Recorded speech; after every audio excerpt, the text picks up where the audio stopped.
Ladies and gentlemen, good morning. Thank you for taking time to come to the Pacific Island Week seminar series today. So we would like to extend our gratitude. Now we would like to start the first session about the expansion of the tourism and also the economy. So first, we would like to invite Mr. Shiozawa to explain about today's session.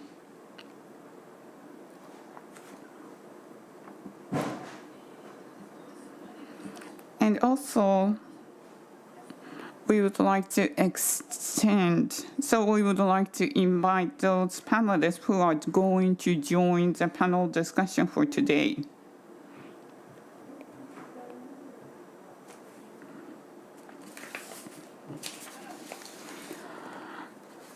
Your Excellency, the Minister, Mr. Ngiraibelas Tmetuchl from Palau, please.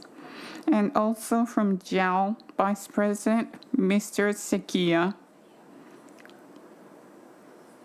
And please come to the podium. And next, the moderator will be by SBTO Secretary General, Mr. Chris Cocker. So we'd like to ask him to serve as a moderator.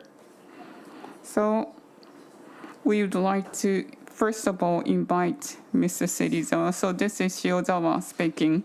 So on July 8th, we held a session on theme of sustainable tourism. So it was from the perspective of the practitioners, including the local community. In today's session, we would like to proceed from the perspective of national economy and also from the view of marketing. First, so the agenda for today is first, we would like to invite Your Excellency, the Minister of Human Resources, Culture, Tourism Development of Palau, to talk about the Blue Prosperity Plan and the expansion of economic development. Next, because we would like to invite the Vice President from the JAL, Mr. Sekiya, to talk about the sustainable tourism and its attractiveness. And lastly, we would like to invite Mr. Chris Cocker from SBTO to have a discussion on the challenges and appeal of sustainable tourism in Palau and Pacific Island region from the perspective of marketing. So thank you very much, first of all. So Mr. Shiozawa, thank you very much. We'd now like to start the keynote address. We have the Honorable Ngiraibelas Tmetuchl, Minister of Human Resources, Culture, Tourism and Development of Palau, to talk about the Blue Prosperity Plan and economic development.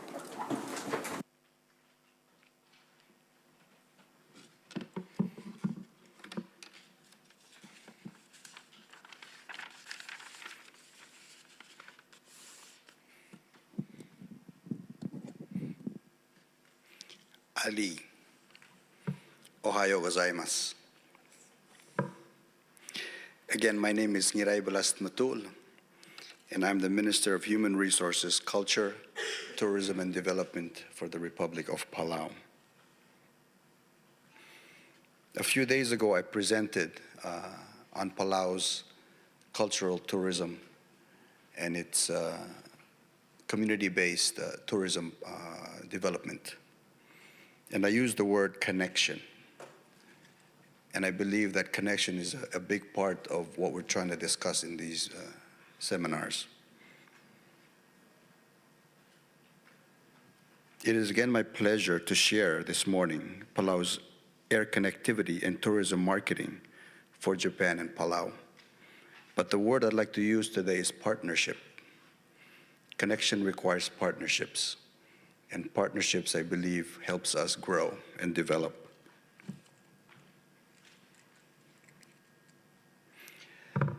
So the few things I want to discuss today are, number one, marketing team that we've developed for Japan, the track record of visitor arrivals and traffics between Japan and Palau, current route network, and the overview of promotional plans.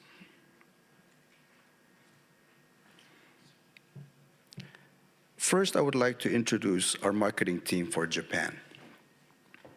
Starting this year, Palau Visitors Authority, the marketing arm, has partnered with Japan Airport Management Partners, the joint venture company composed of Sojitz Corporation and Japan Airport Terminal Company Limited, known as the operator of Haneda Airport Terminal, for marketing activities in Japan.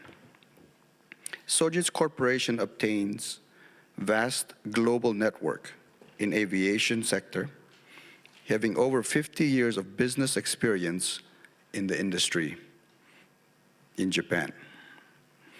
Japan Airport Terminal Company has one of the longest business experience in the airport industry in Japan, having expertise in Haneda Airport terminal operation, as well as retail and promotion.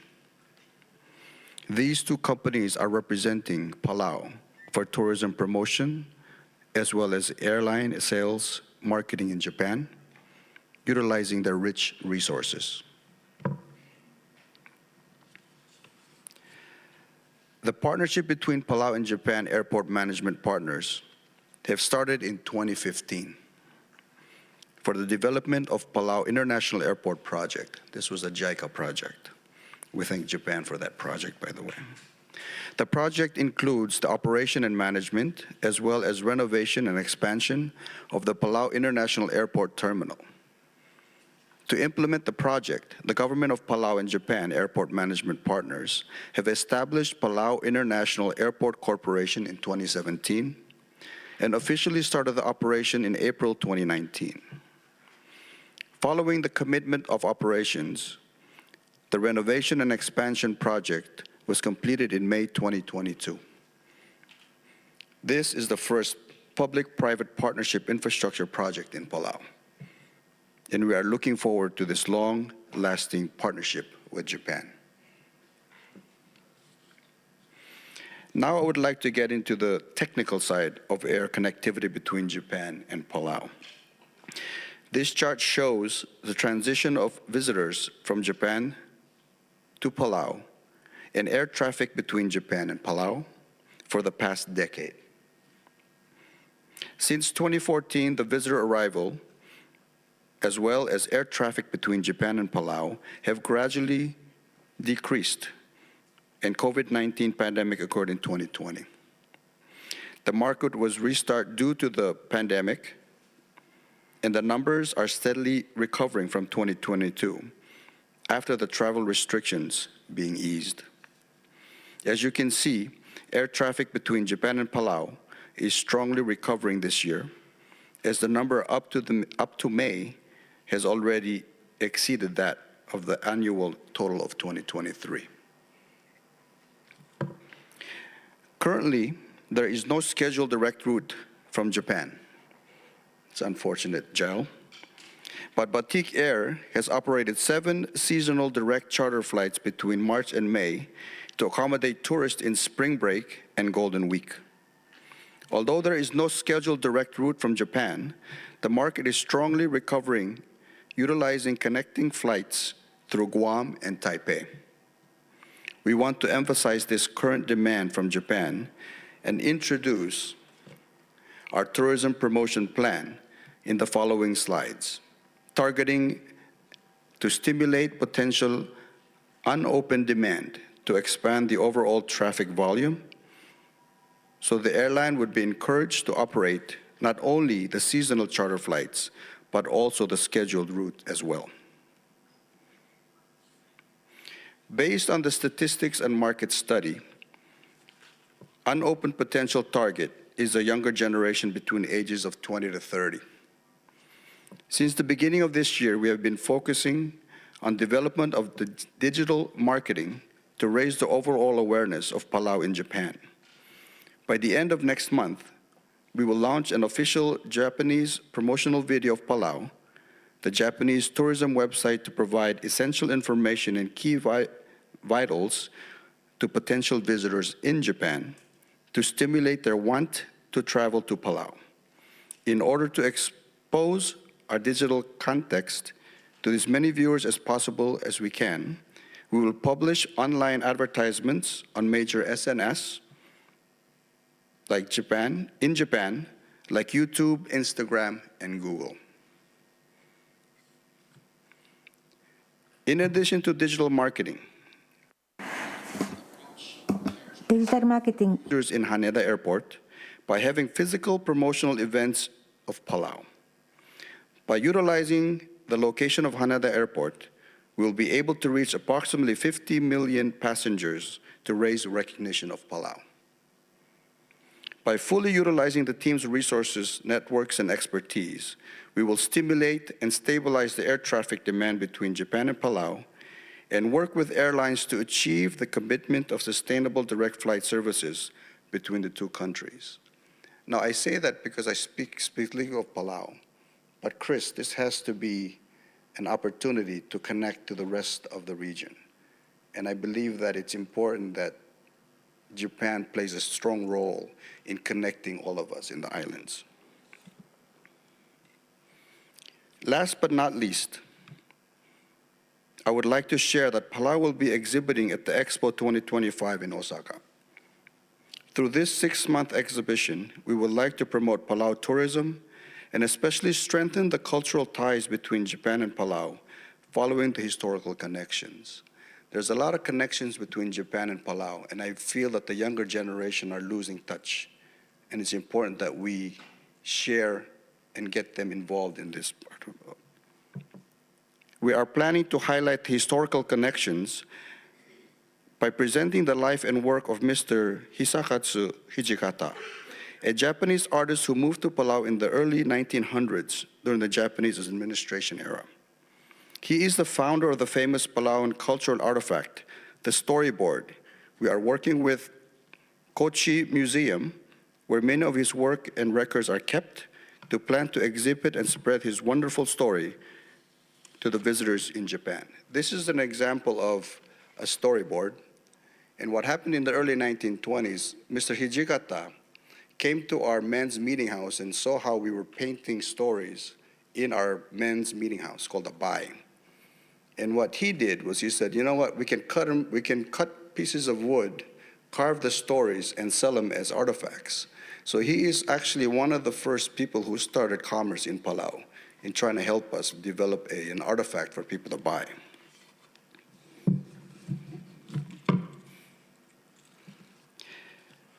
Let me close by thanking Sasakawa Peace Foundation for the opportunity to share our recovery plans.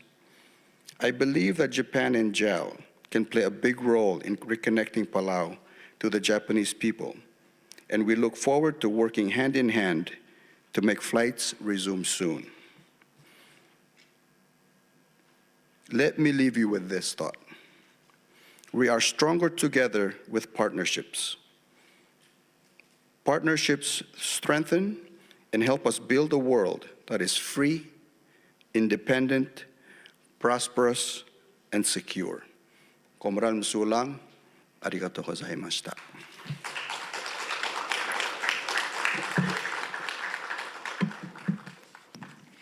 Ngiraibelas So thank you very much, Your Excellency, the Minister. So we would like to have the next presentation from JAL. We would like to invite Mr. Sekiya, Vice President, Relationship and Connection Creation Department, Sales and Marketing Division. Mr. Sekiya, the floor is yours. Thank you very much. So good morning, ladies and gentlemen. So first of all, well, because talking about Japan, and also I think there is a great expectation toward JAL, and therefore we would like to respond to such kind of high expectations. So thank you very much, Minister. So we would like to respond to your request. So from myself, the minister had mentioned about the tourism, and also the expectation toward Japan have been elaborated by the minister. From myself, I'd like to talk about JAL and how Japan Airlines are thinking about tourism, for example, in Palau. So this is, well, what I'm going to talk is about not only focusing on tourism and the leisure, well, because thinking about the PICs, I'd like to think about how we are able to elaborate the business as well as the research and development. And we would like to expand our relationship and also promote human-to-human exchange going forward. And here, well, because I mentioned about the sustainable tourism initiatives. Well, because I have been working for JAL, and I didn't know, well, because in United Nations, there is a definition of tourism. In Japan, it's been translated as sightseeing in Japanese. However, within a year, not only on the tourism, including business, and also because making a visit to friends or the relatives, and therefore within a year, if someone travels to long distance and also move to another destination. So it's been defined as a tourism, and therefore this is not only limited on the sightseeing.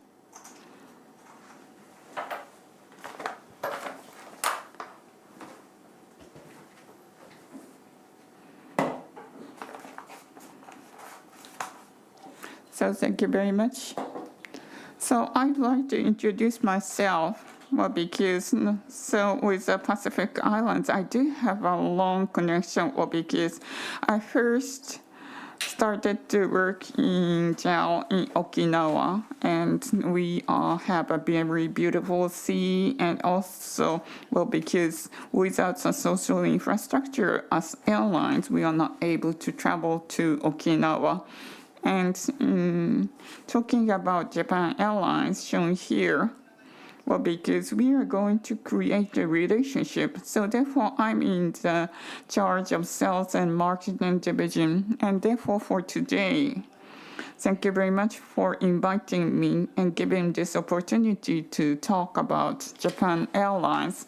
So as we mentioned in the previous presentation, so for Japan Airlines, the COVID-19 pandemic was a serious incident.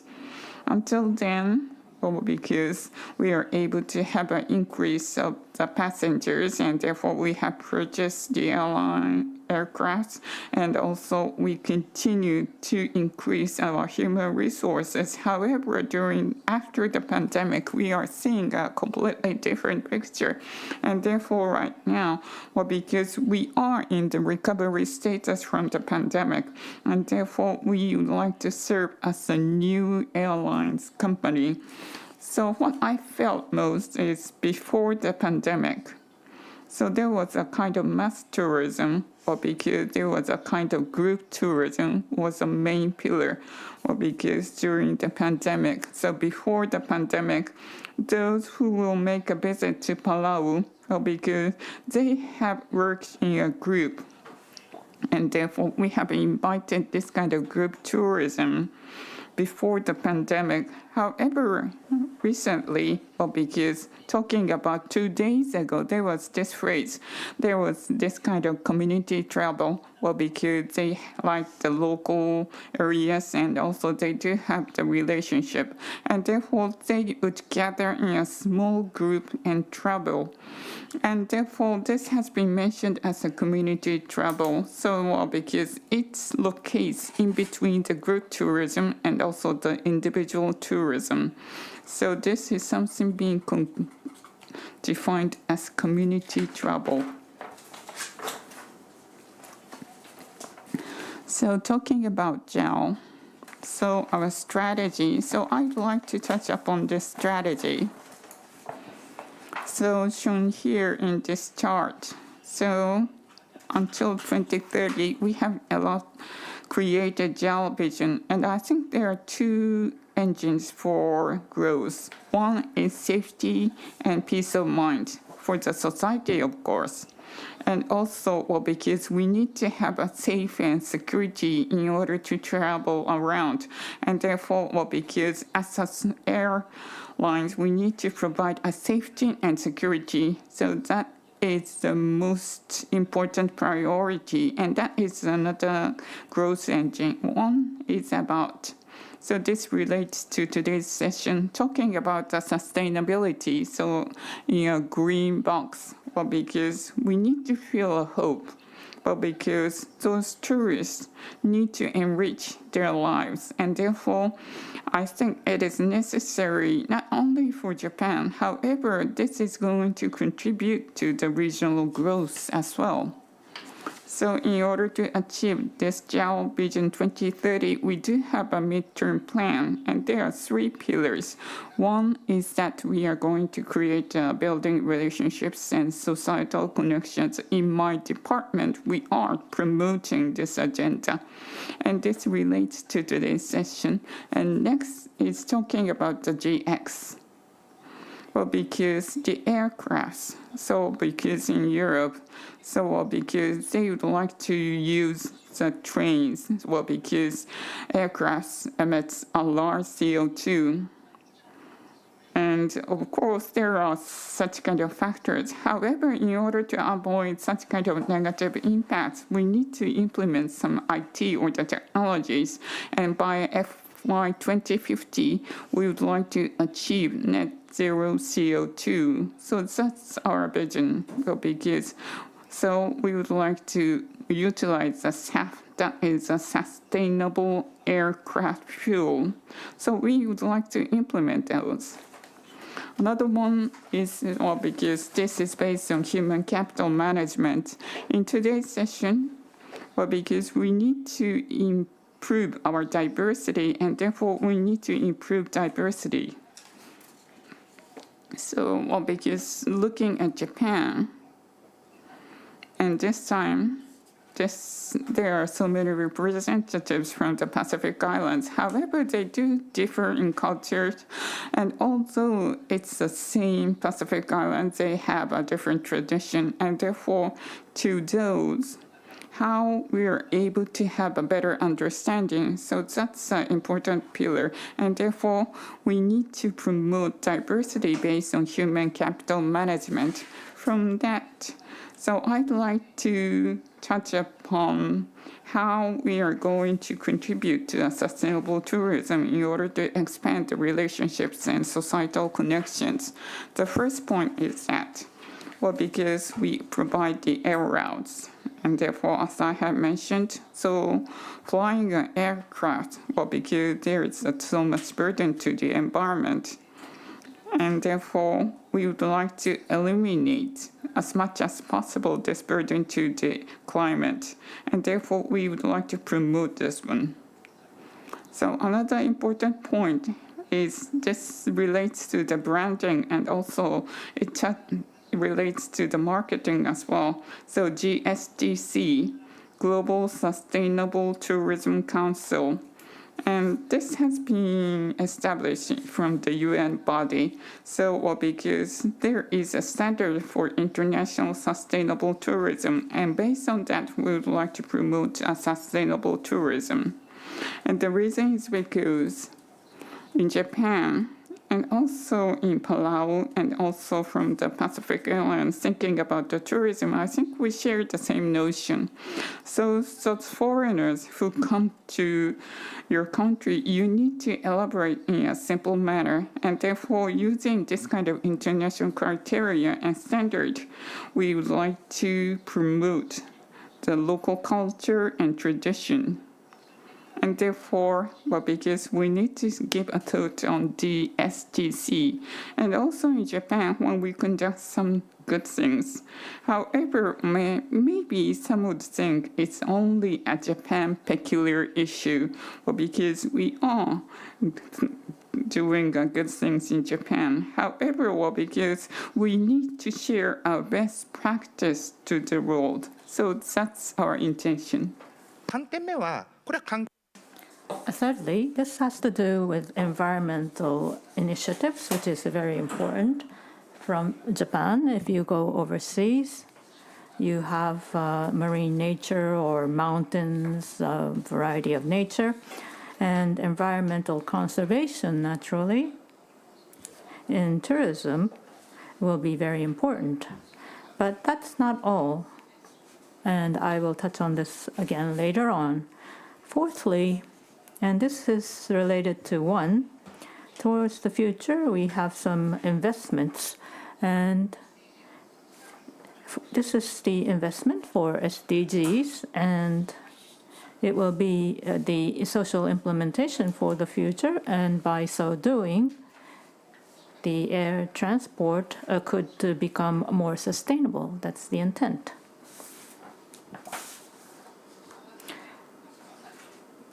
And as the minister mentioned, JAL itself, before the pandemic, well, Palau is very popular still, but pre-pandemic it was quite popular, and there was not a regular route, but direct flights or charter flights were operated, and there are quite a few people who want to go. And it has a long history. 1995 was the first flight, and then it's about 960 charter flights after that time.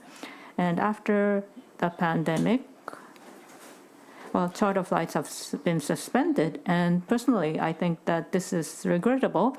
And I think the minister mentioned that he would like to see the scheduled routes and not just the charter flights. And on our side too, including the young generation, we hope they will also go outside the country, not just travel in Japan, to come into contact with various cultures, because I think that it will lead to happiness in their lives, and we would want to contribute to that. Well, we do think that right now the situation is a bit unfortunate, but we would like to improve that. And you see some colors. You see red and yellow, code share and operated flights, and you have the charter flights in blue. When you have charter flights, the overseas tourism demand has come down quite a bit, and therefore we have to come up with various ideas to promote this. And I think that will be important. And as I said, not just group or individual tours. How can we also promote the other forms of the travel? So Japan Airlines, when you hear Japan Airlines, we have regional jets too, but 767s, 787s, jumbo jets. So we have been operating the larger airplanes, but we have subsidiaries, and in this way, we have business jets which are chartered. And as you can see here, actually, in so-called Golden Week in Japan, starting in the end of April, there were customers who wanted to go to Palau, and so in order to meet their request, we flew this business jet charter flight. However, the business jet itself, in terms of capacity, is not very large. If it's too small, then we have to think about the environmental load. So we should go step by step, and I think if there are persons who want to go to Palau using business jet, Japan Airlines would like to offer such a product so that, to the extent possible, we can have human exchange and also the commodity exchange between Palau, Japan, and also the other Pacific islands.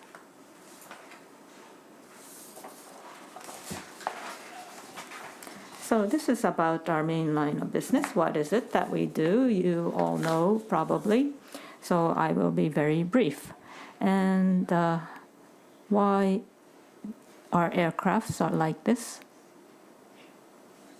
We have fossil fuel being combusted, so that now we are looking at SAF, or sustainable aviation fuel. How can we procure that? And we are in an alliance. We are in the One World Alliance, and so we are thinking about joint procurement, so that it will not be one company, but we can work with other companies in the world. However, this is still quite limited. The production volume is very low. It will be most effective right now to have fuel-efficient aircrafts. And therefore, we will also work on this. That means we will need to invest. But you see the aircraft here compared to before. It is 25% more efficient. And also in Japan, well, we are thinking about procuring SAF in another way, and this is a demonstration test. And also you see at the bottom, well, we want to go away from plastics that is oil-based and try to reduce single-use plastics. And therefore, we have come up with various ideas. For example, in our flights, you will find that most of what is used is reusable or is recyclable. And reuse, well, it might be difficult to have so-called horizontal type of reuse, but we can take paper cups and then produce paper cups again from the used ones. Now, this is about GSTC, Global Sustainable Tourism Council. And as an airline, in September of 2022, we have joined. And as a full-service carrier, this was the first in the world. Therefore, we took the lead. And we want to become a sustainable airline. The key points here. So you have an international framework, and under that framework, we want to have promotion that utilizes the Japanese characteristics, also the characteristics of the destination. So how is this to be realized? That's our future challenge. With regards to GSTC criteria, well, they look at management and also whether society and the economy will benefit in terms of destination. That is, you go to tourist destinations, and in the past there were cases where the assets were being destroyed. So the destinations should also benefit economically. And so there are such criteria. And also the preservation of culture is another standard, and also environmental conservation standards. So I believe the criteria is quite balanced, and we will work based on such criteria. And you see 2 points here. One is with regards to lodging facilities. If you go to a tourist site, unless it's just a day visit, you will need lodgings. Therefore, the accommodations have to be sustainable, and we also work for that side. And in order to make the destination sustainable, what is it that we can do? We are also actively supporting this. And on the bottom, in your own town of Kagoshima, we work together with the tourist agency.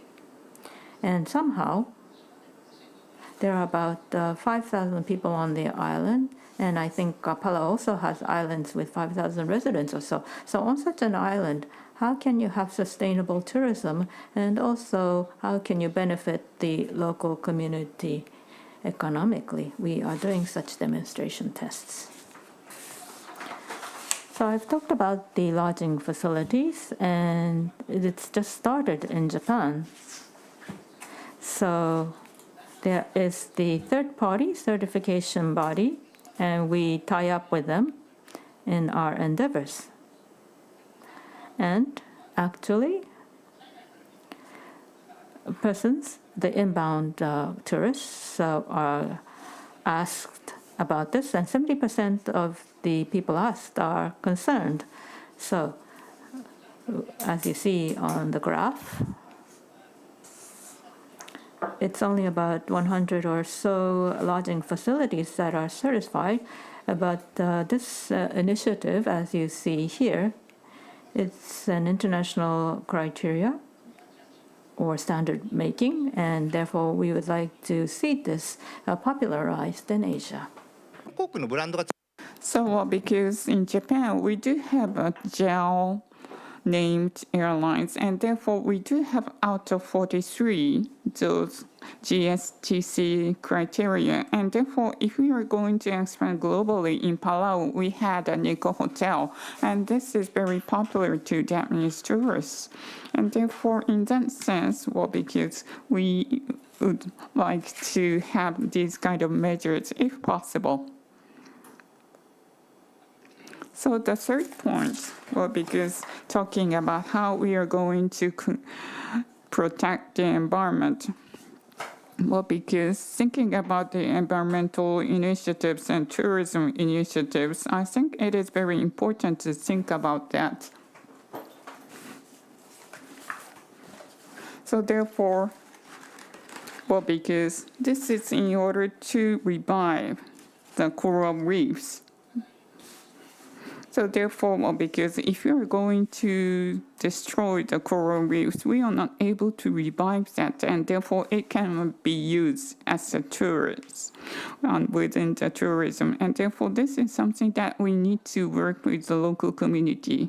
And therefore, we do have a related company in a group company, and therefore this is Nippon Ocean Aircraft. So this is Okinawa locally based airline, and therefore with that we try to regenerate the coral reefs in Okinawa areas.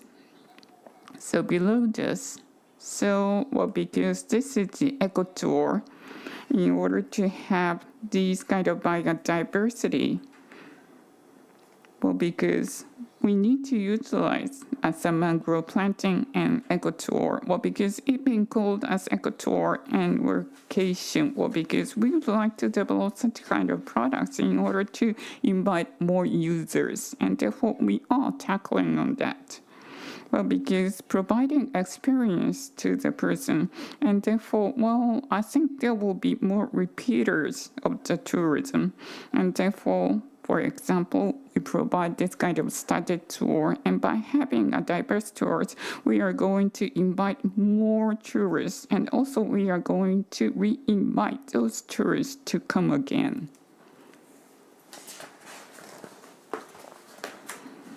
So another one, so on top, so this is in Amami Islands.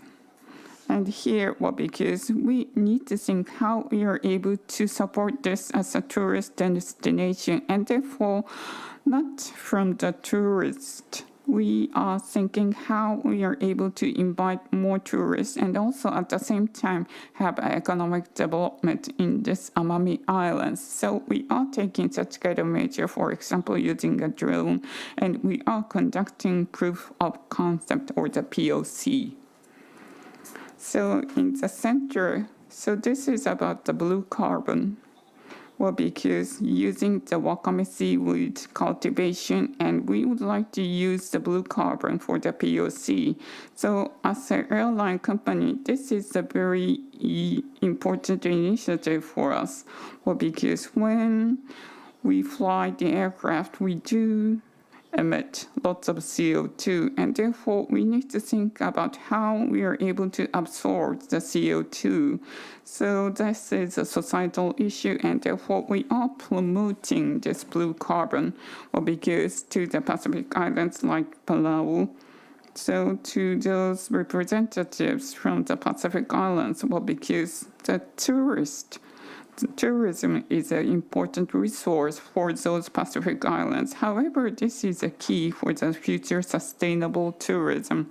And lastly, because this is more from the expert's perspective, so we disclose the biodiversity conservation. Well, because having these kind of measures being disclosed, we are able to invite more investment to JAL, and therefore there we are able to explain how we think about the climate issue, and therefore investors will feel safer to invest in JAL. So that's a point I wanted to elaborate. And lastly, so talking about SDGs investment, and we are conducting SDGs investment, and I'd like to introduce 3 examples.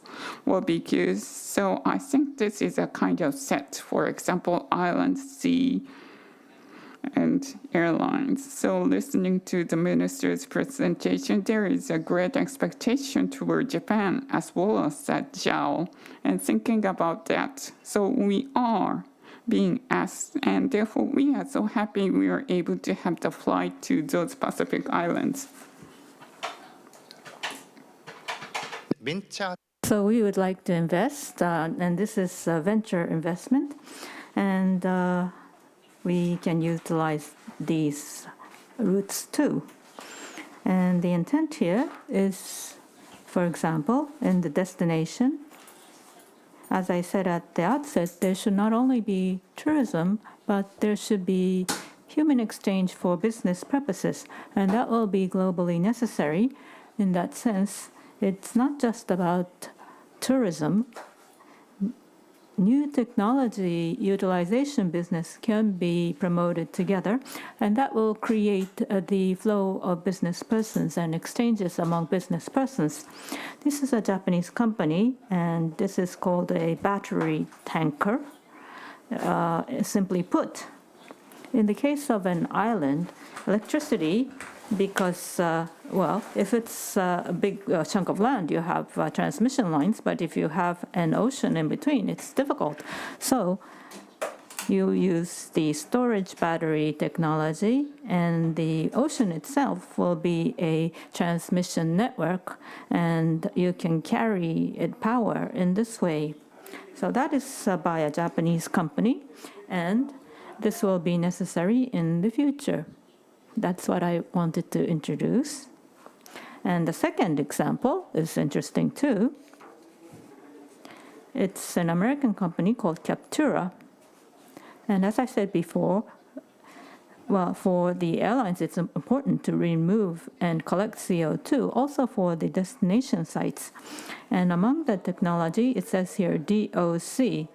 And this is to capture the CO2 in the ocean. What happens? Well, when CO2 is collected, it will absorb more CO2 so that it will maintain the same concentration. And this is by a startup. So if we use this well, then the islands are blessed with oceans, and also Japan. Then we can have such sustainable transportation. Well, this is like a dream, but from an airline's perspective, well, we talked about SAF, which is not realized in large volumes, but if you absorb CO2, it can be combined with hydrogen, and, well, it's still costly, but chemically speaking, you can do that, and it could be that from the collected CO2, perhaps the sustainable aviation fuel, or SAF, can be produced, and Japan Airlines can make use of this. So that will be a kind of a circle economy. Now, finally, this is the sea glider technology. Again, this is very important. If you use an aircraft, well, you can go to various islands, yes. And of course, sometimes there are bridges or electric buses that are being used. But this is using electricity, so it's CO2 free. And it's about 300 kilometers per hour, so you have to have a broad expanse of sea. And we call it secondary transport. You go to the airport, and then you have to go from there to another place. So maybe this technology can be used, and it will be social implementation for the future. But that means that we have to have demonstration tests and research. And for example, perhaps this can be done together with you, so that there will be the exchange of researchers and business persons again. Finally, what I want to talk about is, as you see here, Japan Airlines. Well, Japan is a marine state, same as Palau, and we have abundant marine resources.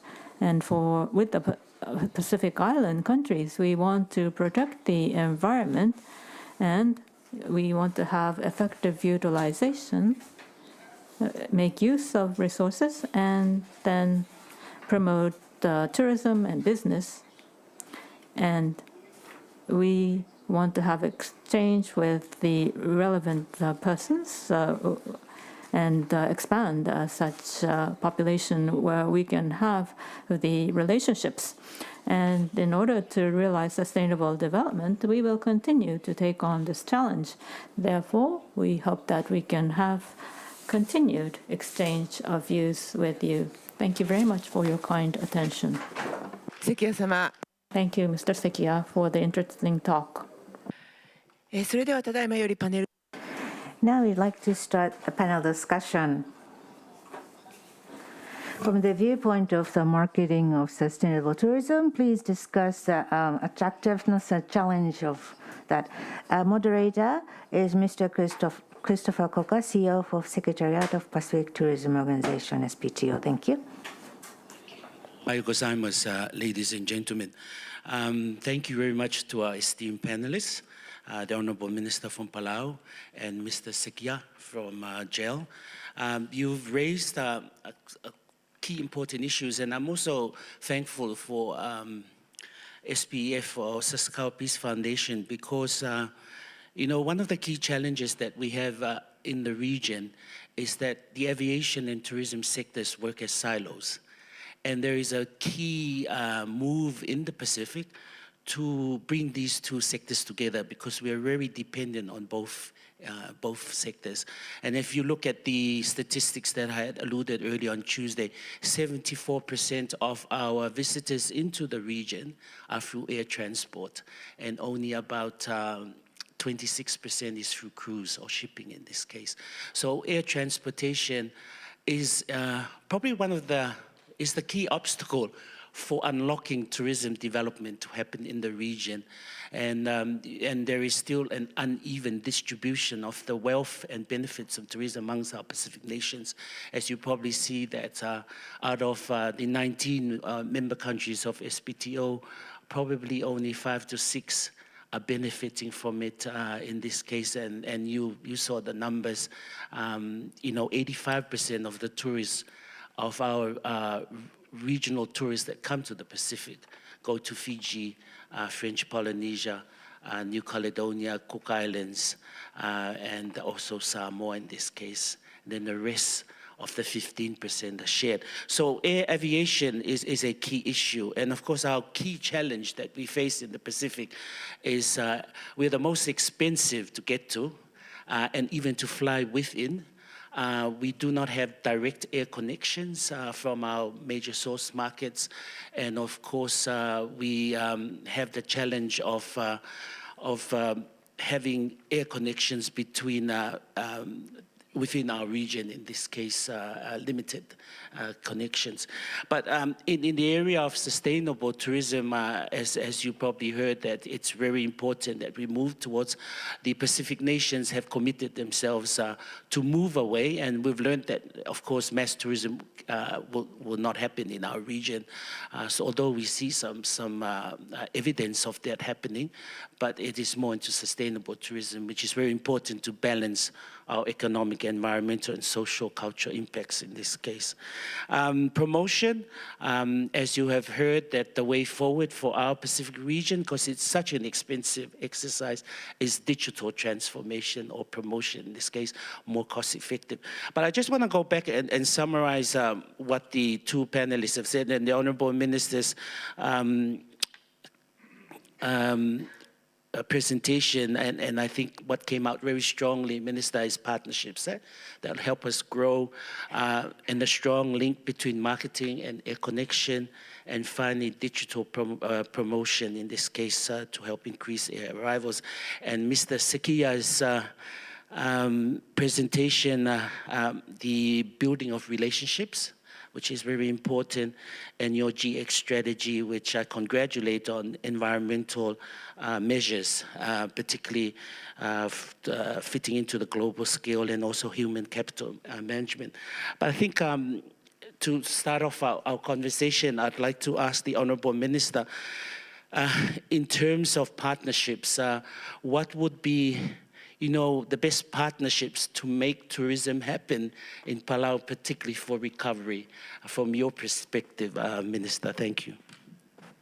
Thank you, Chris. Very good question. I think the first thing we need to look at is the current model, right? You can't use the same model and try and solve the new problem that we have. And if you look at the current Asian model of tourism, you've got the airline, JAL, and then in between the destination, which is what we're trying to develop, is the major tour operators. You've got HIS, JTB, which control the funnel. They decide where the largest flow of tourism goes. Now, if we look at the Palau model, what we've tried to do is, with the help of course, Sasakawa Peace Foundation, is develop community-based tourism. What that lacks is connection to JTB HIS. So when you say communication, we need to start that dialogue. And I think that's where Sasakawa Peace Foundation can play a big role in connecting the tour agencies, the airline, and all the little players. Because a lot of times, even in between the chain, JTB has local operators in Palau. And they already have fixed their funnel too on what they're going to do. So a 3-5 day pattern, right? That's how the airline would fly. They look at exactly how they're going to make money, and they know what you're going to do on day 1, day 2, day 3. And so what we're doing in IRI, for example, that little community-based tourism, does not fit into that model. And so I think to start the conversation, we need a fam tour. We need the airline, we need the tour operators to come and see what there is there. Now, Mr. Hide the other day said some tours don't want too many people, which is fine. And I don't think we're trying to create a model to replace the major tours, as you said. We need to be supporting that. It needs to be an added value. So you can still do your 3 days, but then add a half day that incorporates the local tourism, right? So I think it can work together. But I also believe that Sasakawa Peace Foundation plays a larger role because it's got a footprint in the region, but it needs a very streamlined process that works from national governments, state governments, all the way down to the little guy. And where marketing comes in is where Chris and our Palau Visitors Authority community support that. And so it needs to be a holistic approach. You can't just try to push this model on the islands because it's not going to work. We need to be part of the whole process.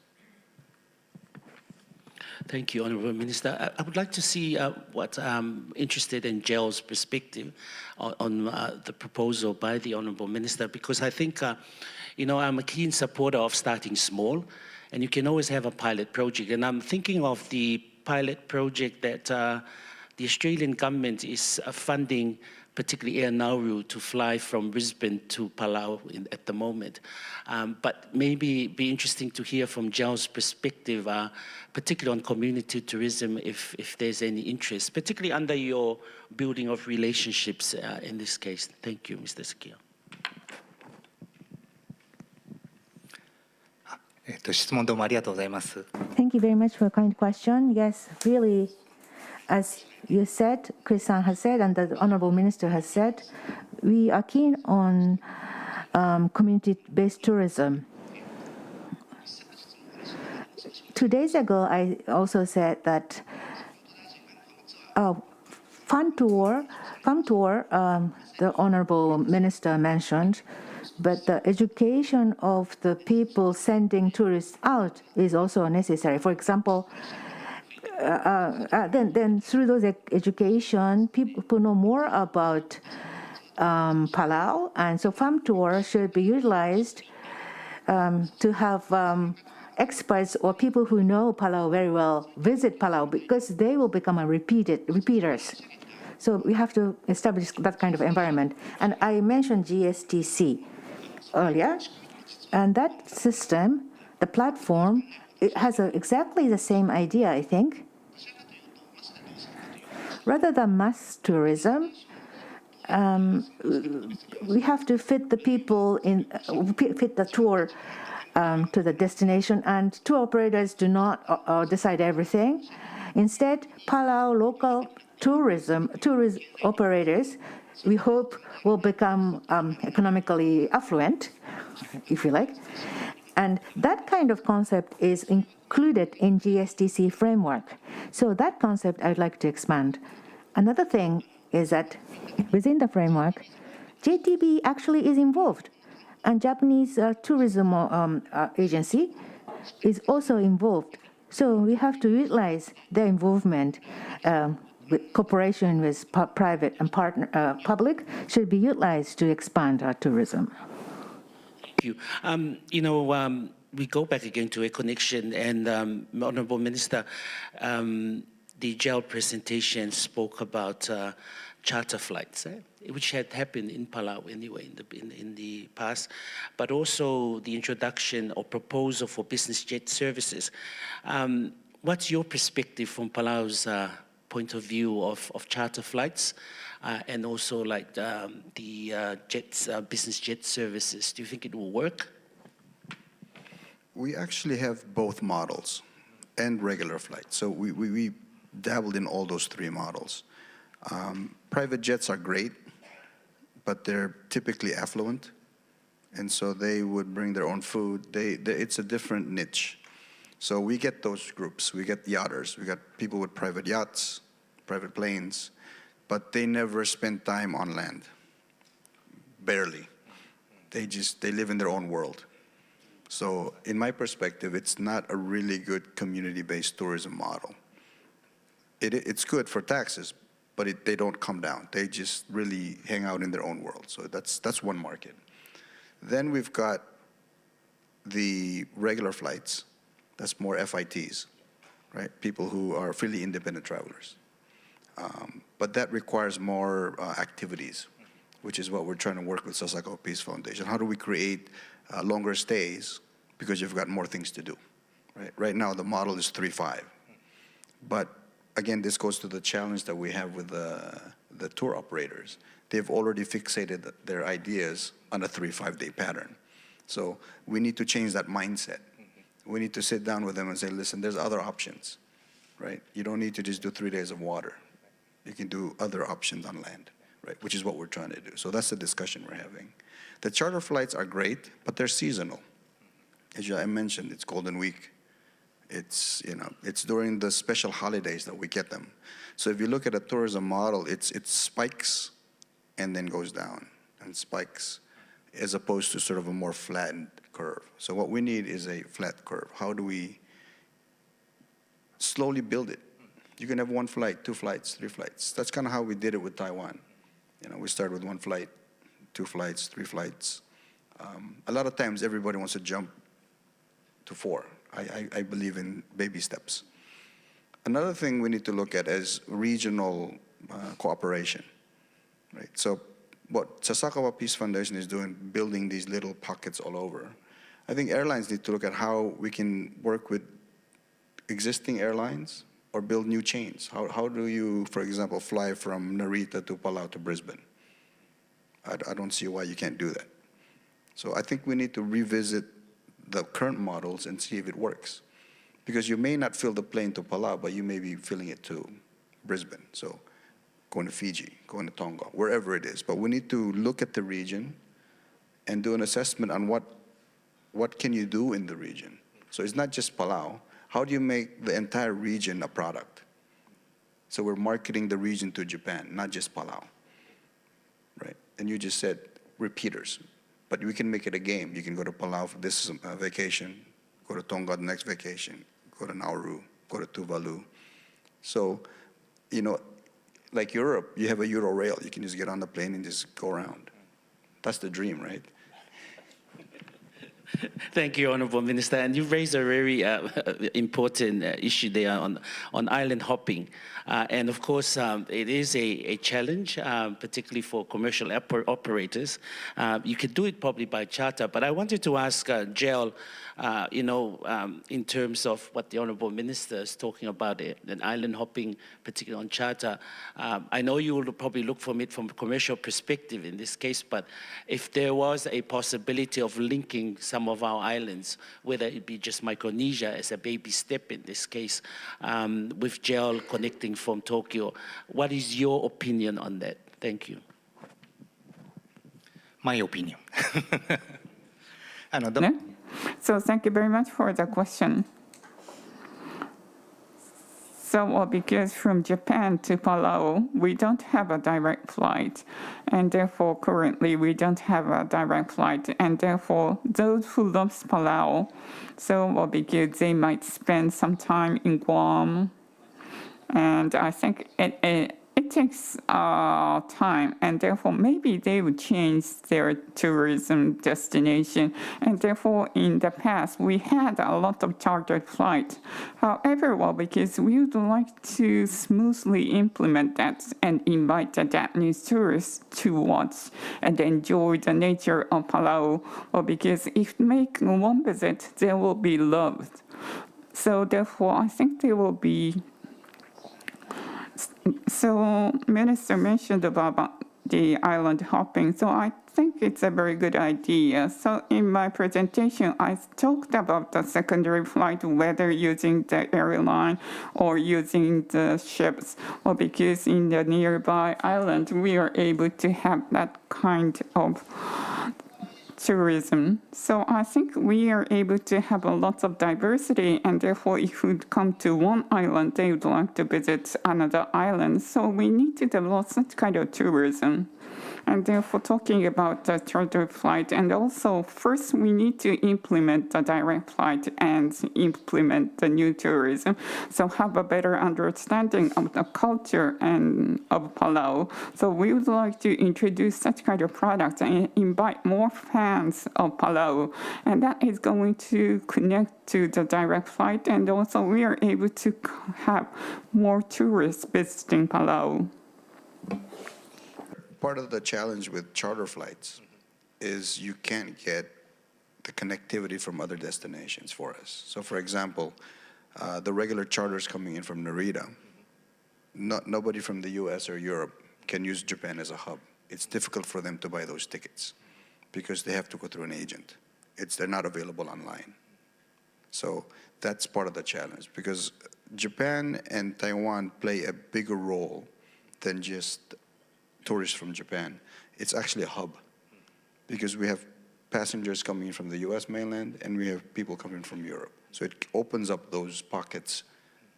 And so it's really a bigger connection than it is just for Japanese tourists. Thank you, Honourable Minister.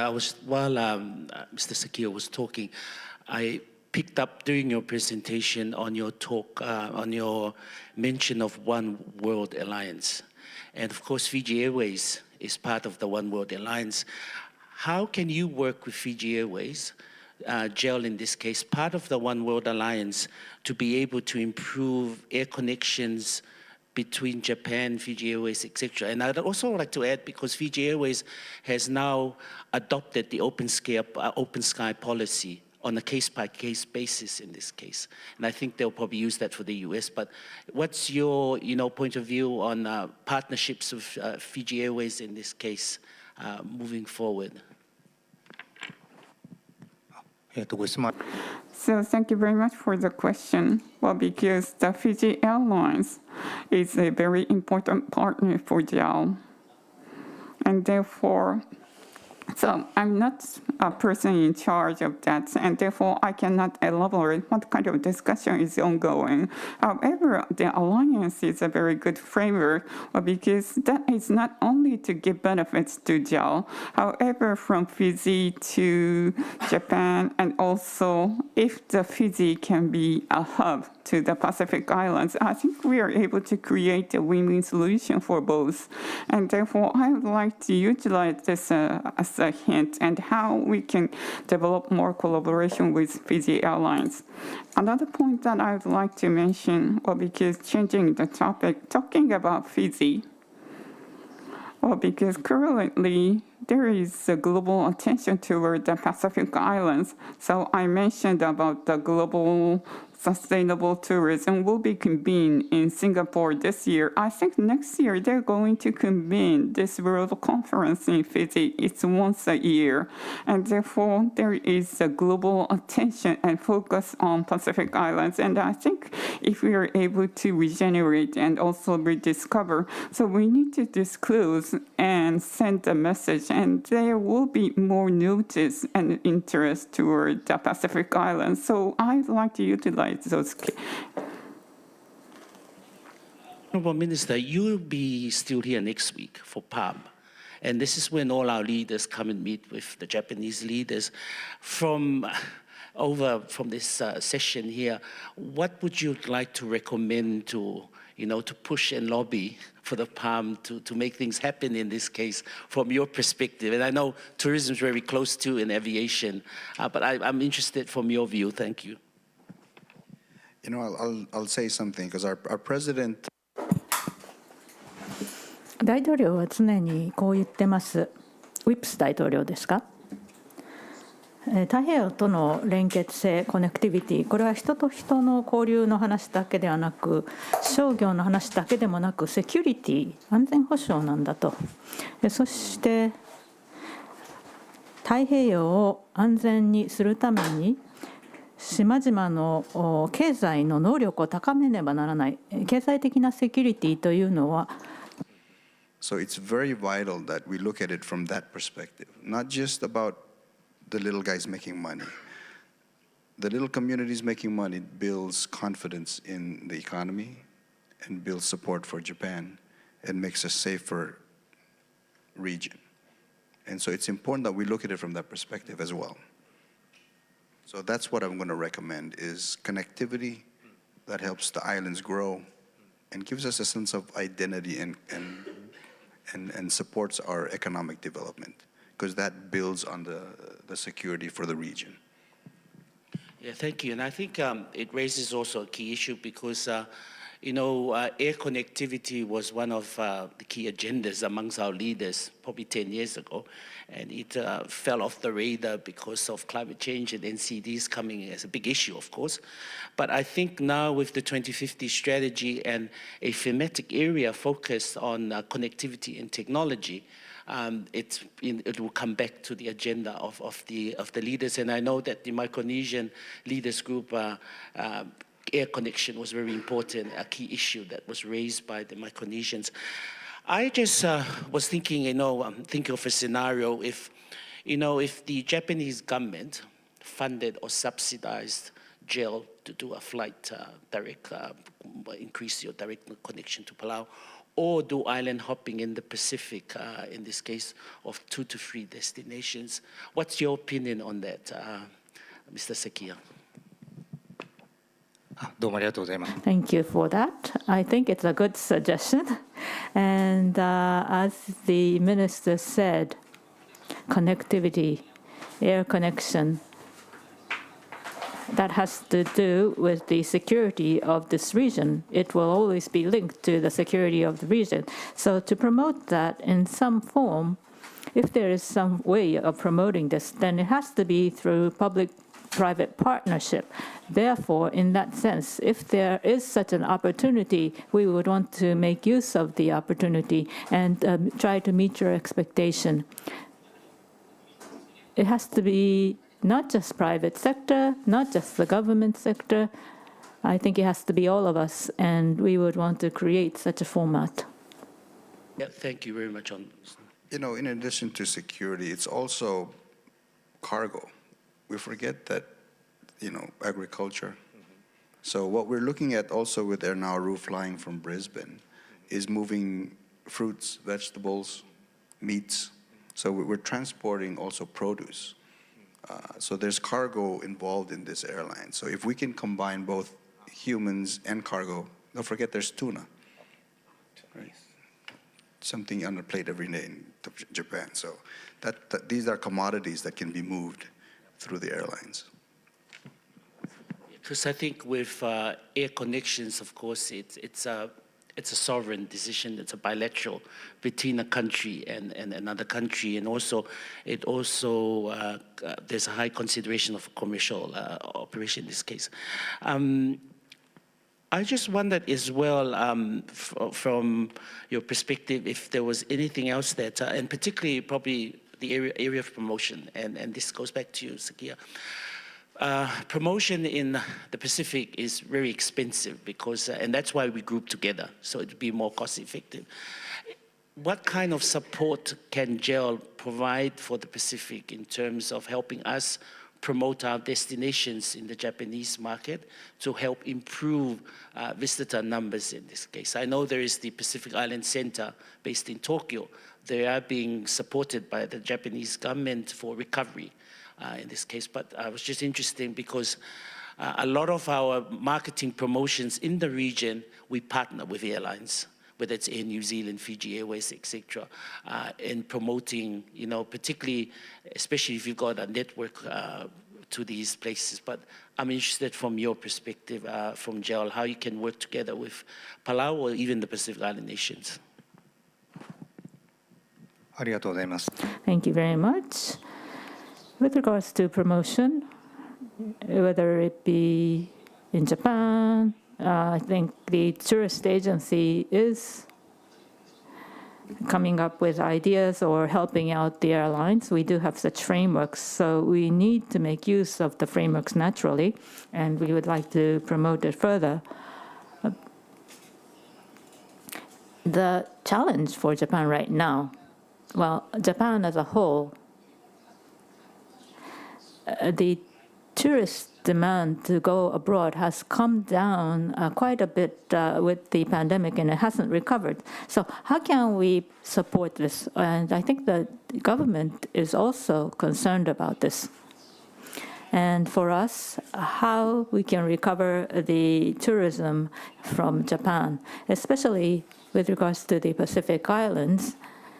Well, the demand has gone down, so the number of flights have come down. That means that the convenience will be worse, and then you have a rather vicious cycle because then less people will want to go. So, of course, we need to raise the recognition and awareness, but it's also necessary to create opportunities where going to the destination will be easier.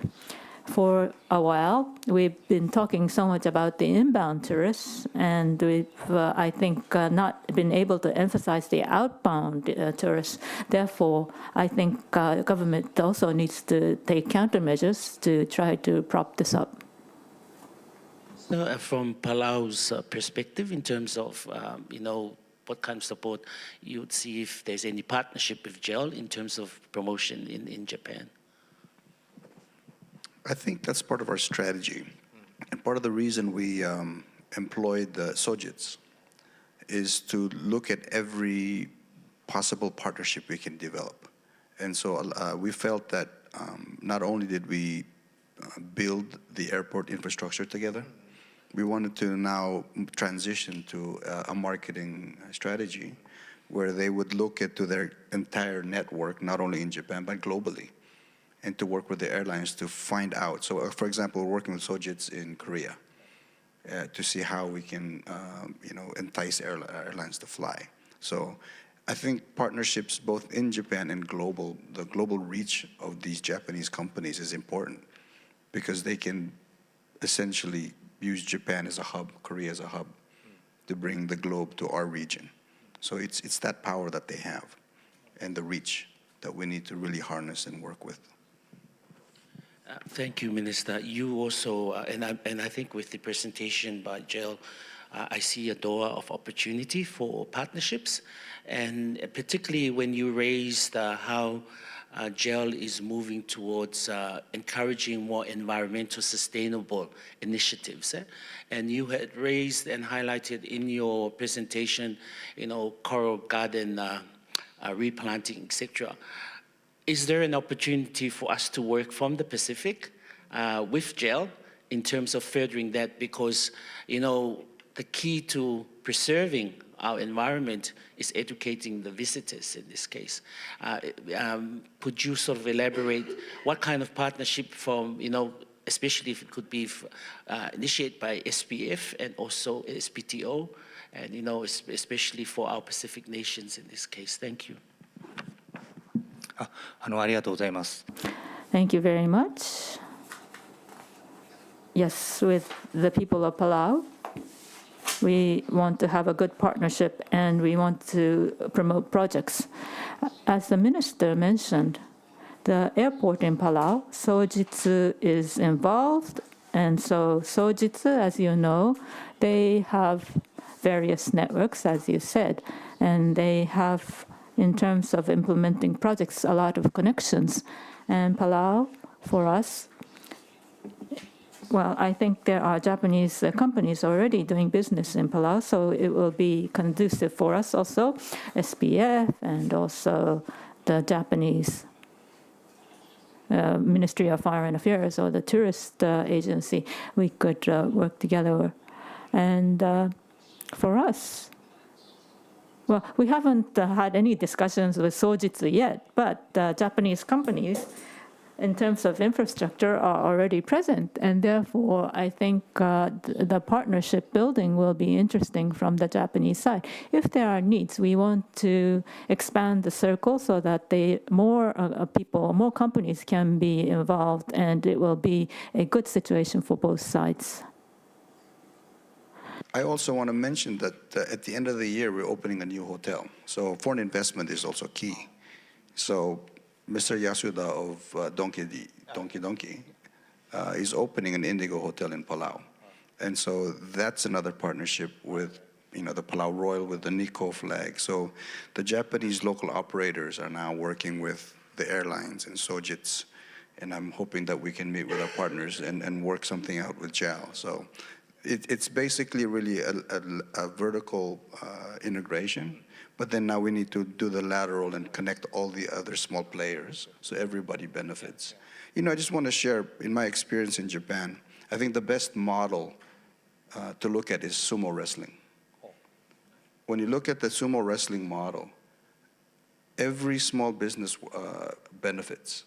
The soy sauce, the beer, the sake, the food.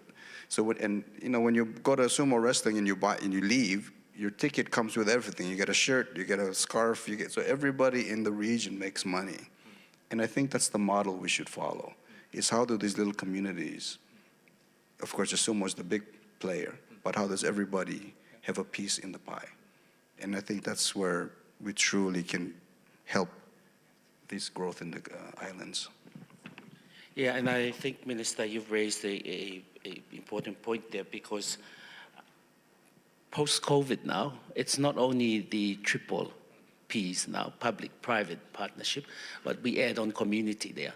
Because throughout the whole tourism in the Pacific, our communities are not definitely benefiting from tourism.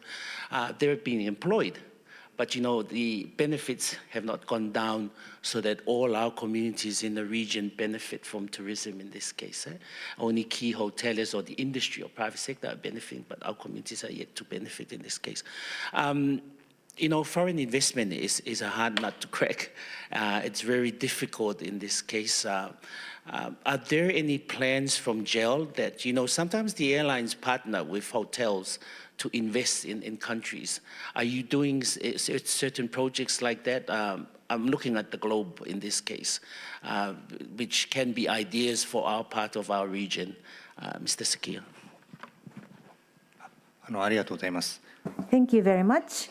At this moment, there is no clear answer I can provide, honestly speaking.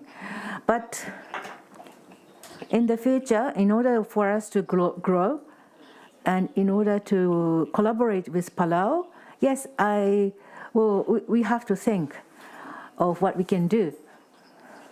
The Japan Airlines branded hotels in the past were subsidiary of ours, but actually hotels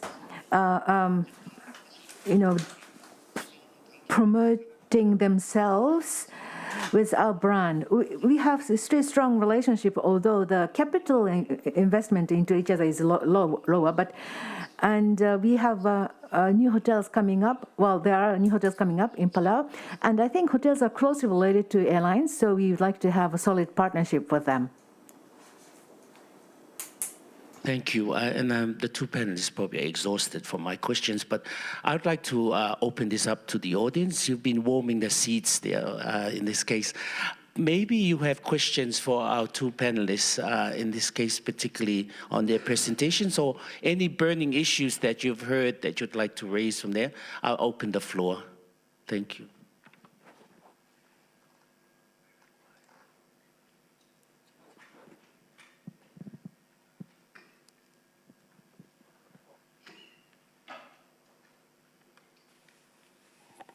Thank you. Masanori Kobayashi from Sasakawa Peace Foundations.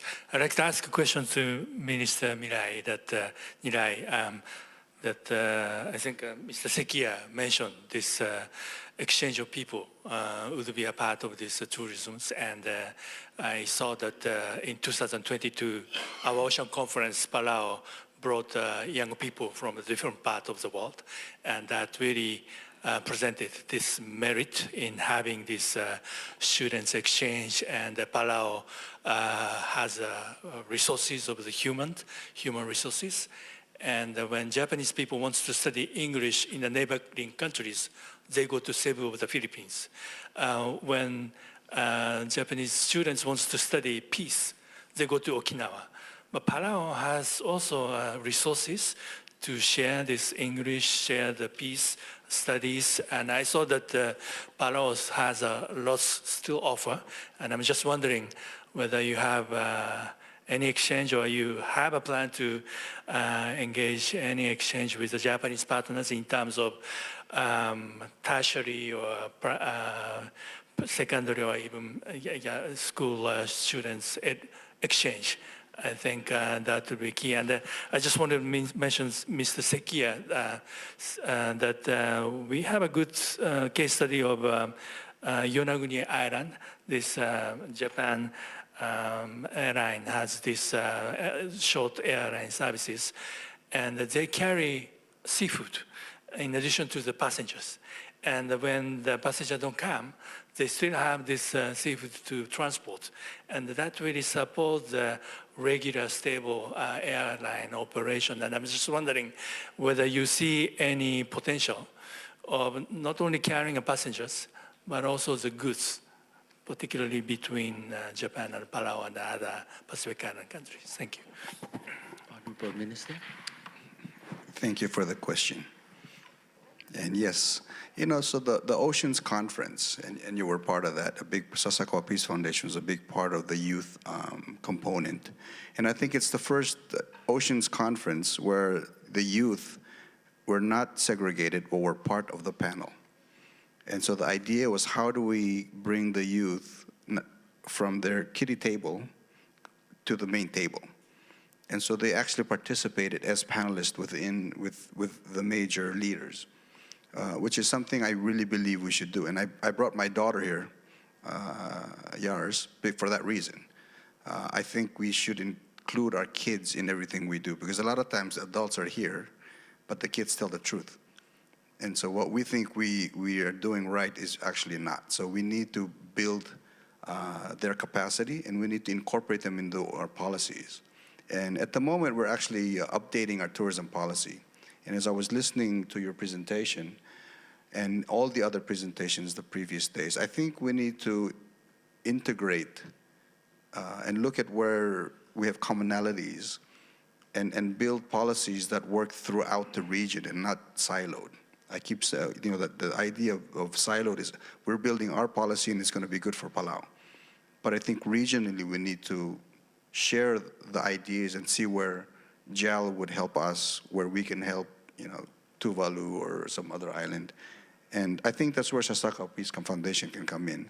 And that's why we need a really clear vision and look at what Sasakawa Peace Foundation is doing in the region, and look at how every player can be part of that. So I was thinking in the last couple of days with the two governors that we came with, and we're looking at how do we integrate our policy with the objectives of Sasakawa Peace Foundation, with some of the initiatives that JAL is working on. And so, for example, you're talking about the Global Sustainable Tourism Council. Now, there's like a million of these things out there, right? You say environment and sustainability, there's like a million ideas. But how do we then pick a few of those initiatives and say, okay, in the next few years within our policy, we're going to work on youth, we're going to work on community-based tourism, and how do we put those in our policies moving forward, and then come up with real targets. I come from the private sector, so it's not just dreams. How do we say, okay, in this year we're going to have 2 homestays, we're going to help you build a regulation for it, and this is how you do it, and then baby steps it, and build it, and grow it. And I think that's how, and then the airline would feel confident saying, oh, okay, there's 10 products, now we can change the 3-5 model to a 10-day product. But there has to be a clear plan moving forward on how we achieve these goals. And there has to be some kind of a steering committee that thinks and measures where we are at those steps. Thank you. Mr. Sekiya, maybe respond back to the question from the floor. So talking about the question, so thank you very much for the question. Well, because as you have mentioned, so talking about the connectivity and relationship, well, because there is a relationship between the human and between the goods. So well, because we transport, for example, we transport the marine products as well as the tourists. Well, because when we fly the aircraft, we are thinking about transporting human as well as goods. However, well, because currently, so talking about the Pacific Islands, so for Guam, so we do have 4 flights a week, so because starting from this month, so therefore, because using the cargo space. So however, if we don't have a direct flight, it's going to be a challenge to us. And therefore, we need to take it as a challenge. And therefore, we could create a better useful connection flight in the future. So that's my opinion, listening to the presentation and participating in this seminar. To try and share on the cargo side. So we're now studying the idea of OTEC, and we're working with JICA to see if agriculture we can use OTEC to develop agriculture in Palau for export purposes. And so that's something in the infant stages, but we're also thinking about how these partnerships with Japanese companies. I mean, Kumejima Island is an example of, they've got shrimps and sea grapes. And so how do we use that technology and use our pristine, clean waters to grow needed produce in Japan or the world and export through the airline? So those are some of the ideas we're sharing. I just go back to the audience in this case. Is there any other questions or comments, or even stories to share from our Pacific nations? Because that's the whole importance of us coming together, is to share ideas, or any comments from the audience.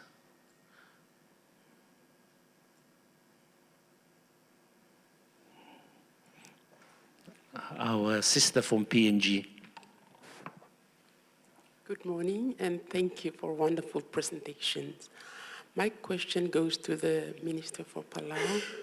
You mentioned that there is a big gap, or the tourism activity that takes place doesn't reach the communities and the people down there.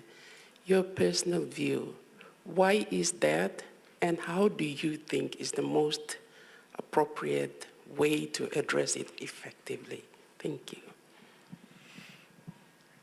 It's been the model for so long, to answer your question. So we've never been in charge of our own tourism, to be honest.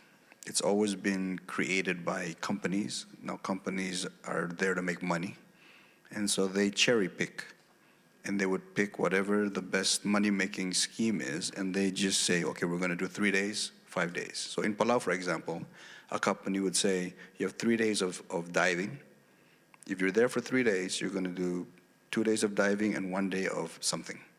And then if it's 5 days, they'll do 3 days of diving, 1 day of something, and then 1 day of something. So it's the companies that create the packages. And I'm not blaming the big operators. They're relying on the local companies to come up with those products. So this is recently that we've started developing new products, working with communities to come up with a product. Now we need to work hand in hand with everybody to slowly bring that product in to the mainstream. Because a lot of times, I'll be very frank, if it's okay, the business is not making money because they're not going to pay you $100 to come see your tour.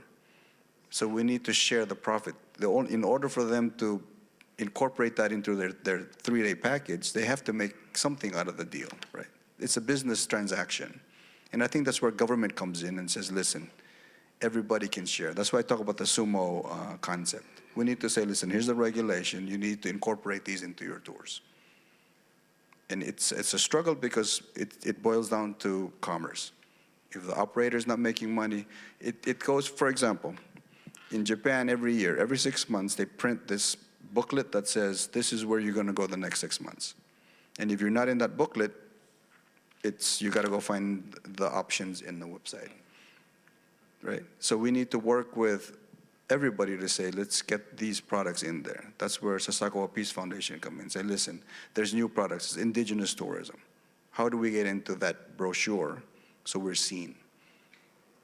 That's the challenge. And I think that's where governments and major companies and tour operators can talk. Because if they don't make money, they're not going to put you in the brochure.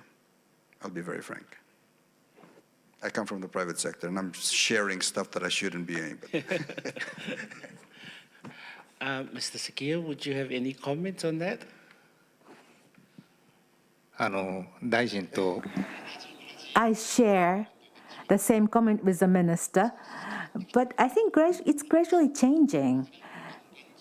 The local destination communities are becoming aware of what they want tourists to know and incorporate them in the tour. And for us, sending tourists have new products called JAL Academy. That is to study about the destination first and then go to the tour.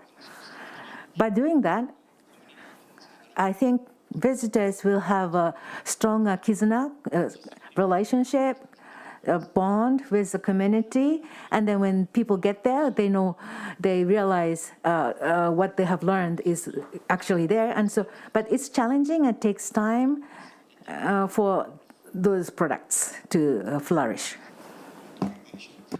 And as you know, Mr. Sekiya said, it takes education. So governments have to be more assertive in bringing these products to the mainstream. So that's where I have to come in and negotiate and deal and educate the tour operators to know more about what's there to see. Because a lot of times, if a foreigner comes to our region, they don't know everything. They just know what the hottest spots are. And I think government needs to hold them and go through the process and say, listen, this is good, you can try that. And so I think it's being more assertive. Yeah, and I think from a regional perspective, our Pacific Sustainable Tourism Policy Framework, one of the goals is on thriving inclusive communities. So post-COVID, public, private, and also community is very important. And simple things is involving community in any consultation related to tourism. Secondly, increasing awareness, like the Honorable Minister had raised, that tourism is everybody's business in this case. It's not just the hoteliers and the airlines. It involves communities. And also capacity building, helping them to train them to become more entrepreneurial in running their own community tourism businesses, because it's a low investment compared to building hotels, etc., and also a tourism operation. Unfortunately, time is not permitting us, but I just want to have one last question as a key takeaway from this session, particularly from the Honorable Minister. Maybe it's a key takeaway, a key recommendation from this session, which will help Sasakawa Peace Foundation, and also from you, Mr. Sekiya, a key takeaway or a key recommendation that you might think of, or one last say before we finish. Thank you. I'll use one word, dialogue. We need more conversations between all the players, and we need a very clear, streamlined process to which Sasakawa Peace Foundation and these countries and all the different players collaborate.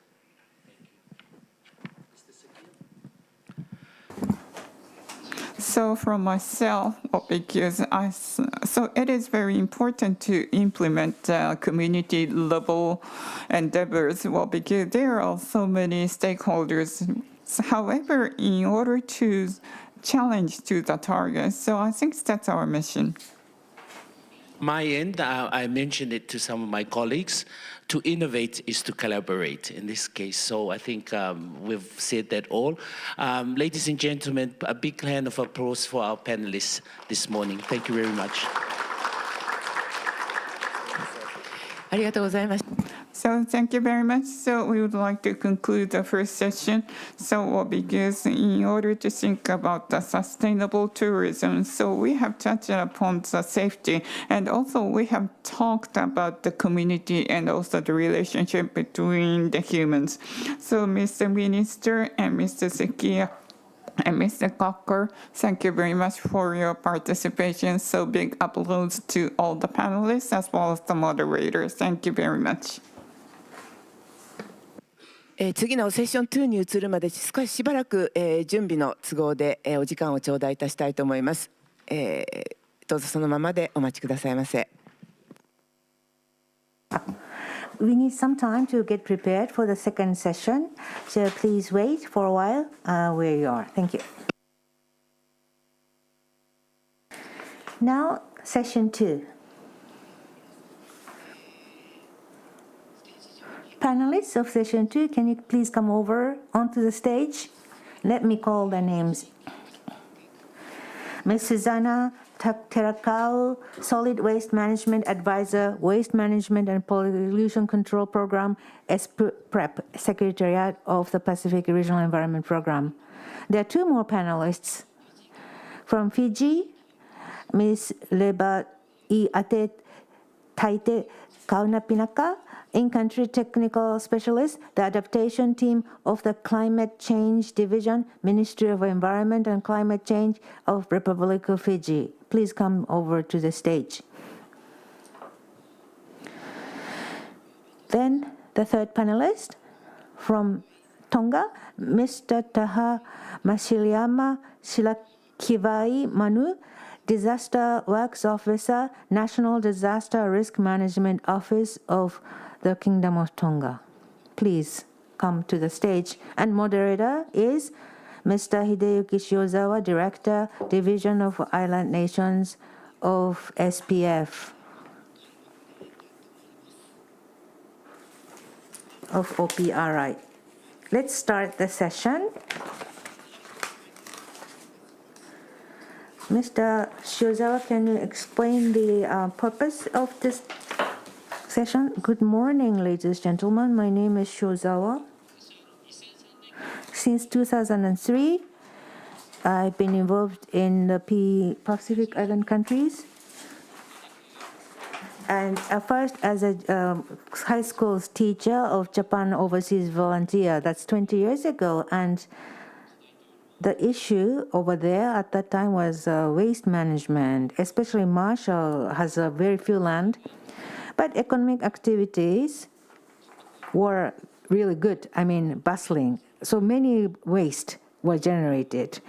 Another one is NCDs of the lifestyle disease was a big problem. JICA and other development partners already supported waste management. But after that, after joining SPF, I would go to that region 20 times a year. But the waste management, I felt was changing, and I thought the various countries and regions dealt with the issues. But last year, when I visited Samoa, JICA, Mr. Mimura, senior expert of JICA, worked for SPREP, where Susanna-san is working, and according to him, the way the waste is managed changed, but the waste itself changed because of the lifestyle change. When people leave, of course, the waste issue continues, and I was awakened by that. I realized that the waste management problem was not over. So this time, I asked Susanna-san to come over to talk about the current status and challenges of solid waste management in PICs, and especially challenges we were looking forward to listen to Susanna-san about that. So now I'd like to invite Ms. Susanna Terakau. Sorry. Thank you very much, Mr. Shiozawa. Current status and challenges of solid waste management in PICs is what Ms. Susanna Terakau of SPREP is going to present now. Ms. Susanna, please. Aloha, everyone. And I'm Susanna, as they have mentioned.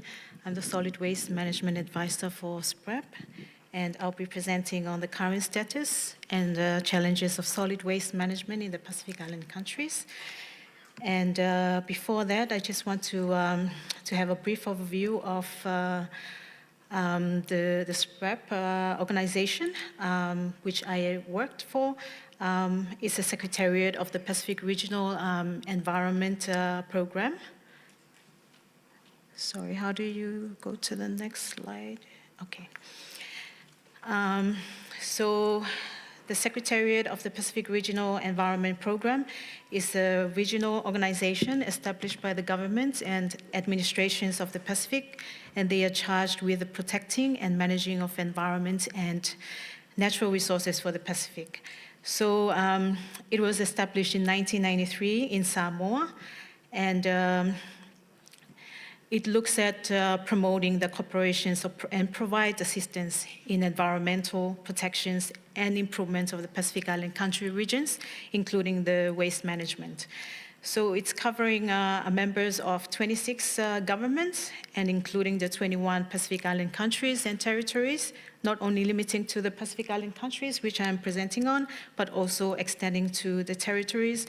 And also they have collaborations with the 5 metropolitan countries that includes Australia, France, New Zealand, UK, and USA.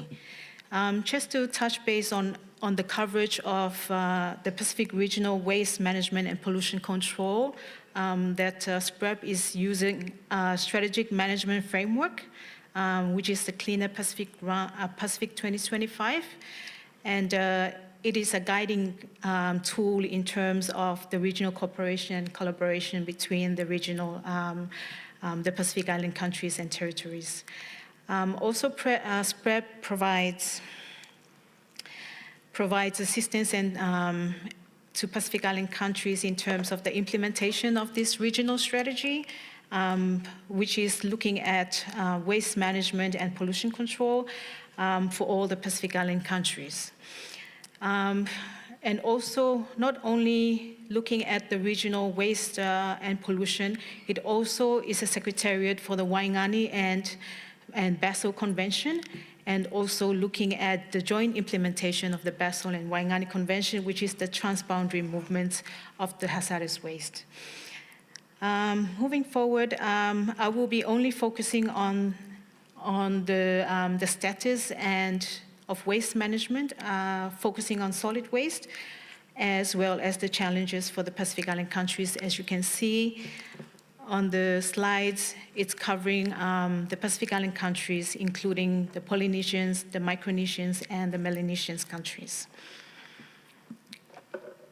Okay, so the current status of solid waste management in the Pacific It's a serious environmental problems in the Pacific, and it's not only a problem in terms of the environment, it's also impacting our health as well. Secondly, it's been an overwhelmed and struggling for the Pacific Island countries in managing the increasing solid waste generations in most of the Pacific Island countries, and it is given that it's heavily reliant on imported goods. With the reliance on the imported goods, it turns to create a one-way flow of materials into the Pacific Island countries, making it very complex for us to deal with managing as well as disposal of solid waste. Furthermore, a challenge is also with the managing of solid waste in the Pacific countries is the lack of funds, resources, equipment, infrastructure, and also capacity to waste management.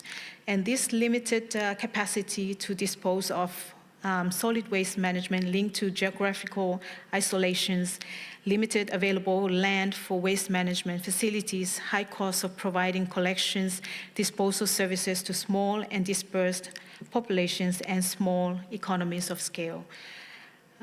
Also, Pacific countries are extremely vulnerable to severe weather events and impacts of the climate change as we are experiencing from today. And also, in terms of all these impacts, is the problems of how are we going to manage this solid waste management in the Pacific with the lack of capacity, the lack of technical knowledge in terms of how we can properly manage this waste in a proper and environmentally sound manner. And also another issue or the current status that we are facing in terms of solid waste management is the lack of waste data to assist with improving of waste management, not only improving of waste management, but also in decision making in terms of improving waste management. So looking at the challenges, as I've mentioned, the status of the waste management, I wish I can have a graph with all the data in terms of waste management, solid waste management in the Pacific, but due to lack of data that we have in terms of waste management, it's very, it's a challenge of presenting this data. So in terms, as I mentioned, lack of data in waste management is something that is a challenge in the Pacific.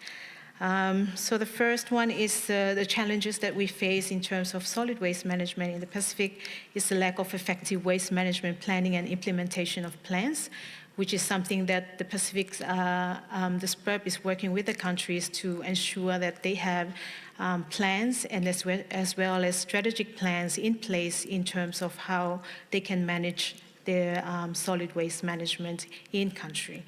And also the challenges that is faced is the ineffective and or inappropriate institutional arrangements and limited institutional capacity to manage waste, which is an ongoing issue and challenge that is faced by the Pacific Island countries. And also the increasing quantities of waste materials requiring management and disposal is something that it comes with development. So as you have heard that in the tourism, the developments of tourism also, it brings in the increasing of waste in the countries. Not only tourism, even businesses and so forth. Our everyday living is also, we are generating waste daily. And also we have the inefficient and ineffective waste collection services.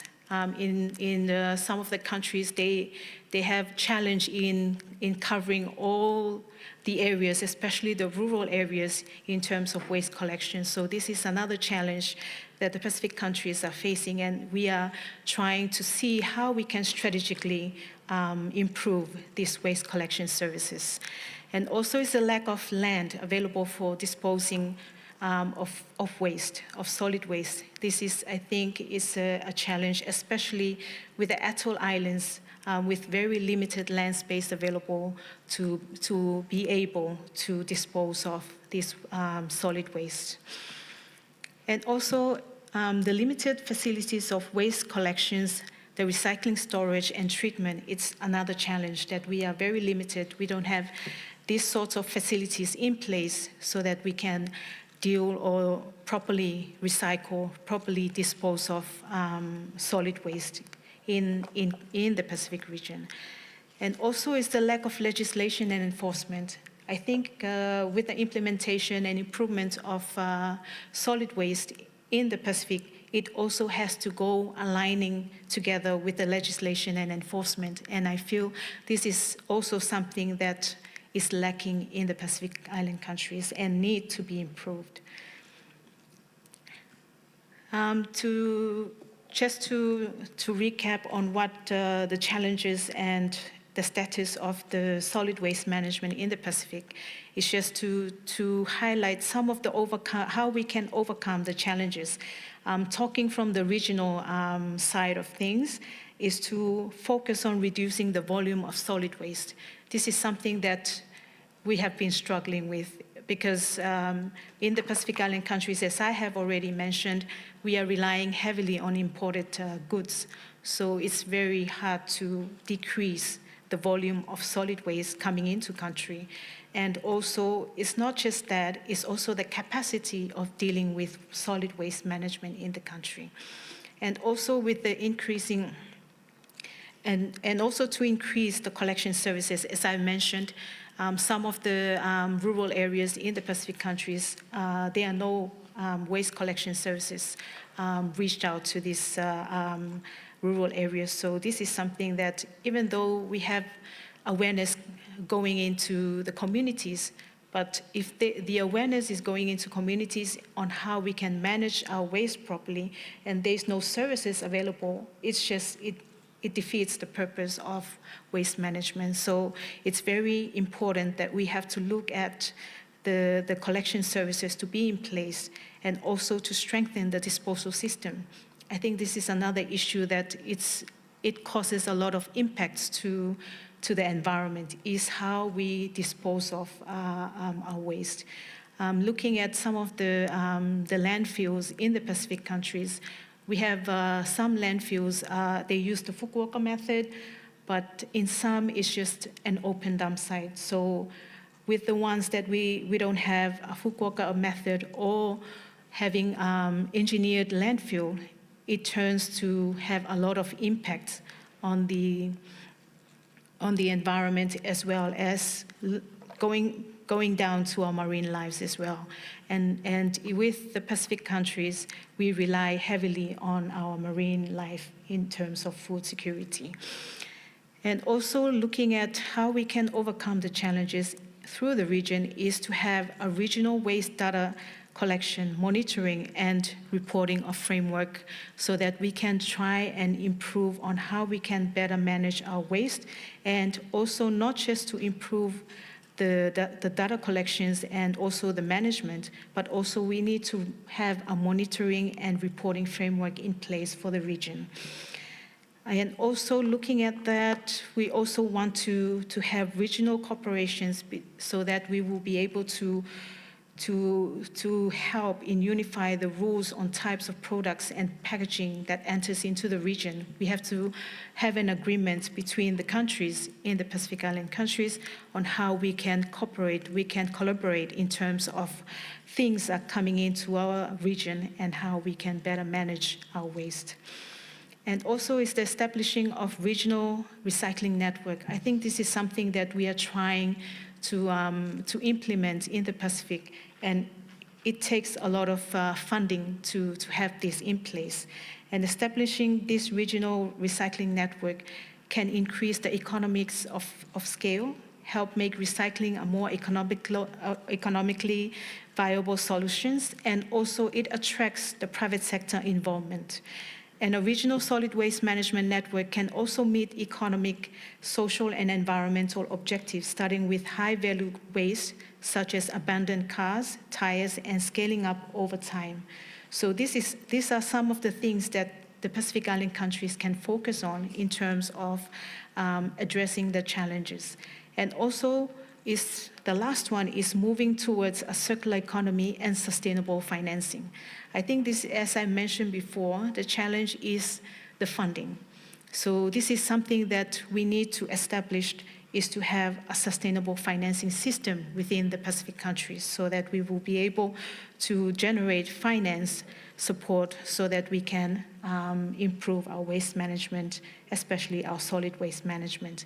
And also, as mentioned, circular economy is something that the Pacific Island country needs to focus on so that we can try and do away from the make, take, and throw away. So we have to do away from that types of using of products and just throwing out, but we need to go through a more circular economy in terms of waste.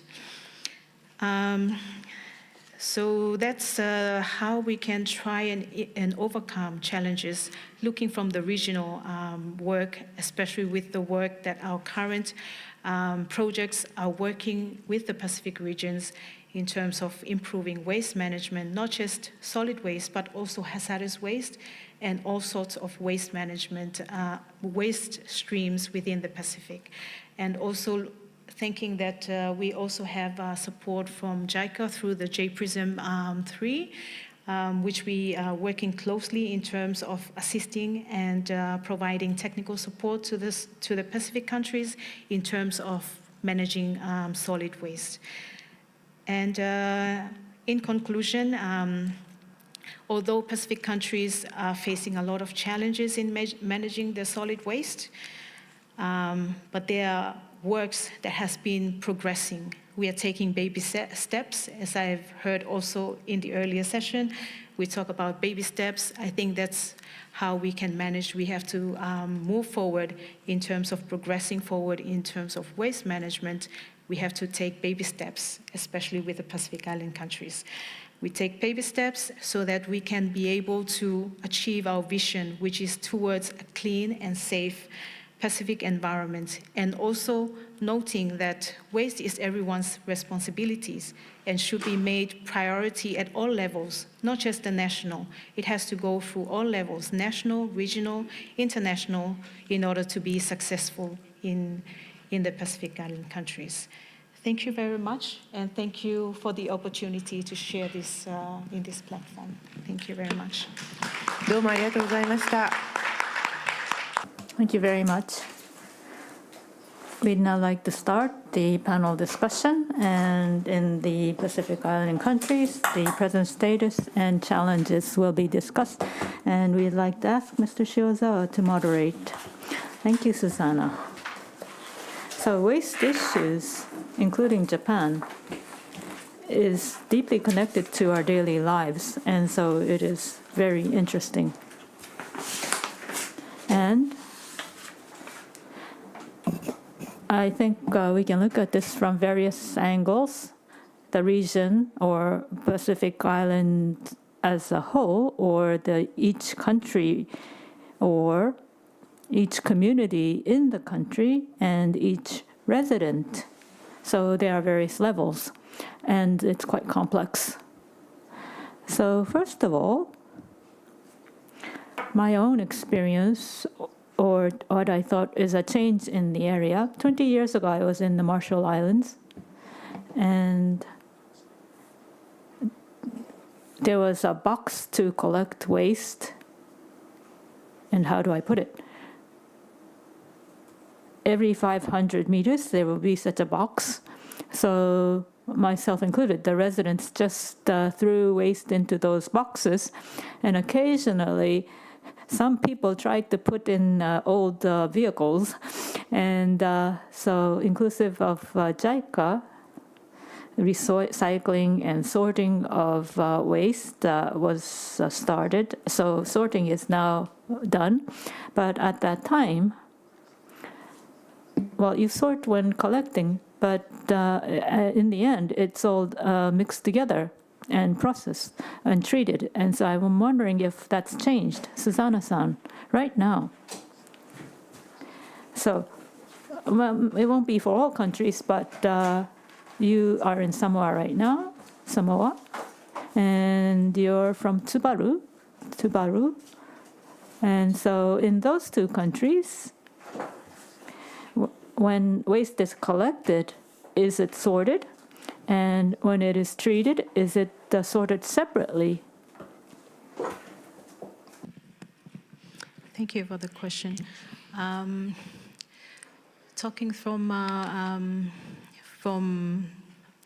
Tuvalu side, we don't really have segregations at the household level, but we have some segregation in terms of the green waste, the organic waste. They have to drop it off at, or they have a different collection services for the green waste, the organic waste. And also they have some recycling programs in place for cans and plastic bottles.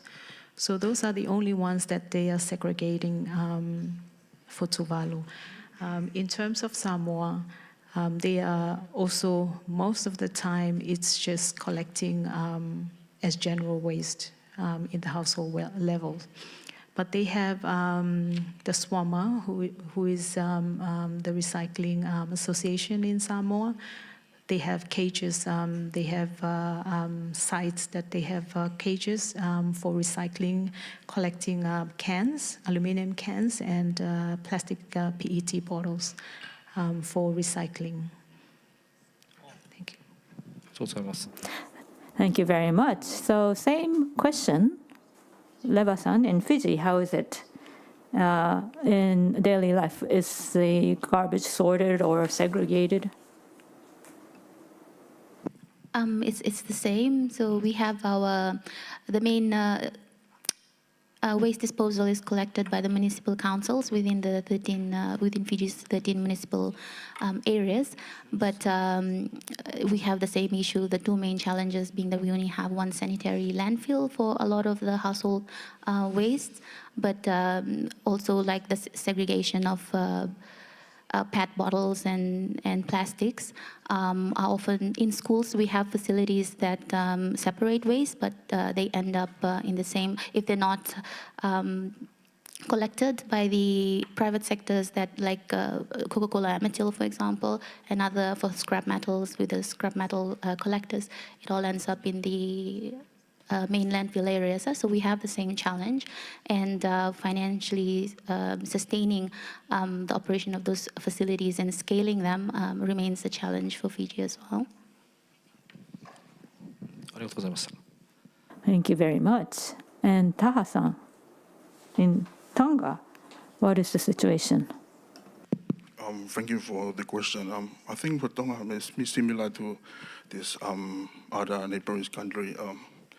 For household waste, I think there's no separate waste for household. But for every week we have 1 day in a week, there's garbage collection. And I think for the public, we have cycling cage for can recycling to collect. Thank you. Thank you very much. Now, going on to the waste as raw materials. So there is landfill, for example, and is there an option to burn combustion, the waste as in the region? Or Susanna, if you could answer. Thank you for the question. In terms of if you're talking about incineration of waste, I think it's a challenge in the Pacific countries given the quantity of waste. is not that much like how in the developed countries like Japan, in order to have that facility in place, infrastructure. And also is the other issue that we have researched on is how we can manage in terms of if we have the incineration in the Pacific, is the operational cost and also the sustainable of the facility in place. We have some incinerators in the Pacific just dealing with medical waste. But even with that is a challenge in terms of operation and operational cost, which the countries are facing at the moment. Some of the incinerators that they are not in functional because of the capacity. There's no the lack of capacity of fixing or operation of the incinerators. But this is something that we need to really look at technologies that can be suitable for the Pacific in terms of waste disposal. Thank you. Thank you very much. So the incineration of waste, in order to maintain the incinerators, I think you're saying you need volume? And also for medical waste, to an extent, you need to have a certain critical mass, otherwise you cannot incinerate?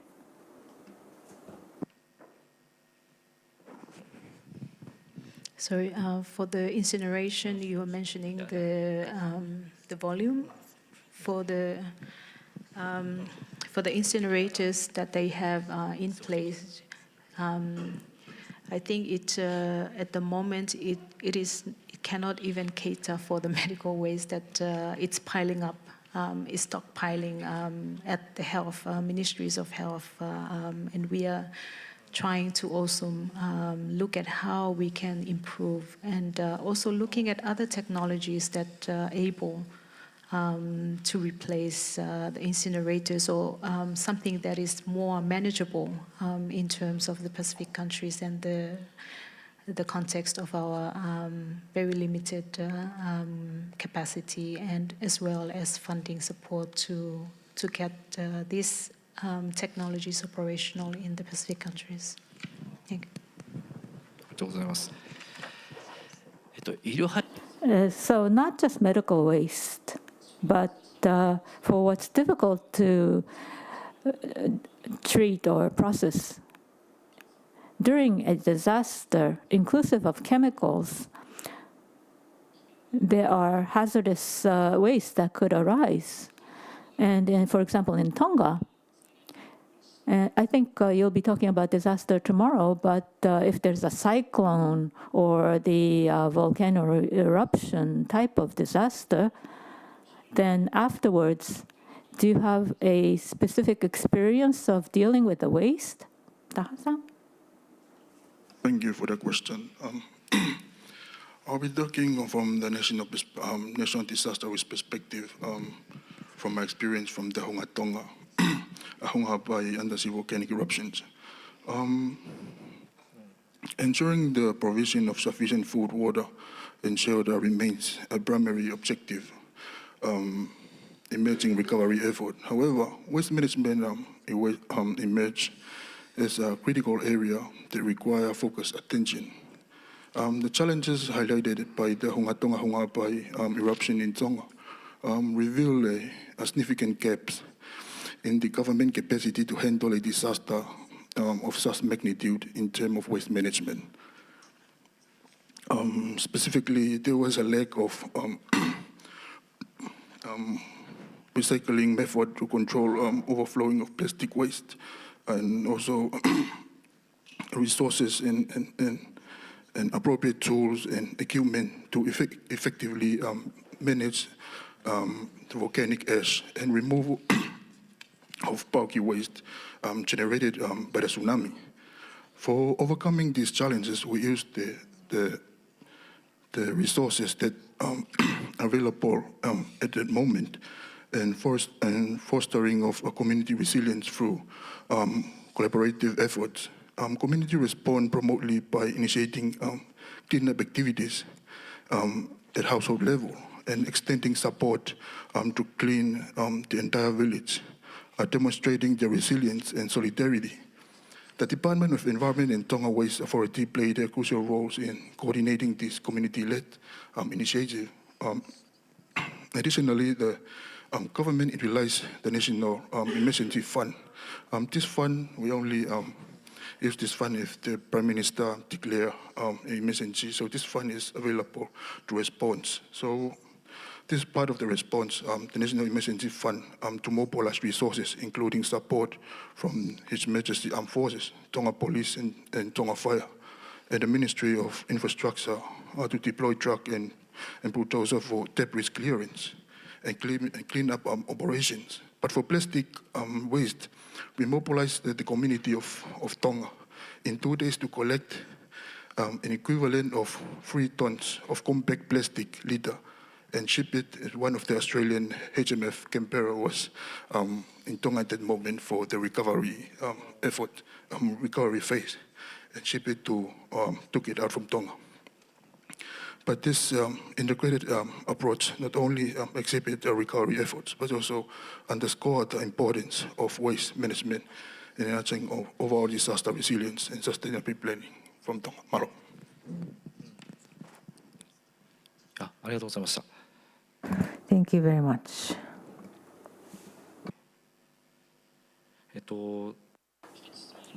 There's one question, but before that, let us, from the viewpoint of climate change, on a coastal area, well, disaster and climate change are related.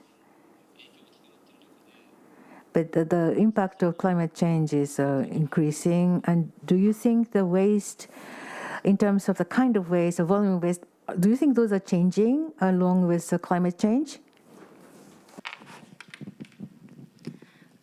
I'll just bring it back to our Fiji's waste collection processes. So we have the municipal council that does the collection of the four main types of waste, the household waste that's collected on a regular basis, like 3 times a week, and then we have the green waste and the other bulky waste and commercial waste. But for the medical waste that's handled mostly by the Ministry of Health and Medical Services, they do have legislative mandate responsibility to manage that. They do have incinerator facilities as well as the municipal councils to handle that type of waste. But besides the challenges that we've earlier discussed regarding to the segregation of this waste, the other key challenge for Fiji is the plastic pollution. We have the Environment Management Act that mandates the waste pollution control unit within the Ministry of Environment. But to support their mandate, we also have the Litter Act of 2008 that has put some legislative teeth in ensuring that we prevent more litter and pollution control measures. We do have what you call, we had an Environment and Climate Adaptation Levy. We're still collecting that revenue stream. Within that is a plastic levy. So this revenue stream is, it collects from departure tax and other high carbon emitting industries and services, but in one of it is the plastic levy, and this revenue stream is channeled towards supporting adaptation activities.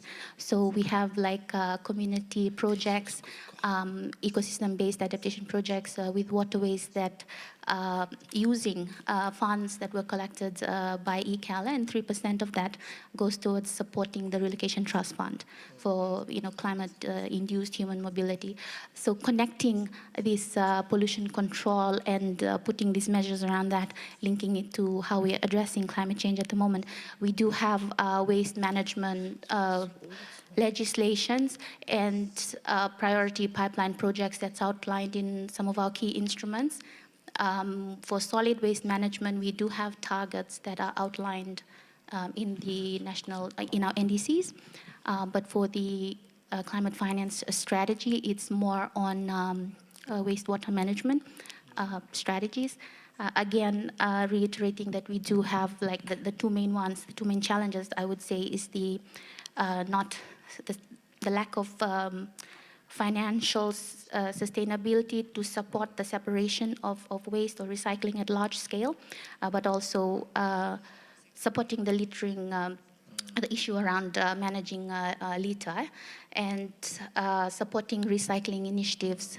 We do, in our two main cities, we have identified from monitoring it over the last couple of years since the Namboro landfill,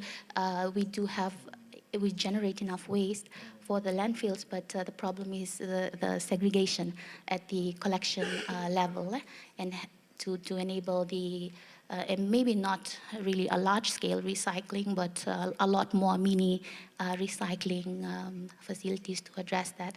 And yeah, financially sustaining them is also an issue. Yeah. Thank you. ありがとうございました。 Thank you very much. The plastic waste and the recyclable waste, I think plastic waste must be segregated. PET bottles, because those are recyclable, but some other are not recyclable. But up to what extent you are segregating the waste in your country, in Samoa?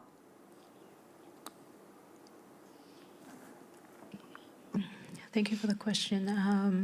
As you mentioned, yes, we do segregation of these types of waste that can be recycled. But what about the other waste stream? I think that is the challenge, is how do we recycle or proper dispose of these types of waste, especially the hazardous waste.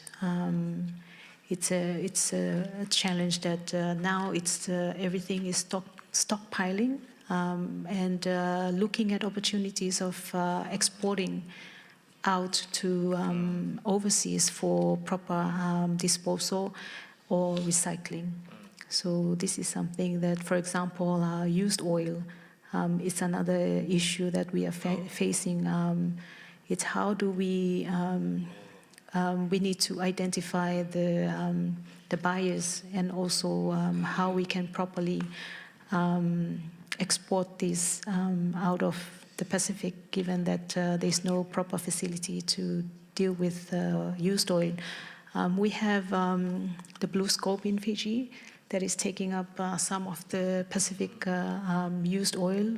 Tuvalu is exporting through the Waingani Convention forms and consent.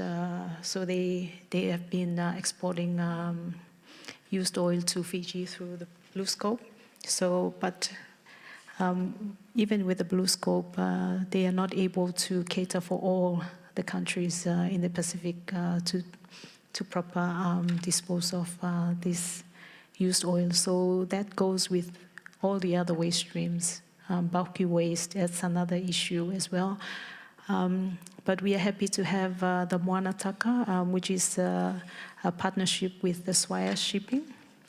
They're able to backload the empty containers from the routes, from the countries that they are able to run their shipping schedules to.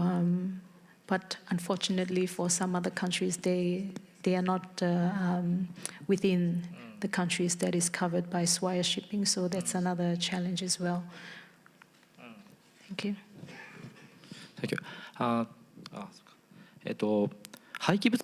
So talking about the waste management, because there are some recycled waste material with a price, and therefore there are certain types of plastics and also the used oil and also the cans, the aluminum cans, and also the steel, and also I think the tire can be recycled. So therefore, for one country, even if one country would export, that takes cost for export, and therefore it's not going to gain any profit from exporting. Therefore, if some nations would collaborate and export. Well, because, so is there any kind of framework where the other countries can collaborate in order to export those waste materials? I think this was covered in my presentation, that in trying to establish a regional recycling network that can cater for this. There's a study done by PRIF, and they have identified Fiji as one of the hubs, and also PNG, and I think Solomon. So this study has been already been undertaken, and it's we are using this study to lobby with donors who are able to support the Pacific in terms of establishing this recycling network. This, if we are able to get the funding, this recycling network will be able to help in terms, especially with the countries, because we cannot have the quantity to fill a container, for example. It takes time for us to, especially with the aluminum cans, because we have to compact them. So it takes time to fill up the containers. So with this recycling hub, it will be able to better facilitate this exportation of recyclable items in the Pacific region. Thank you. So thank you very much for your response. So I'm going to change the topic. So, well, because talking about the littering of the waste, well, because in Palau, so therefore a decade ago, and also when I looked at the current situation, so, well, because, so if we are going to collect a can, and therefore there was a kind of giving back $5, and therefore locally, well, because in the past those cans have been turned out to be something that can be recycled, and it seems for the cans we are not seeing so much littering of cans. So, well, because I think that this kind of best practice from Palau can be shared with other countries. So may I ask you? The question, yes, these initiatives of container deposit legislations is being, yes, it's been implemented in some of the Pacific countries, for example, Palau, and also with just with Palau, just focusing on beverage containers. In Tuvalu, they have a waste levy that is covering not only the cans, the PET bottles, but also covering the end-of-life vehicles, and also some electronic goods that they feel it's something that they have a challenge in dealing with. So this levy will be assisting the country, I mean the government, to fund the disposal of these types of waste. So there's a list within the levy regulations that specifically list down all the waste that is covered by this levy, and this has been shared with other countries, and also some other countries in the Pacific. They are also looking at this sustainable financing mechanisms so that they can assist in terms of funding the management of solid waste. Thank you. So thank you very much. In Fiji, do you have any kind of this kind of deposit system for the waste?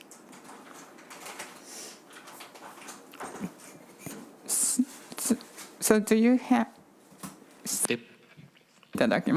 So do you have this kind of deposit system, for example, for the aluminum can, for example, well, because $1, well, because so there is a kind of levy system for the cans in order to recycle the cans. For example, if the can be recycled, and there maybe they could recover $1 or 5 cents. So is there any kind of mechanism that have been introduced in Fiji? we have the same facility for Coca-Cola Amatil. They do collect PET bottles and cans. So a lot of it is private sector. So you have Coca-Cola, but you also have the scrap metal dealers for the other aluminium-related materials.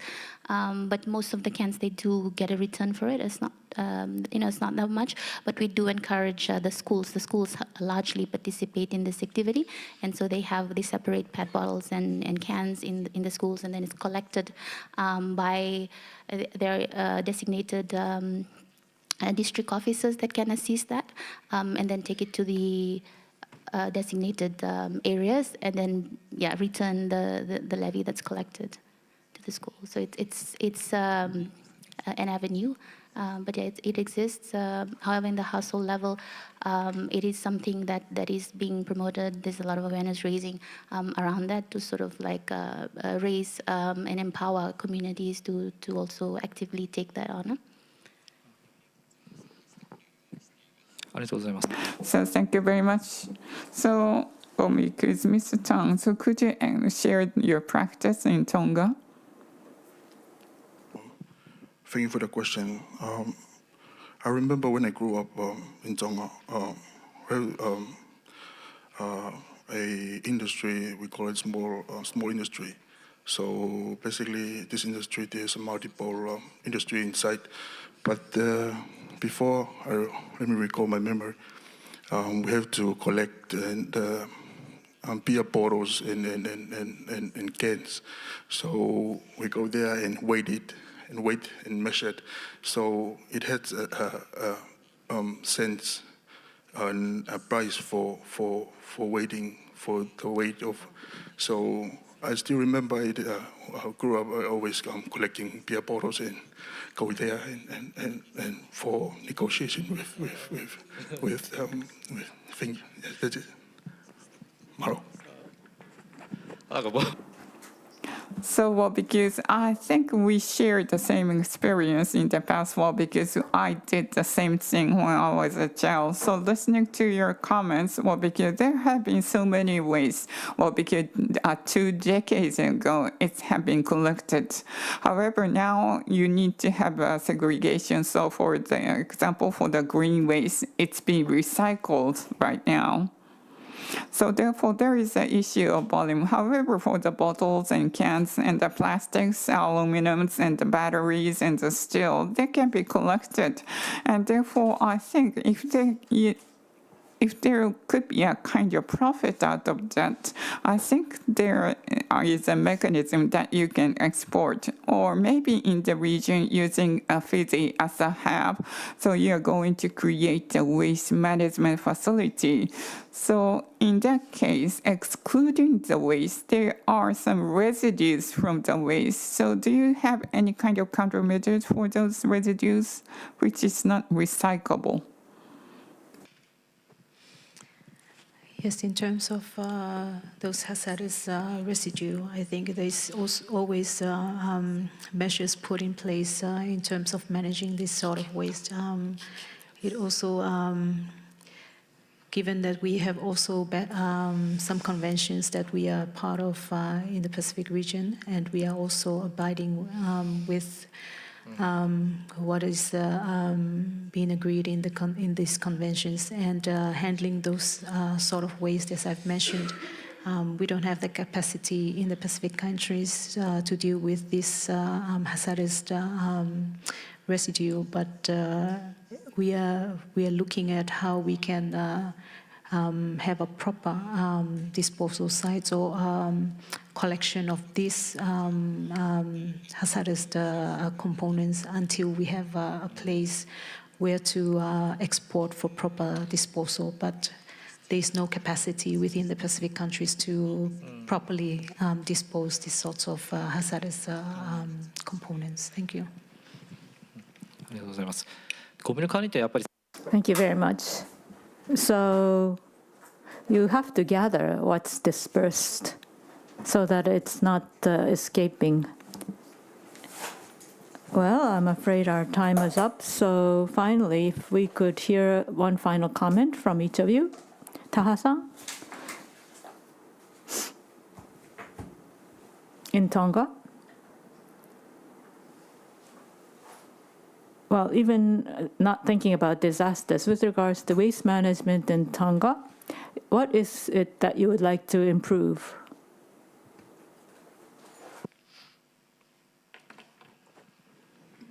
Thank you. As I mentioned, for Tonga, this is a good platform for sharing these challenges, because we have similar challenges. For Tonga, I'd like to improve, I think, for the capacity and also the resources and equipment for waste management to dispose your separate waste from plastic and also bulky waste in Tonga. I wish after this, Sasakawa Foundation will support Tonga in improving this waste management and also the capacity and funding help Tonga to manage controlling waste. Thank you. ありがとうございました。 Thank you. We will study that. For Fiji, please. Thank you. I think I've mentioned the two main challenges that we would like to see addressed, but I think as a final statement, there's a lot of data that also needs to quantify to substantiate and enable climate finance or other types of financing injection into these type of initiatives. So Fiji is currently working on improving these areas in our Climate Change Act. Section 7 looks at improving our reporting, monitoring, and verification and relating to solid waste management. It's coming under the MRV reporting system. So we've just tendered a process. We've put out a tender recently through the Pacific NDC Hub, supported by GGI, to sort of engage or create, develop such a system. So this is something that we look forward to seeing materialize, and we hope that this will inform areas when you have substantiate a lot of this data, critical data that will come out of this system, but we'll be able to also expand on some of the support towards the areas that we've just discussed. Thank you. いや、ありがとうございます。確かに。 Thank you very much. Yes, data and quantification is very important. And Susanna-san? Thank you for the opportunity. I agree with my colleagues who have already mentioned the very importance of data, as I've also alluded in my presentation. But I think for moving forward in terms of improving solid waste management in the Pacific region, we need a very good strategy in place, noting that the regional waste pollution control strategy, CP 2025, is ending next year. So there will be an opportunity for the Pacific countries to sit down and have a discussion on what needs to be prioritized in the next development of the new strategy. And just for your information, that we will be having a Clean Pacific Roundtable meeting that will be hosted in Tuvalu in August 5th to the 9th. This is where we will have the opportunity as well for all the Pacific countries to have a discussion on the new strategy, so that we can better improve in terms of managing waste and pollution control in the Pacific. And also noting that with the CP 2025 regional strategy, we found out that it's too ambitious. We have a lot of activities being listed, but with the midterm review, it shows that there's a lot to be done. And I think with this new strategy, the Pacific countries need to prioritize what are the priority of the Pacific, so that we can have a more achievable new strategy, regional strategy for improving waste management. And also, as I've mentioned in my presentation, there's a lot to do. But as I said, baby steps, we have to take those baby steps. We will be there. but baby steps and working together collaboratively with all the Pacific countries, it's very important. And lastly is that is changing the behavior. I think that is the most important thing that I see that needs to be addressed, is changing the behavior from all different levels, from the little ones right up to the elderlies. This is something that we really need to empower in terms of the Pacific countries, is to have that changing in behaviors towards waste. Because waste is not just waste, it's also resources, and it's something that we really need to take into consideration and moving forward in trying to better manage our waste in the Pacific, noting that we don't have that capacity, we don't have that proper facilities in place, so it's critical that we have to manage this waste properly so that it doesn't impact our environment and even our health. Thank you. Thank you very much. Japan right now, well, it may be clean, but when I was small, not 50 years ago, but about 40 years ago, around that time, people just threw out whatever they wanted onto the streets. It could be a can. So it wasn't very clean. But now it's cleaner because we went through that process. So inclusive of the process, what Japan learned, and I think you're in the same process, that should be shared. In other words, we can collaborate with the PICs so that it can become cleaner. And we are in the private sector, but the government and the private sector, public-private sector, collaboration is necessary so that we can provide some kind of support. Thank you very much for your participation today. Thank you very much. So with regards to the important waste control, you had a discussion. Effective partnerships can lead to collaboration so that there can be knowledge sharing of waste control, and that will become increasingly important going forward. So we'd now like to close the morning session here. Session 3 is about human resource development, education, and social challenges, and we will start at 1:30. And we have some light lunches in the foyer. And we hope you'll also visit the island station on the first floor. So that ends the morning session. Thank you very much.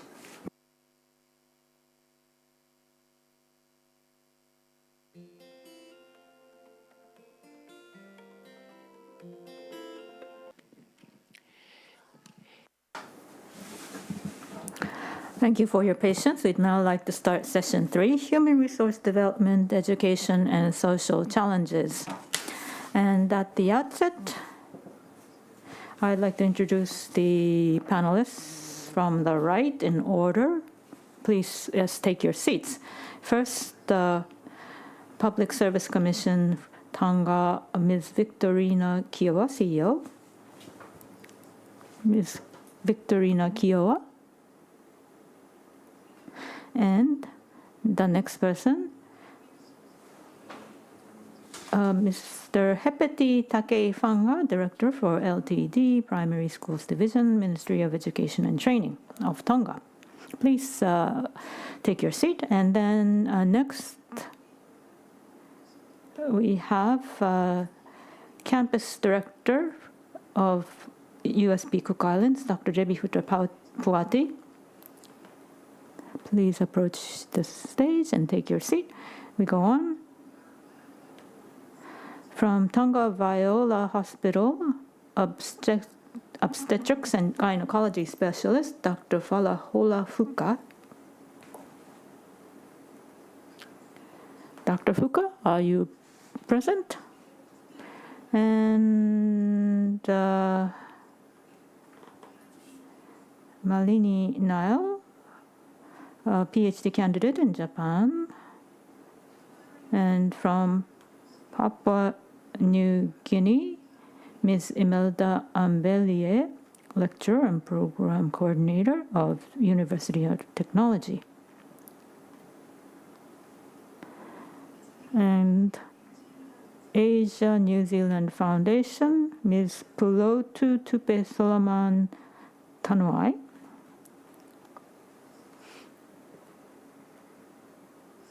And the moderator is Mr. Shiozawa, who will be sitting on the right, on your right, or is everyone ready to take their seats?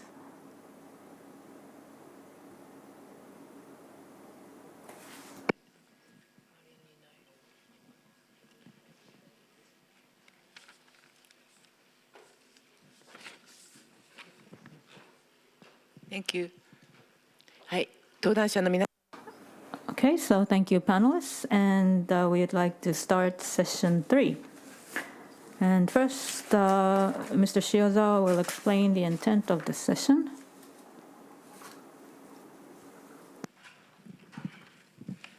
Good afternoon, I'm Shiozawa, and we are going to take up human resource development and social challenges, and I'd like to explain the background, if you will bear with me for a while. After the pandemic, I myself, from September 2022, could now visit the Pacific Island countries, and I was able to see many countries. And even before COVID-19, there had been the human resource outflow and also capacity building as an issue. And after the pandemic, I visited the site. And, well, you talk about human resource outflow, but I felt that things were a bit different. For example, I would go to the Cook Islands and go to hotels and restaurants, and the so-called Palau or Fiji people were working there.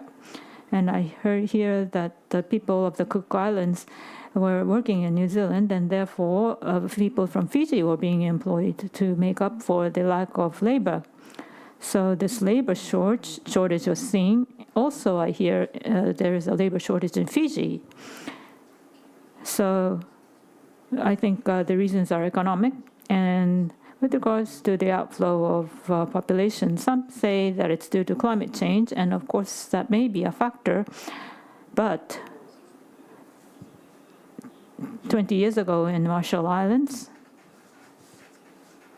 well, I was part of the Japan volunteer cooperators and overseas volunteer of Japan, and I have a list even now.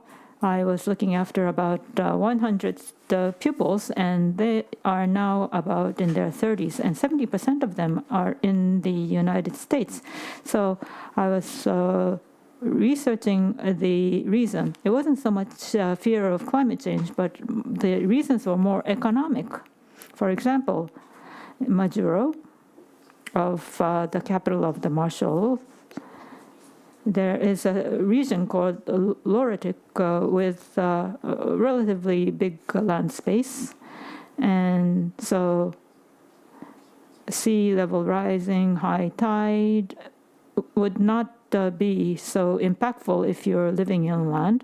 So you wouldn't be too scared. But there are a lot of empty houses, so that it's almost like a ghost village. And I heard that they could not make a living, so they decided to move to the United States where there were relatives. And around May, when I went to the Marshall Islands this year, from the capital Majuro, well, there is, for example, a Woche Atoll, and I had heard that more people were returning to Woche Atoll. But they may have lived for a time in Majuro. And I would hear, well, I don't know if I could use this proper now, but there's Starlink, so that even in the remote island of the Marshall Islands, you can use the internet. And there are solar panels, so there's power. And it's not a city. You don't have to work all day and all night. So without feeling much social pressure, you can go back to your island and get by somehow. So I heard that that was a new trend. And also, there is talk about the community-based tourism on these detached islands. So it's not so much that people are leaving because of climate change. The reasons are more diverse.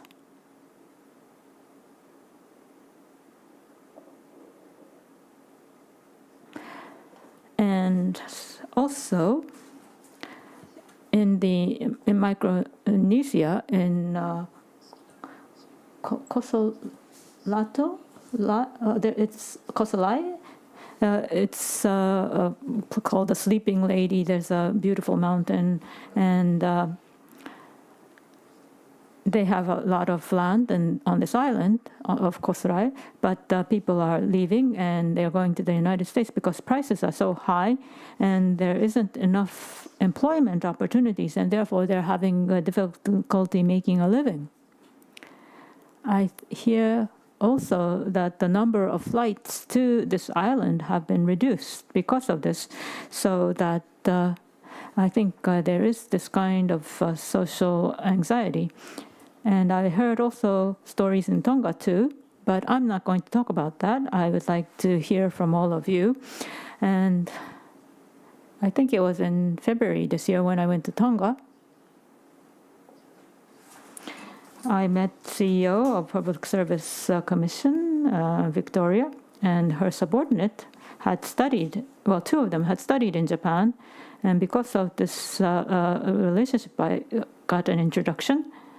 And I think we hadn't had an opportunity to invite someone from the Public Service Commission of Tonga before in Japan, but she was gracious enough to accept and travel all the way to Japan. And education is very important for this field. And so we have Ms. Hepeti Takefanga, who is from the Ministry of Education and Training, and she'll be talking about education. So human resource development, education, and social challenges. We want to hear from the people on site, and that is why we are holding this session. Thank you, Mr. Shiozawa. So let us now start the presentation. So in human resource development mechanisms and challenges of human resource outflow in Tonga, we have Ms. Victorina Kiowa.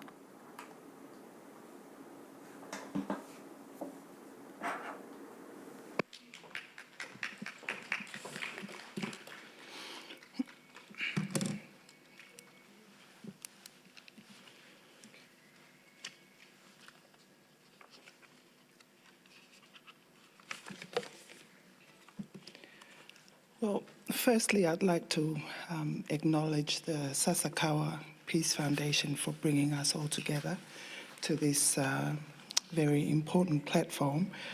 We all live in a little small island, but most of us delegates from Tonga have just met here in Tokyo, so thank you very much for bringing us here together. I'd also like to acknowledge the Nippon Foundation for supporting the Sasakawa Peace Foundation. Honorable ministers, distinguished guests, colleagues, ladies and gentlemen. As you are all aware, Tonga, like many small island nations, faces significant development challenges due to its relative isolation and lack of economies of scale. Migration and outflow of its people provides an important and viable development opportunities to overcome these challenges.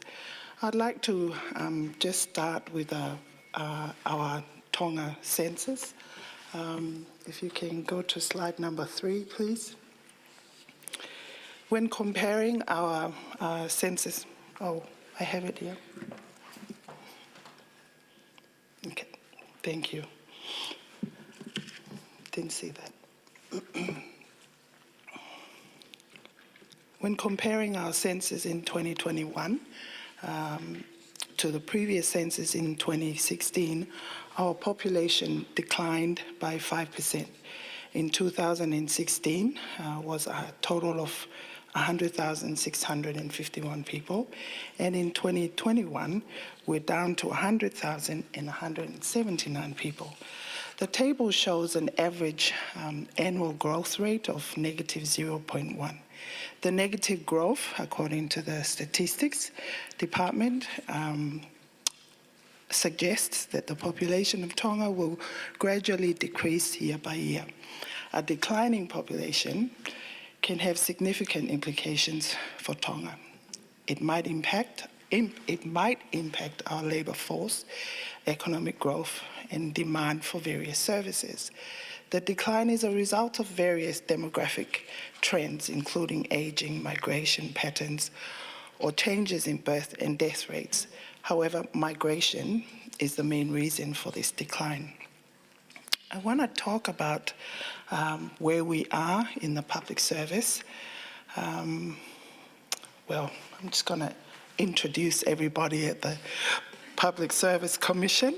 The Honourable Prime Minister is our minister, and I report to all these commissioners. We have a chairman, a deputy chairman, and 3 other commissioners. And I have 4 deputies that assist me at the Public Service Commission. Our function in a nutshell is we are the central agency for HR in government for 20 government ministries. And we are the entry point and exit point, and promotions and trainings in between occurs from and takes place and is decisioned from the Public Service Commission.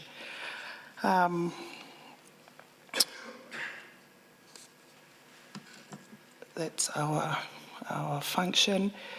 And this slide is just to explain where we are. At the moment, at the Public Service Commission on civil servants under us, which is Schedule 1, we have a total of 4,042 employees. In Schedule 2, there are government agencies that have their own regulations and laws. There's a total of 1,414 government employees in that schedule.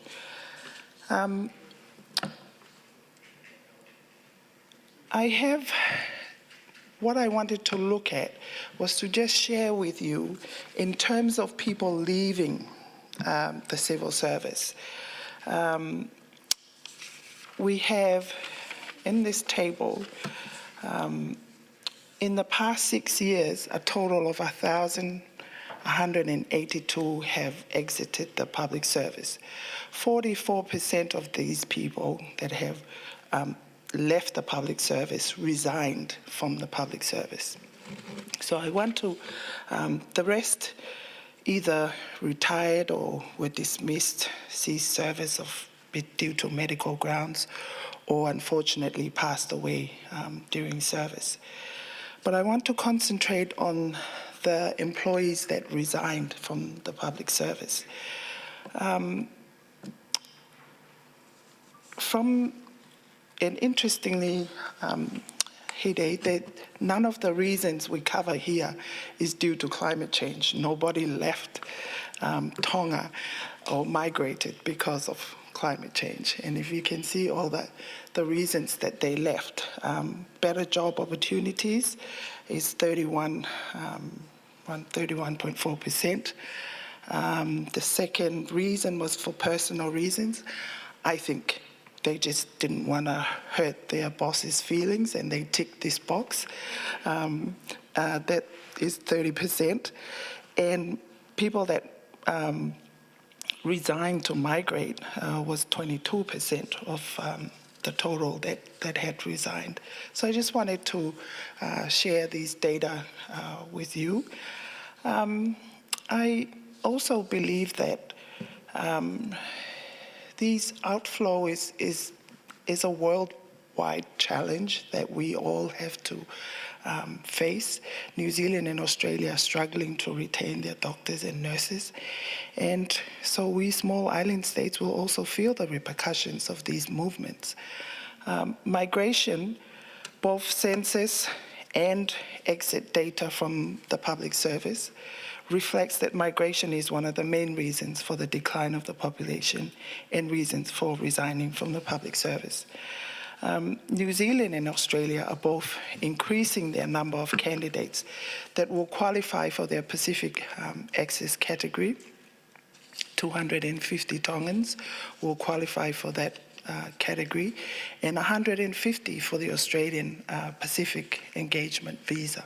So that's another lot that will be presented in the next lot of data exiting the public service. I want to just touch briefly on the seasonal workers program. A recent study funded by the PICs Plus implementation unit found that Tonga's labour force will not be heavily depleted by departures for seasonal work in the next 3 to 5 years. Such the evidence that supported this, such as the number of visas processed by New Zealand, only 10.7% of all visas approved in the last decade was for seasonal workers. And the second evidence is the amount of remittances shared by the National Reserve Bank of Tonga, which stated that, that's the graph here I have, the table I have here, that the remittances from seasonal workers consisted of only 3% of the total remittances in 2012, and has increased up in last year, 2023, to 10%. So despite these two evidence, sectors such as tourism sector and now government is slightly feeling the absence of people that can fill roles such as housekeeping, cooking, and driving positions in government. For housekeeping and the tourism sector, a friend of mine shared that she's having to bring staff for her restaurant from Fiji and the Philippines to help her with her restaurant. I'm also seeing some graduates resigning from the public service to go on seasonal workers program. And again, as Hide had alluded to earlier, it's economic, for economic reasons. My ministry has been advertising for a driver for almost 2 years, and we don't have a driver because I don't know where they all are. But we had to drop the minimum requirement for drivers so that we can try and find a driver. So hopefully I'll find one soon. I want to also talk about salary, because that's also part of the challenges that we in government find and have to face and have to try and cope with. So government realized that 50% of the number of exits that I had talked about earlier from the public service was from the Ministry of Health and Ministry of Education. So duty allowances have been added to doctors, nurses, and teachers' salaries effective 1st of July this year as a temporary retention incentive. We can only pay government employees what we can afford. And in Tonga, our wage bill should be at 53% of our total domestic revenue. And we are struggling to meet this threshold. We have at times reached 62%, and I believe we are back now in the 50s. But I believe that no matter what we pay our employees, if they get an opportunity to migrate and be offered better salary overseas, offer their children better education, have access to better healthcare systems, they will leave Tonga. But once all their economic, financial responsibilities are in place, the children are educated, loans have been paid, our people will return to Tonga. And that's what we know that is happening and will happen. But they leave because they have to. But we know their hearts are in Tonga with us. And I know this is very similar to the rest of the Pacific Islands. Previously, the civil servants' entitlements, they have their annual leave, their sick leave. We also have leave without pay entitlements. The first 20 days can be approved by your CEO. If you need more than 20 days, that has to come to the commission and we decide who can take leave without pay.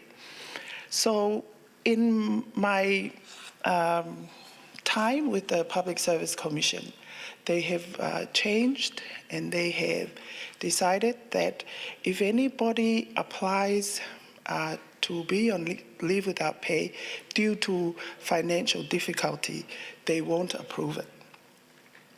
The person that has applied will have to resign from the civil service.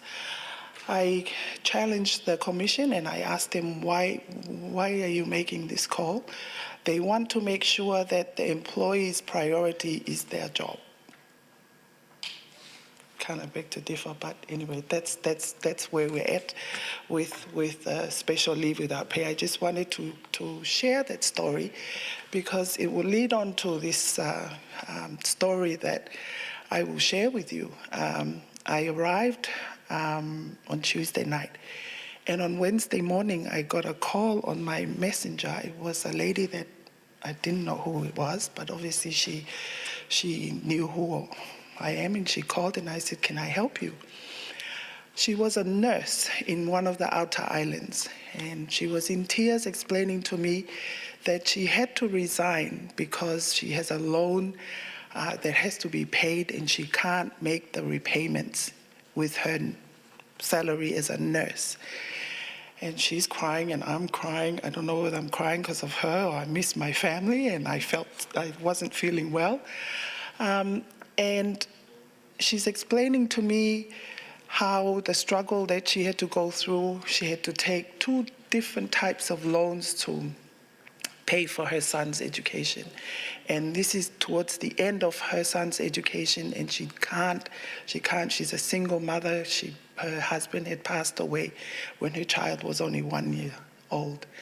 So this story just goes to prove that there is a number of people that leave the public service and leave Tonga, not because they want to, but because they have to, and that is their coping mechanism.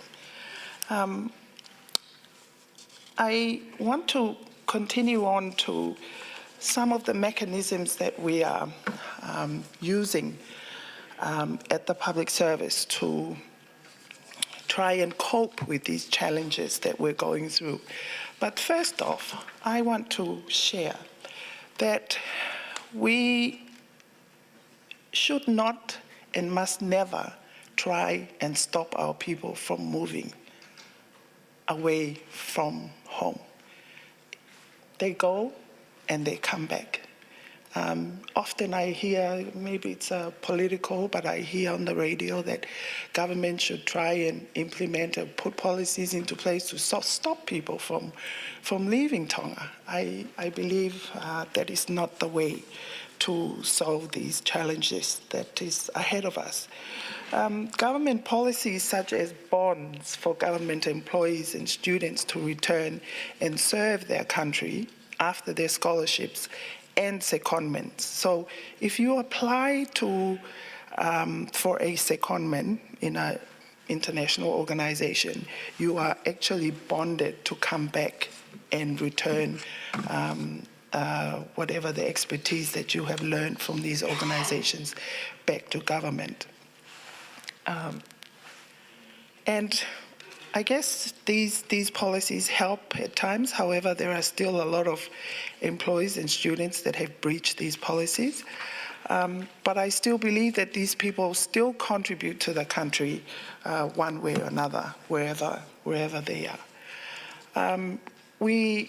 In every financial year, in every budget, the government allocates scholarship funds to ensure that we continuously train our students and employees to, as a means and for government employees, help them in their personal development and capacity building, and also addressing skill gaps in the workforce. I'm also grateful to our development partners, including Japan, for the many scholarships that government employees benefit from. In the past 2 years, 2 of my senior staff have returned from Japan with master's degrees in HR and management. So thank you very much. Another mechanism that we have that is assisting us with these challenges is that last year we established our first national university. And prior to the establishment of the national university, our nursing school could only train a maximum of 30 nurses a year. But the university now, I believe, has tripled that number. Hepeti can confirm. So this is great because it means that when nurses are leaving, I believe that the total exit from the Ministry of Health, 53% of the employees leaving Ministry of Health were nurses. So our national university has stepped in to help the country train and prepare nurses to fill these gaps. We are also running and conducting a whole of government organizational review, is to review all 26 government agencies in Tonga, and that will start in the next 2 months. It's really just to find out where everybody is at. Is your ministry positioned in the right place and have the right capacity to run what it is that you're running? And so hopefully the review will be able to help us going forward. So as I mentioned before, the duty allowances as retention incentive pending the results of the organizational review of all of government. So I did mention that doctors, nurses, and teachers, but recently we've just put in a paper to include our senior lawyers for these duty allowances. In looking forward, I believe that education and training is key. I want to thank the Sasakawa Peace Foundation for confirming last night that there will be more training opportunities for all of us small island nations to come and learn from you technically, but more importantly, management and leadership style. Your spirit of service for and to your people are really key, and I want to be more like you. Very respectful, yet very successful. And we see there's great collaboration between all stakeholders here in Japan, and we want to learn from you. We work very closely with New Zealand and Australia's public service commissions in providing necessary trainings and workshops and conferences that helps government employees improve our performance, behaviors, and attitudes. Looking forward, I truly believe that we must look at flexible working conditions.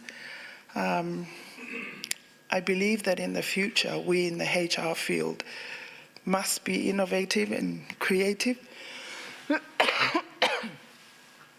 to be able to retain our employees. And we must be able to think outside the box. We must trust our employees and allow them to be output-oriented They can do so much more if we give them that opportunity. We must also remember our people that will return back to Tonga. No matter what their age is, we must look out for them and utilize them where we can. New Zealand Public Service is running a mentoring program for us senior officials in Tonga, and a few of us in Tonga are involved. This can be a way of engaging our people that have moved abroad and want to contribute and make a difference. I see Chris Cocker would fit in that box one day when he returns to Tonga. With all that experience, he'll make a good mentor for upcoming civil servants in Tonga. Work-life balance, job satisfaction, mental well-being are really absolutely vital and important elements of HR that we must consider and ensure that, firstly, our employees' well-being is of utmost importance. Before anything else, I keep telling my management team, you need to look after your employees. You need to make sure that they are well, that they're sitting at their desk doing our work, and everything is okay at home so that they can concentrate on their jobs. Thank you very much for this opportunity. I'm really grateful, and I look forward to learning from others that are here. Arigato gozaimasu. Thank you. ビクトリーナ・キアオ様、どうもありがとうございました。 So thank you so much. So next we would like to have the presentation from Tonga. So therefore we would like to have the presentation from Ministry of Education and Training in Tonga. So we would like to invite her for the presentation.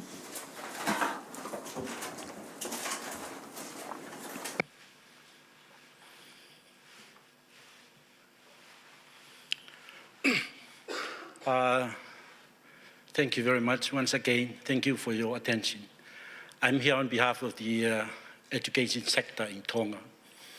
And before I do my presentation, I was thinking to the role of education is to enlighten any countries and to see issue how to turn it to become an opportunity. Because we are living in a days of problems and issues around us. But the question for us in education people, how we can convert those issues to become an opportunity for our development. Therefore, I believe that any sustainable development across the country should be based on education. So education is the only sustainable development that will equip us to see the world wide and wisely. My presentation will not long, so I wish to take you to just a brief. When I prepared my presentation, I was trying to see how we live with the obstacles to become an opportunity for us. So in Tonga, you can read the presentation from there, but in Tonga, there is an icon of a Tongan community and society in the Pacific, because Tonga is the highest PhD scholars in the Pacific per capita. But you know what? It doesn't really reflect it in our economy. That's the message for us, education. How can we merge those two opportunities to develop our country? And that's why I prepared this presentation. I wish to go back to the structure of how we deliver education to Tonga, and then see how we can merge, how we can align with the needs of our development partners to make it more than Tonga. So this is the, Tonga is the Polynesian kingdom of more than 170 South Pacific islands, and many uninhabited, most lying in the white beaches and coral reefs, and covered with a tropical rainforest. So the main island, Tongatapu, is protected by lagoons and limestones and cliffs. It's a home to the rural capital of Nuku'alofa. During the Hunga Tonga and Hunga Hapai, everything all blacked out. And then the connection with the foreign countries, they thought Tonga is already wiped out from the Pacific. Compare the power and the magnitude of the Hunga Tonga and Hapai. But who knows why Tonga still exists? And that's a lesson learned for us to think twice and how to accelerate education and then educate our people, our students, to know more about the capacity of the Kingdom of Tonga according to our development. I'm glad to hear, once we discuss the tourism, they both mentioned there that education is one of the main drivers for developing tourism, because no matter how far you go, unless we try to enlighten you with educated people around you to know your destination. So in Tonga, we have national development, Tonga national development.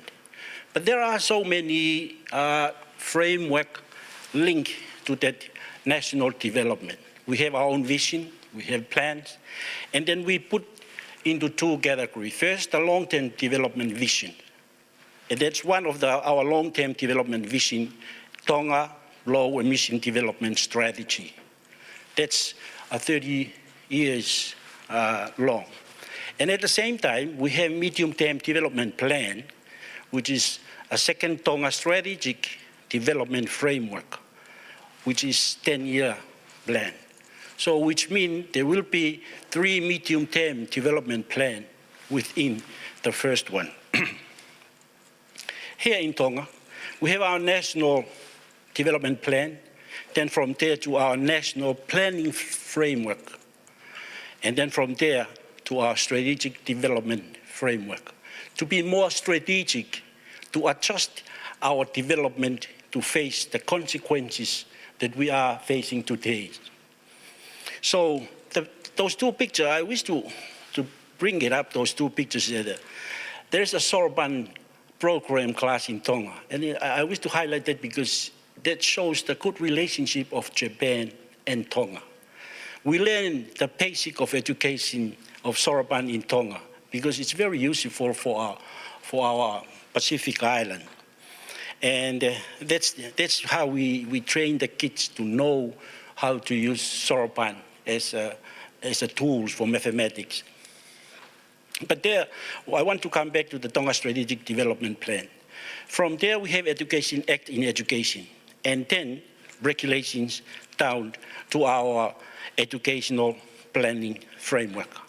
And then at the same time, for education, we do have corporate plan, which is 3-year plan. And then from there to our annual management plan, together with the supporting budget to empower our activities. So I wish to highlight here that only 7% of our national budget is set aside for our Ministry of Education budget. That's how we try to develop our framework to match with the requirement of the development partners in order to make us survive. But at the same time, we have 5 pillars of our strategic development plan or framework. First, we focus on economic institutions, social institutions, political institutions, and also infrastructure and technology input. And the last one, our natural resources and environment input. As in Tonga, we don't really have any raw resources or minerals. only the human resources that we have in Tonga. That's the asset of our Kingdom of Tonga. So education is very important to develop the skills and the knowledge of our people to be able to withstand and then find their own life. That's why we focus on those 5 pillars, our economic, social, political, that will guide us together with our infrastructure and natural resources. The 7 national outcomes in Tonga, that's how we aligned our development, our working to our development partners, to be more inclusive and sustainable in dynamic knowledge base and economy, and to be more inclusive, sustainable and balanced urban and rural development across island groups. All these 7 downstairs based our development. So I think CEO of BSC mentioned the issue of outflowing of workers. From education, we have a perspective of looking at that as an advantage to the Kingdom of Tonga. Once a teacher and a nurse moving overseas, what are we doing for the supply and demand to fill the gap? But the attrition rate in Tonga is becoming increased. But we are trying to feed the supply and then supply the demand of those issues. So here, education sector development plan, we have 3 years corporate plan, from there to our annual, and then ministry budget. These are the focus of education within those hard times. We have to make sure that we have to provide quality education, adjust the curriculum to pursue those obstacles, and then we make sure that the quality assessment tools to be matched with those demands, and also a teacher's appraisal method. Those 2 graphs, I wish to highlight that these are our focus. First, the student access to education. We have to educate our students. Second, what is the quality of education to be delivered to those students? And the graph here with some recently survey, that's why I put it up. So coming to a point to see the challenges, as I mentioned, sometimes our challenge become an opportunity. And then I think we have in common our financial constraint, the shortage of human resources, increasing the teacher outflow and teacher burnouts, lack of baseline data for planning and development of education program, online connections to the remote island schools would be an issue, communication breakdown for decision making.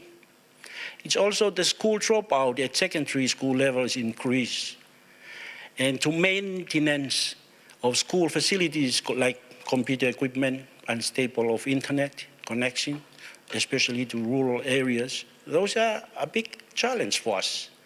And also the capacity building of teachers to be ongoing. So despite those challenges, I think we are still alive to find a way forward. So one of our way forward is to increase our ministry budget of education to a minimum of 20% of our national budget. Next, recruitment of teachers, more teachers for supply and demand of teachers, need more incentive for elementary school teachers, significant role of baseline data for education development, and so forth. But I wish to highlight the idea of how education deals with those obstacles. During the pandemic, we have established a homeschool program. So we deliver all the educational mode of teaching through internet, and even not internet, but radio. So the student can learn and take school from home while no school open at that time. So, but that's the kind of things that we want to develop within the framework of education. I don't want to go further than that one because we want to hear the contribution of our panels at the front. So I think it's better to have the overarching framework from the education in Tonga despite those issues in the. But that's the main point for us in Tonga. View issues as an opportunity for our development. That's how education, I think, is very important nowadays. Thank you very much.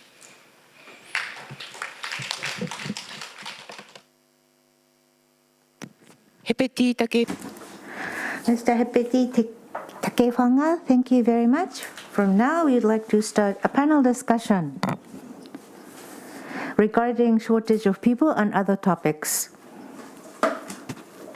Moderator, Mr. Shiozawa, please proceed. Ms. Victorina and Mr. Hepeti, thank you very much for your presentations. Victorina-san talked about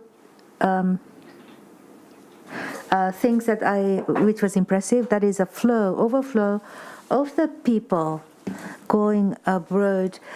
She said it's not a right thing to just stop them from going out from Tonga. While going to different places, I feel that natural selection should not be restricted. That's against a free society. Now, on the other hand, can we cover the issue? Well, increasing the human resources within the country is one way. I'm not directly involved, but the Japanese government offers scholarship, and JICA is offering not training, so it's not about scholarship, but capacity building is offered. But when people come to Japan for training and go back to their countries, they leave the country, but we can't stop it. But if a certain percentage of them remains, it's okay also. And eventually, not everyone, but many of them will come back in the future, and that will lead to the development of the country. So restricting the flow of the people is difficult and also is not the right thing to do, I agree. And increasing salary is depending on the economy of the country. In case of Tonga, overseas remittance is like 20% of the GDP, I believe. In that sense, it's like if the human resource development is an investment, and some of them go abroad and then send back some money, and then eventually they'll come back. So in a large sense, it's the economy is circulating, and then will lead to development of the society. I think it's an important viewpoint. So one by one, I'd like to ask a question. From Cook Islands, we have Dr. Debbie. In Cook Islands, by the way, Dr. Debbie is a director of University of South Pacific in Cook Island campus. When you look at the educational institutions and students, when people get degree, improve capacity, after that, what selection, what choice do they make after getting degrees? Thank you for the question, and thank you for the conversations from Tonga. I found that there were some real connections with the same issues for us. I think one of the key things that we find at the University of the South Pacific and the regional campus is that it takes a very long time to get a degree because we do not have any in-country student loan schemes. And so students have to only take a paper as they can afford. And so, for example, we've had situations where teachers, they finish the 100 level courses and then they start teaching, and yet the legislation says they have to have a degree, and so they're working full-time and still doing one paper a semester, and they don't get any financial incentive until their degree is over the line, and yet you can see that for 24 papers in a degree, this takes a very long time. When you're working full-time, more often than not a woman, more often than not a mother that has extensive community responsibilities as well. So I think that would be the biggest challenge. What I do know, and what I can see, for example, when I look at the senior management across government and also our parliamentarians, that USP and other universities, of course, have significantly contributed to the capacity building of leaders in the country. But I think the biggest barrier to our building the capacity of our nation is that we do not have an in-country student loan scheme. We have New Zealand passports. They go to New Zealand, they do a degree, because we're part of the realm, they can get a student loan, and more often than not, they do not come back until perhaps they retire, like Tonga. Thank you. ありがとうございます。Thank you very much. Then, for example, in Cook Islands, there must be traditional position, right, deed of the land. I think the family has to protect the land deed and other rights. But is there a problem that family cannot no longer protect the right because family members are going out? Well, people continue to grow. The population grows even if the person is not in the country. And so no matter where you are as a Cook Islander in the world, you still have Indigenous land rights. So even though you might not be there, your family still has that entitlement. The thing is that land does not grow, but families grow. But yes, I mean, I resonated with the fact that during the pandemic we lost 2,000 people. We only have a population of 14,000 people left in the country, with more than 100,000 Cook Islanders in New Zealand and Australia. There are significant issues that are coming from that, yes, but the land stays with the people, doesn't disappear. ありがとうございます。 Thank you very much. Next, from New Zealand, we have Ms. Tupe. Well, going through your background, it's really interesting, but from New Zealand point of view, compared to Cook Islands, Tonga, Samoa, Fiji, maybe other countries, do you see them as a supply of labor force or a temporary seasonal workforce opportunity you're giving them? What viewpoint do you have for them? Well, thank you so much for the question, and thank you for the talanoa that we're having. It's a real honour to be here. First of all, I think I should thank the Sasakawa Foundation for the opportunity. Here as part of the Asia New Zealand Foundation, and our two foundations have a relationship. So I just want to qualify all of my comments. These are my personal views, and so I don't represent government. Firstly, I would just like to say that there was a lot of resonance with some of the comments that have already been made. New Zealand also has a brain drain problem. During the pandemic, we had a period of brain gain where everyone was coming back to spend the COVID years at home. But we have labour shortages as well. In many different sectors, we have a teacher shortage, a shortage of nurses and doctors. But at the same time, in our public sector, 6,000 jobs have just been cut. So it is a very competitive time to be looking for a job, and those of us who do have jobs are very grateful. There are flow-on effects for businesses and others, so it's quite a tough time for the economy at the moment. Currently, I work in the philanthropic sector, and what I would say is that we are noticing that the needs are very high.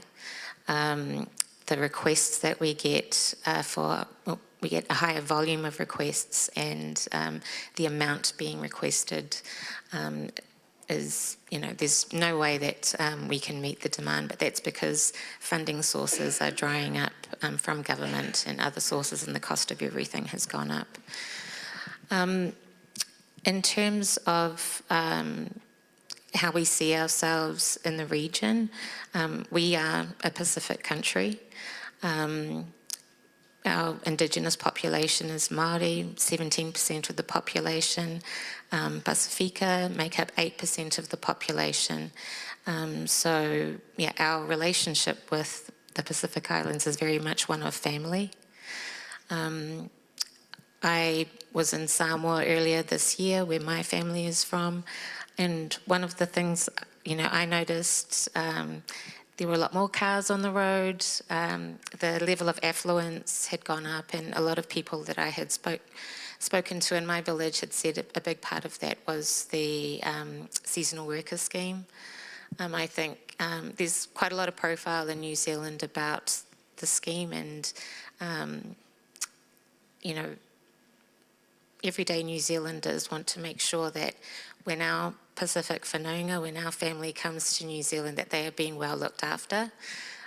There's a lot of attention about instances where that doesn't happen. But one of the things that we hope for the scheme is that it's a win-win, that those who come to New Zealand are able to benefit financially, but also learn skills that they can take back home, and make it a sustainable practice for them. There have been success stories about people who've learned how to plant certain crops and then started a plantation back at home, and those are the kinds of success stories that we like to see. But I just also want to reiterate one of the comments about education being critical. In the words of Malcolm X, education is your passport to the future. And, I think that's something that's really important for us as a region. It's certainly something that's very important for the Pasifika youth that I work with in my social enterprise. And one of the things we want to see is that they're getting the skills that they need, but also building the confidence that will stand them in good stead wherever they are in the world. And I strongly believe that connection to culture and language is something that's really vital in helping them to do that. So thank you very much for your comment. So thank you very much for your meaningful and significant comment.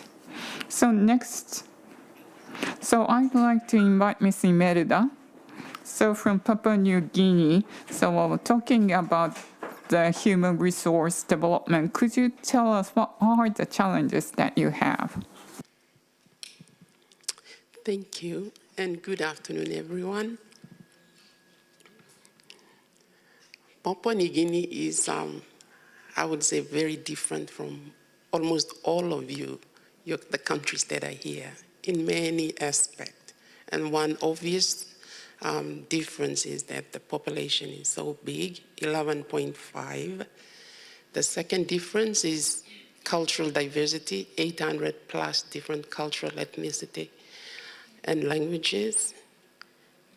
And so when it comes to human resource development, it is also a very big challenge.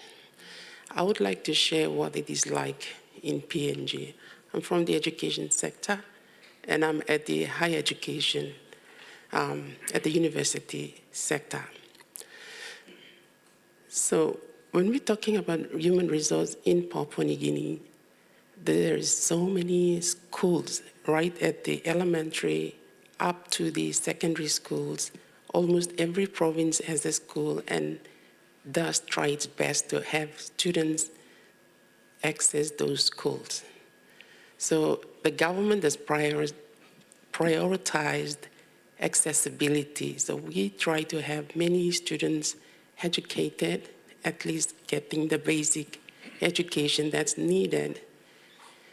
However, there is a bottleneck situation where the vast majority of the students, thousands of students that are educated, do not get to complete right throughout to the universities and the colleges. Therefore, this systemic structural issue that is there causes and poses a lot of social issues at the moment, I can say, in terms of unemployment. I was surprised, or like some of our speakers here have said, you have workers who are leaving, there is job and people can't fill. That's what you said.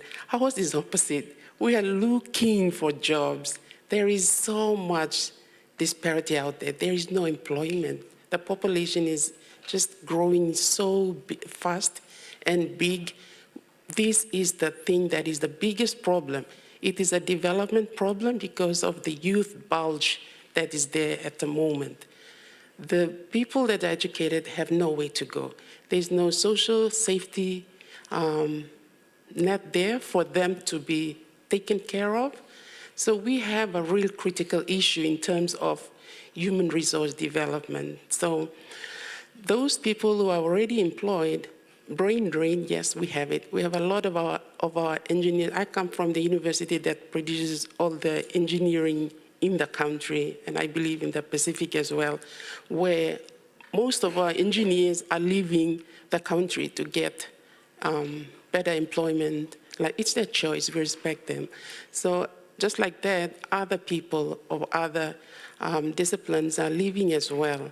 That is open to them as well. We do have the seasonal workers program that is there. New Zealand is helping us, as well as Australia, just to address this unemployment and social issues that we have here. And we are very thankful for the governments, our partner countries, or governments to help us in that aspect. Even still, as a lecturer who teaches students, after the 4 or 5 years when we graduate students, not everyone is educated because there is no job. That's the reality. That is one thing that we have that is biggest problem in terms of human resource in Papua New Guinea right now.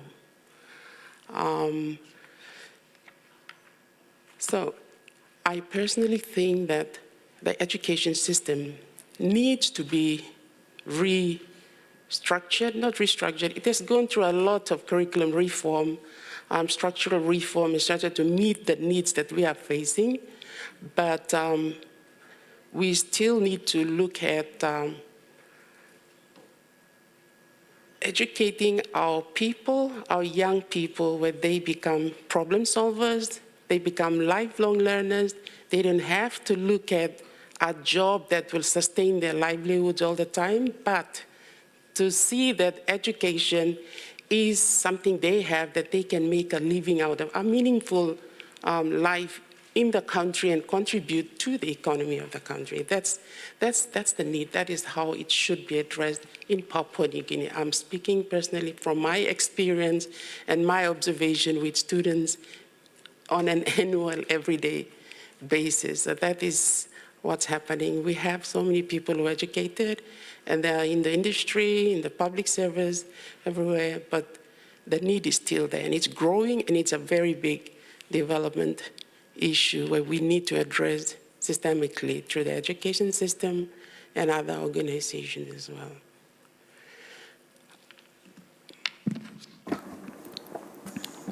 So thank you very much. So I'd like to ask Marini-san. So I think in August of last year, well, because there was a young practitioners seminar, and there was a talk about the human resources.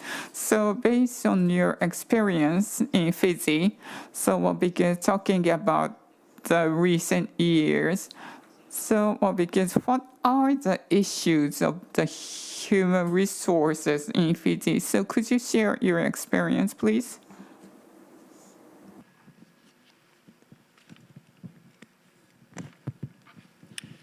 Thank you for the question. Again, I'm not representing government of Fiji. He is a researcher, and I will be speaking from my personal opinion and my previous experience with education, and the recent forum we had last year with the Pacific Island students as well. So I think our issues in the Fiji and most of the Pacific Island countries is very similar to what Ms. Victorina from Tonga has mentioned about. So we also have people leaving the shores for better opportunities in terms of money value, value for the education or the qualifications they have. Either they also are dissatisfied, so there is also a movement, also challenges in retention of skilled workers or people who come back from studying as well. So basically this retention is not just people going out of the country, but also moving within the country. So there's also a high turnover within the industries within the country as well. And of course, further studies, personal and family reasons as well.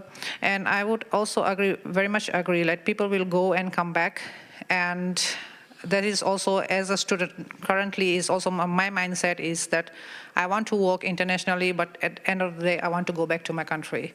So I do agree with that, and that I think that no matter how much policies that will be to stop students or stop people from leaving the country, there will be still issues and challenges in terms of unemployment. So, and one of the reasons I think people are migrating is that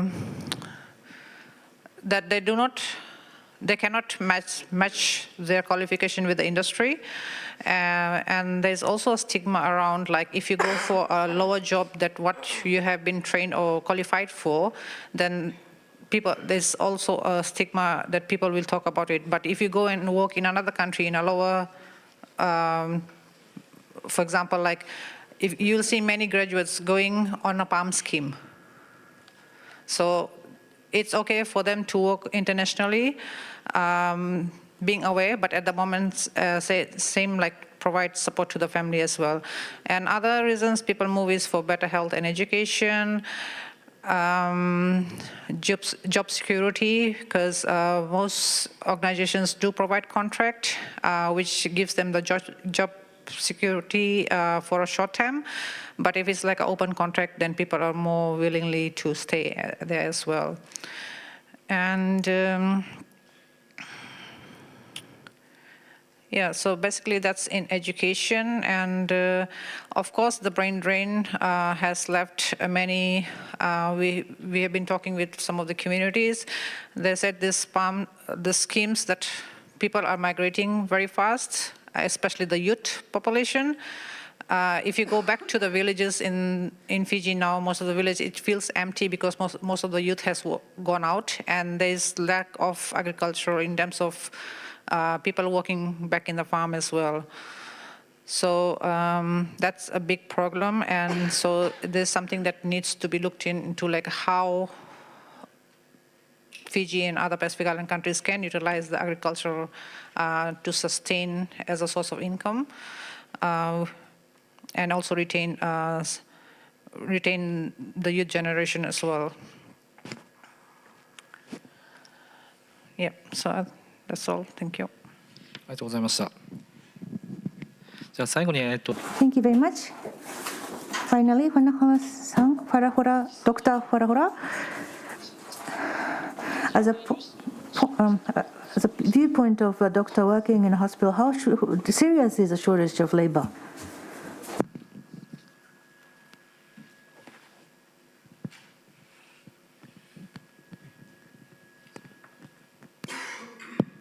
Okay, thank you.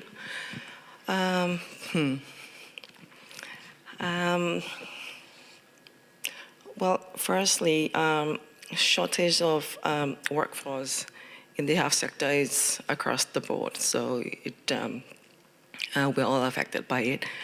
but I think this is my own personal view and experiences from what's happening in Tonga. I feel that there, apart from the socioeconomic reasons why people are migrating, I feel there are other forces that are there that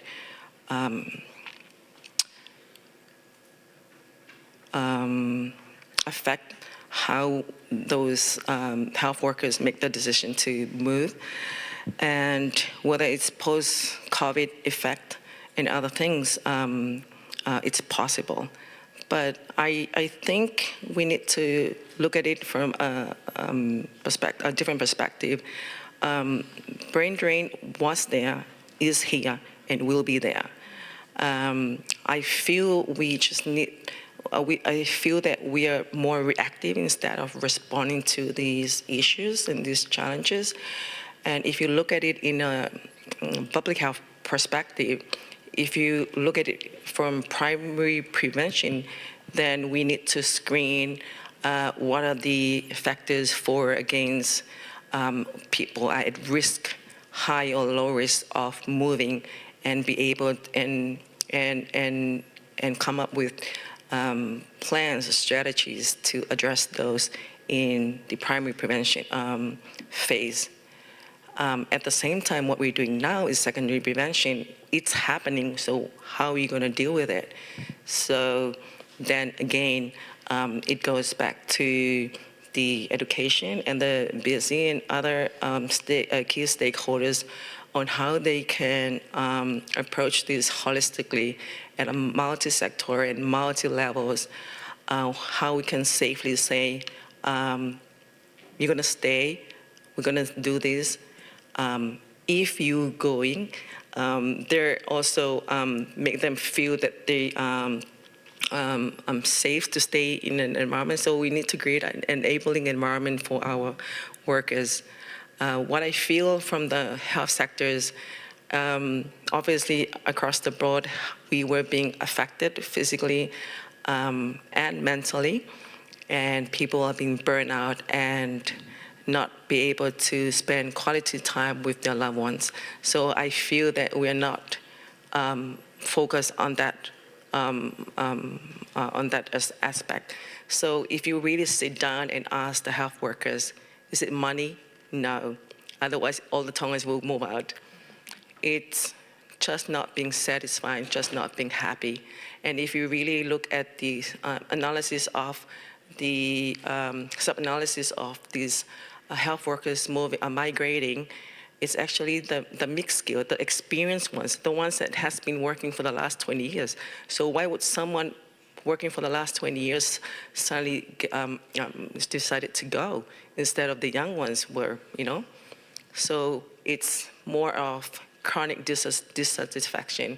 I feel that their voices are not being heard, and by the right people to make some a quick fix, and also to manage the short-term wants and needs, and also they should have the feel safe in the long run. So I think the workforce issues is here to stay.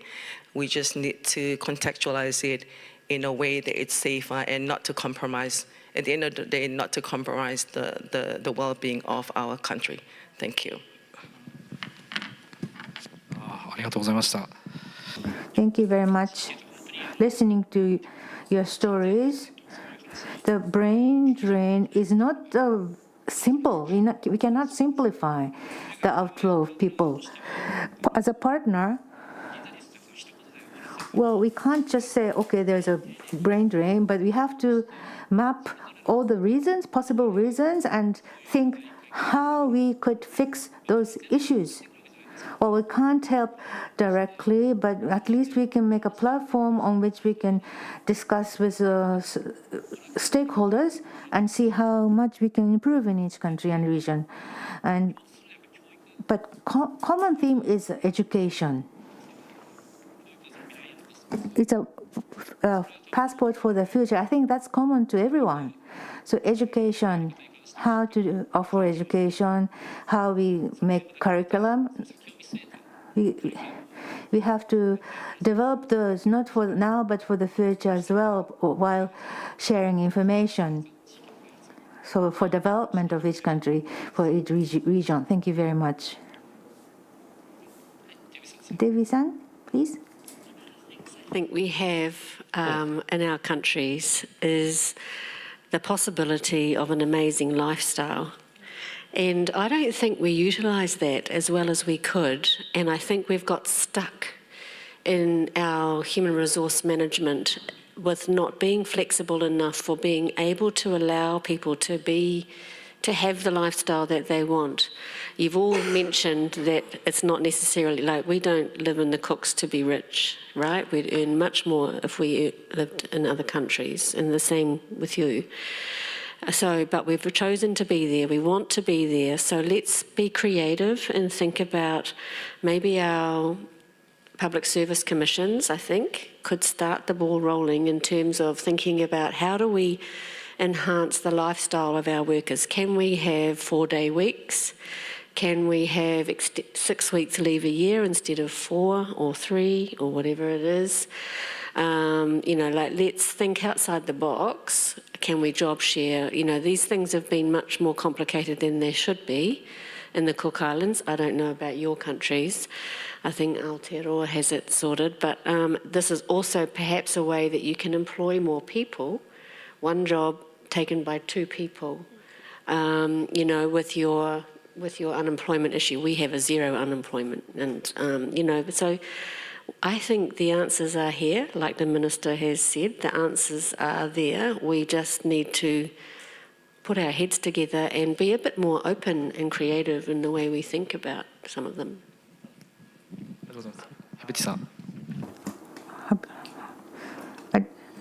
Thank you very much. I wish to share with you guys how we are trying to quick fix the issue that we are facing. We are doing an innovative way of how to teach future teachers through trying to minimizing the time of study from 3 years to get the diploma to make it into 2 years, make the course more intensive, and then allow the teachers who are at the field to come and do the in-service training as part of their ongoing capacity development. And also, we opened the door for some students, they fail one course. We allow them to come to the port, to get on board, and then employ them as a daily paid teachers, while we offer them to pay and then complete their course. Just to provide some condition like that. But for us, we are optimistic, and then we change our target to facilitate the demand overseas and local. And at the same time, we can supply the demand for overseas and even in Tonga. That's one of our innovative way of how to tackle those issues, because it's an ongoing issue. But as I mentioned, we try to view and be optimistic about issue of how to get along with them at the same time. Thank you. ありがとうございました。すみません、最後。So thank you very much. So lastly, I would like to invite Victoria-san. So any closing remark from yourself, please?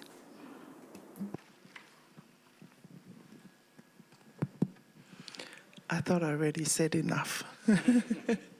I totally agree with my colleague, Dr. Fuka. We really need to, and the same with Debbie, to think outside the box.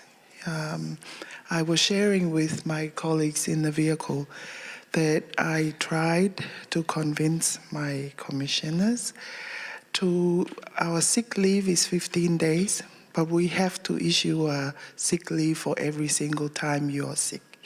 So I asked them, if you're sick for 1 or 2 days, can you not provide a sick leave? Just ways to ease off all the requirements and demands from the employees.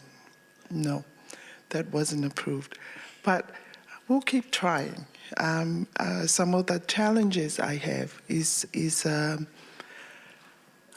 don't quote me on this because my commissioners might dismiss me because they employ me.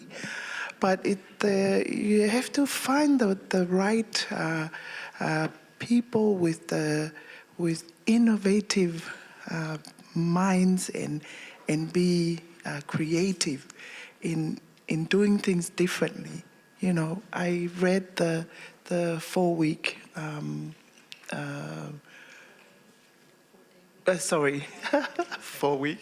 4-day week, and so much advantages and benefits that we could get, and people be able to fulfill their duties to their families, to the country, the churches, and be a lot more productive when they're happy.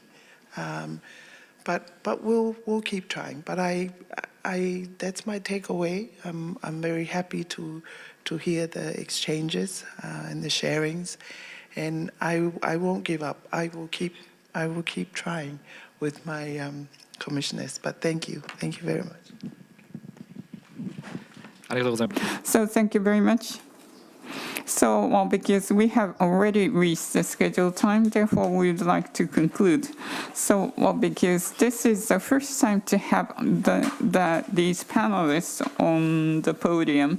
So, well, because I hope that we are able to utilize this network in order to continue the dialogue. So, thank you very much for your support and cooperation.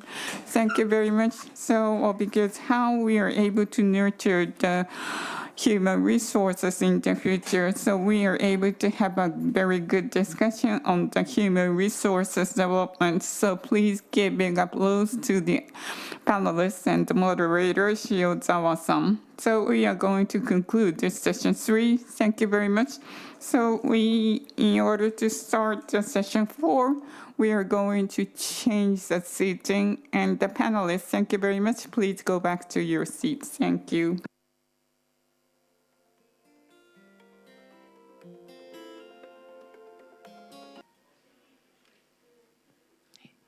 お待たせいたしました。Thank you for. We would now like to start the final session, and this is the session on health and WASH, and I would like to call the panelists, and so if I call your name, please come to the stage. So first is Dr. Debbie Hutapawati, Campus Director, USB Cook Islands. And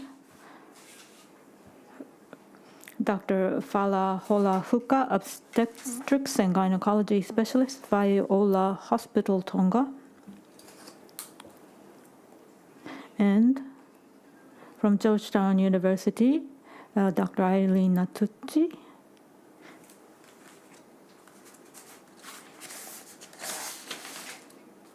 And moderator and speaker,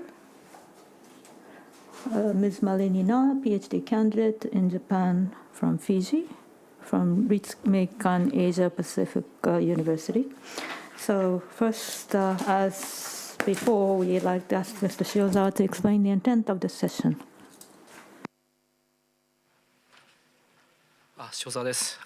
Shiozawa speaking.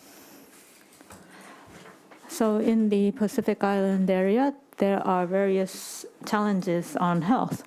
For example, not NCDs, lifestyle-related diseases, cancer, and also, as represented by COVID-19, infectious diseases, and recently dengue fever and Zika fever, such epidemics. And also, the hygiene and sanitation environment, we call it WASH. We say, in other words, water, hygiene, sanitation. And with the climate change recently, the way the infectious diseases occur is changing. And also there's the medical level issues. And for example, when we go on tourist tourism to various countries, we would be very concerned if there are not enough medical facilities. So that's also a very important infrastructure. And we have the regional experts here, and they can talk about what is taking place in the region. And we'd like to have an active discussion, and we would like to learn from all of you. Thank you very much. So now, we would like to ask each of the panelists to give a presentation. First is about the health and well-being framework in Cook Islands, and we have Dr. Debbie Futa-Puati, and Dr. Puati is from the South Pacific University of the Cook Islands.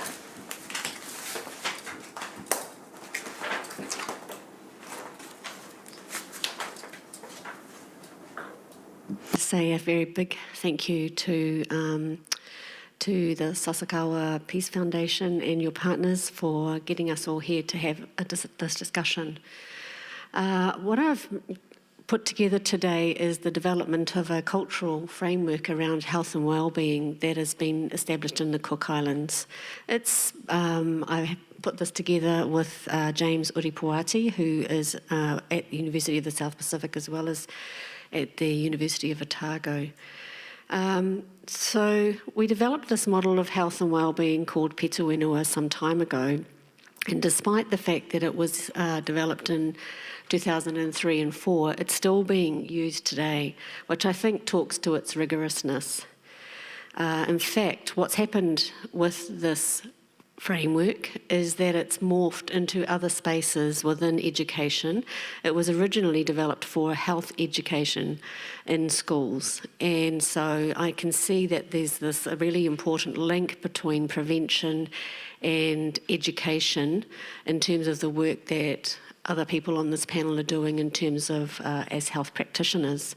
So I think there's some connections and synergies. So in case you don't know where the Cook Islands are, just trying to give you a little bit of an idea. So we're right in slap in the middle of the Pacific Ocean. And we spoke with, there's 15 islands in the Cook Islands spread across 250 million square kilometres of ocean. So that's quite hard for people to conceptualise because that's a huge area. So we consider ourselves a large ocean state, not a small island state, okay? And because we also only have 14,000 people left in the country, spread over that kind of area, we have some really complex issues in terms of health and well-being that we have to address. And that's, travel to those outer islands. Pacific educationalist and researcher Priscilla Puamau argues that education should be firmly grounded in Pacific epistemologies, cultural values and languages. And James and I were tasked with developing a health and physical education curriculum for the Cook Islands. And we wanted to make sure that that curriculum was founded on Cook Islands Indigenous knowledge and understandings around health and well-being, because we felt that without that being the foundation of the document, we were losing before we'd even begun. So as WHO says, what is health? It's a state of physical, mental and social well-being, and not merely the absence of disease or infirmity. So it's much broader than the physical. And so often when we think about health education, we're thinking about, dengue prevention, how to wash, your body hygiene, those I sort of call it the nits and scabies kind of foot and mouth, that kind of thing. So often people think health education is, and in fact, it's much more broad than that. So we see that the focus is not on just not on being sick, but the integration of physical wellness with our mental wellness and also our social well-being. And I think there's some real connections there between the importance of the conversations that we've been having over yesterday and today. When you think about health from a Pacific space, and thinking about the importance of context in terms of health and well-being, and it was brought up on our last panel, Pacific theoretical frameworks generally give a much more holistic view of health, and some Indigenous approaches think about things quite differently to Western models of health and well-being.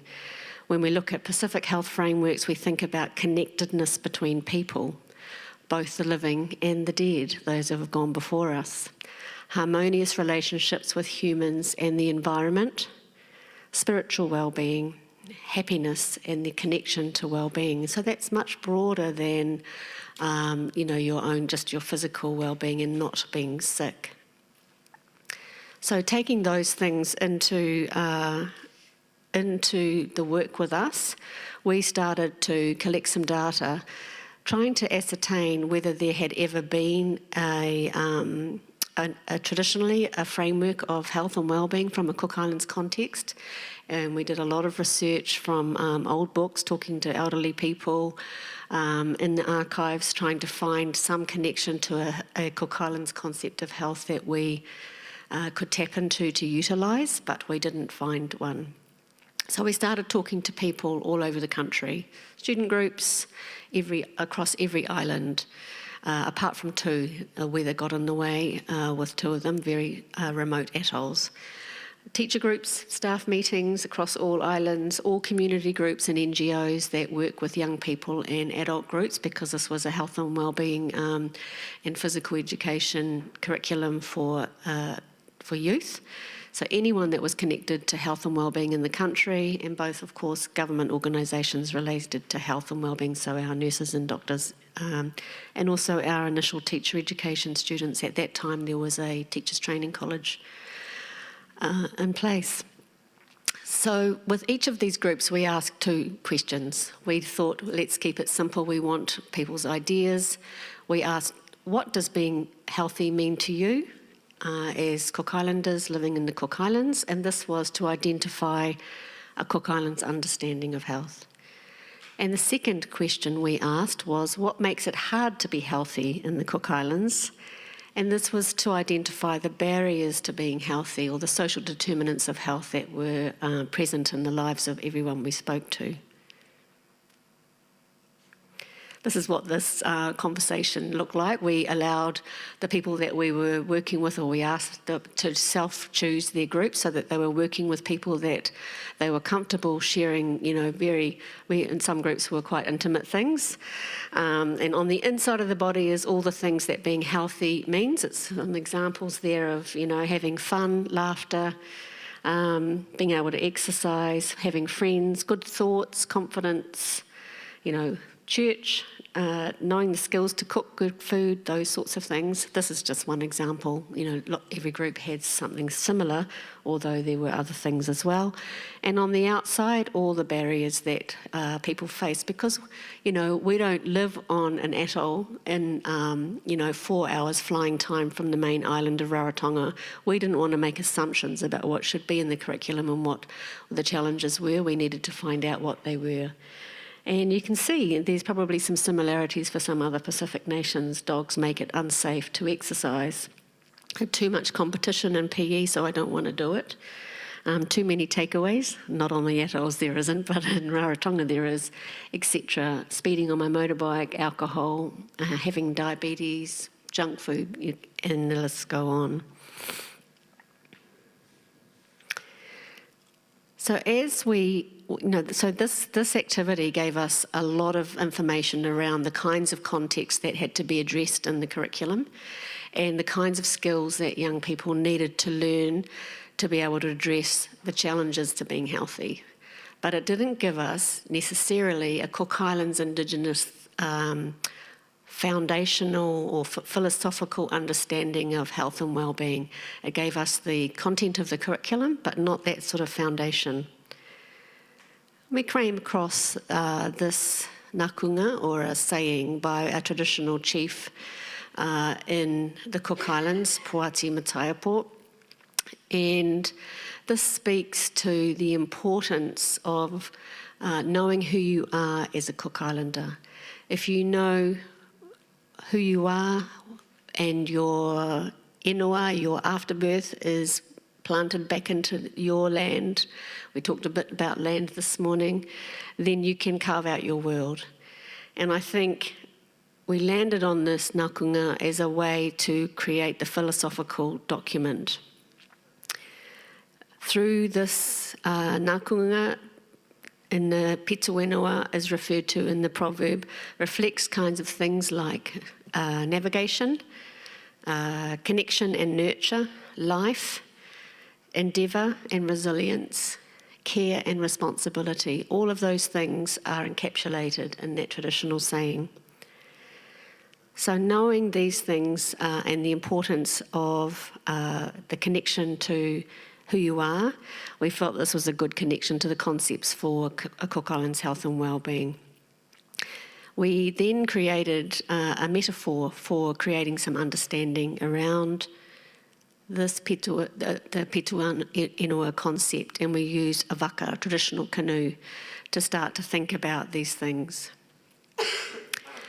If you can see the various different parts of the canoe represent different parts of dimensions of health and well-being. The key or the sail represents mental health, mental and emotional well-being. What we think and the ways our goals determine the kinds of sail, the wind in our sails, and the way that our journey goes forward. So how you handle different situations and what influences your actions. Well thought out thinking processes, acknowledging and expressing thoughts and emotions, and being able to respond appropriately. If your sail has a hole in it, it makes it pretty ineffective, and you have to know how to fix it. The oi, that's a spelling mistake, I've just recognised, in the paddle, it represents the social well-being. You know, if there's no wind and you all need to pick up a sail in your waka, you have to know how to work in harmony and together to get to your destination. So you have to have the relationship skills and the social skills to be able to do that as a team, to work together. The waka symbolises kōpapa, or physical well-being.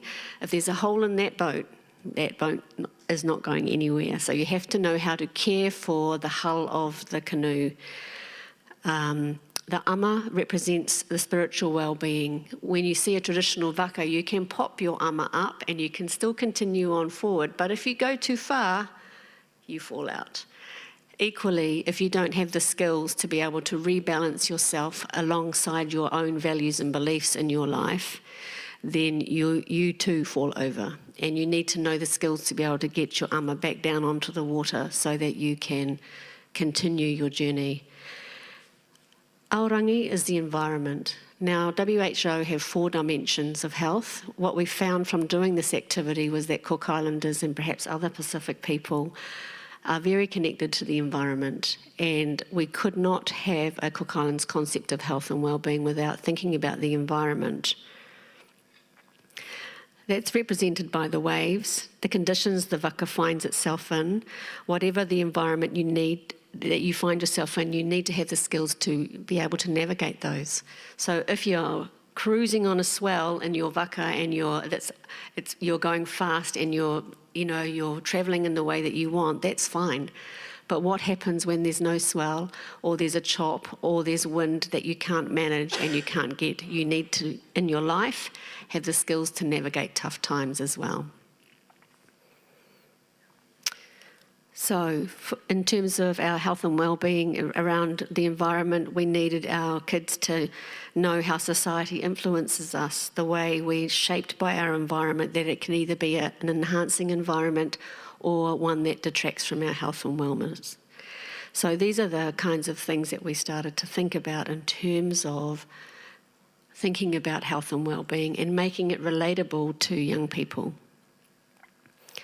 One of the things that's exciting about, I'll just go back to that, to waka, is that 20 years on, this model is still being used in health and education. So when we're thinking, for example, about drug education, we're thinking about if we use drugs, let's say alcohol, it's pretty, across pretty much every nation in one way or another, whether it's traditional alcohol or imported. How does that impact on our mental and emotional well-being. Well, maybe it's okay for the first one or perhaps 2 drinks, but what happens when you have too many? So we can start to think about the impacts on all of the dimensions. What happens to our social well-being? Well, perhaps it's okay and I have my gin and tonic on a Friday night after work and it relaxes me and I become a bit more fun to be around. But if I've had too many, then I'm actually pretty ugly and I'm not very nice. So those sorts of examples. So you can start to use this example for a way of exploring both taking a sort of a health promotion aspect to thinking about health and well-being. But what we've seen is that it's started to morph into other spaces in education. I was just talking to the Minister of Education from Tonga. This is an example of using this concept of health and well-being in a project that's now an inclusive education. And instead of thinking about doing an individual education plan, thinking about reading, writing and maths, we're playing with the idea of taking a health and well-being framework like Peta Whenua and thinking about sitting down with teachers and asking them, what do we need? Let's say I'm the person that's been referred and I need an individual education plan because I'm not managing at school very well. How do we cater for Debbie's mental and emotional health and well-being when she's at school? Yes, she needs to learn to count to 10, but we also need to think about the fact that she finds too many children around her too tricky. So what do we need to change there? What do we need to change about our classroom and our school environment? Maybe Debbie doesn't manage the sound very well. So what do we do in drumming practice? And when we've started to pilot this using the Cook Islands Peta Whenua concept in an inclusive education framework and thinking about the health and well-being, making sure that a child is learning in an inclusive educational way, teachers have found that it's made them think about kids in a completely different way. It's made them think in a much more holistic way about meeting the needs of children, and I think that's pretty exciting. Another way is that the concept of Peta Whenua is being used. This is a model that's been made of a waka, these parts move, and it's being used by the high school counsellor and a community counsellor thinking about your health and well-being, manipulating the waka with clients, thinking about when you raise your voice and are angry with your friends, how does it impact on your own well-being and on the well-being of others? And the counsellor that is using this has just said it's been a very kinesthetic way. People have managed to think about the issues that are going on for them in a really different way, having these 5 dimensions to talk about rather than a traditional way of thinking about health and well-being.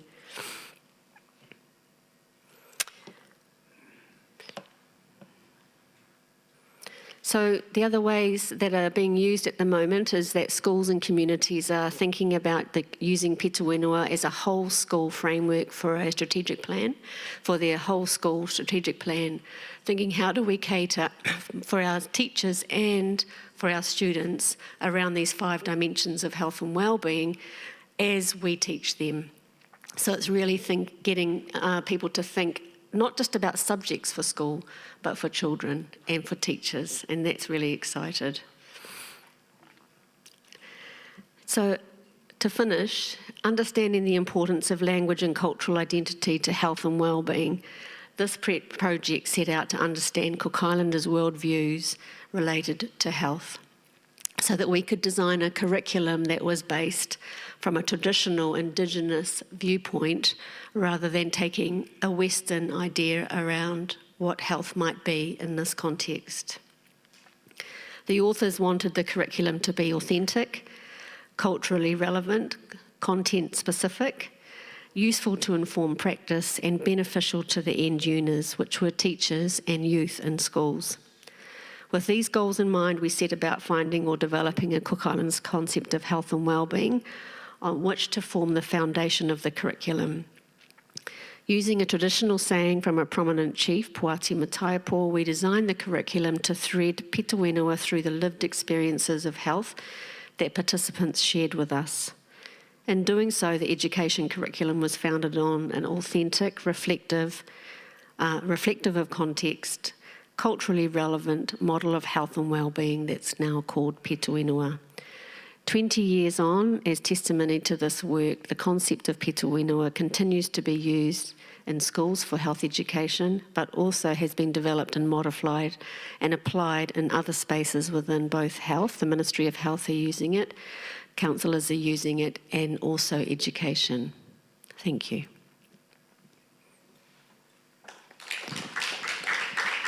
Debbie Hutta-Puati 先生、どうもありがとうございました。Thank you very much, Dr. Debbie Hutta-Puati. Next presentation, Dr. Hola Huka, obstetrics and gynecology specialist from Tonga, about challenges in Tonga and health challenges, that is.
I'm so sorry. Just give me a sec.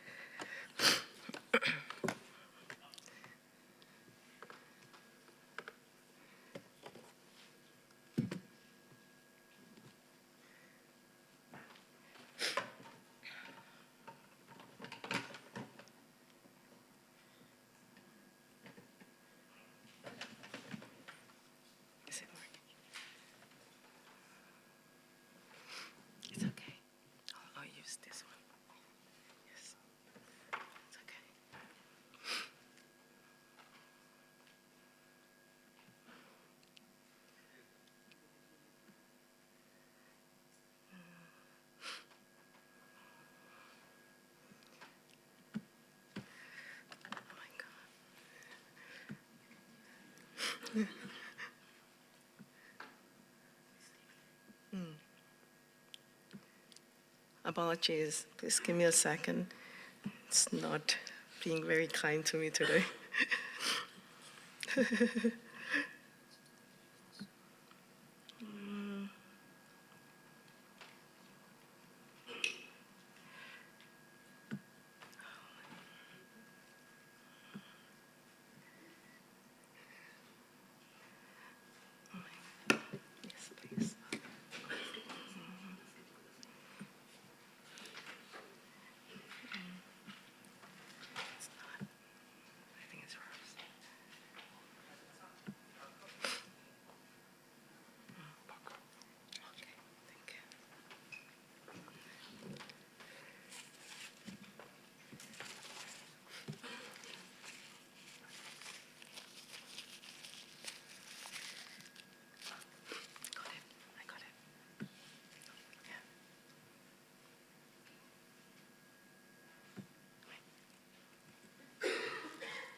Right, thank you.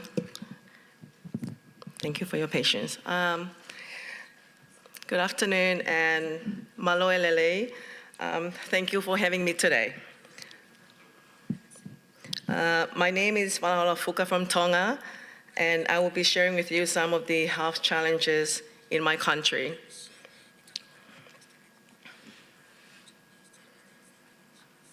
I am an OB-GYN by background, and recently completed my Master's of Public Health from St. Luke's International University here in Tokyo. So declare of no conflict of interest.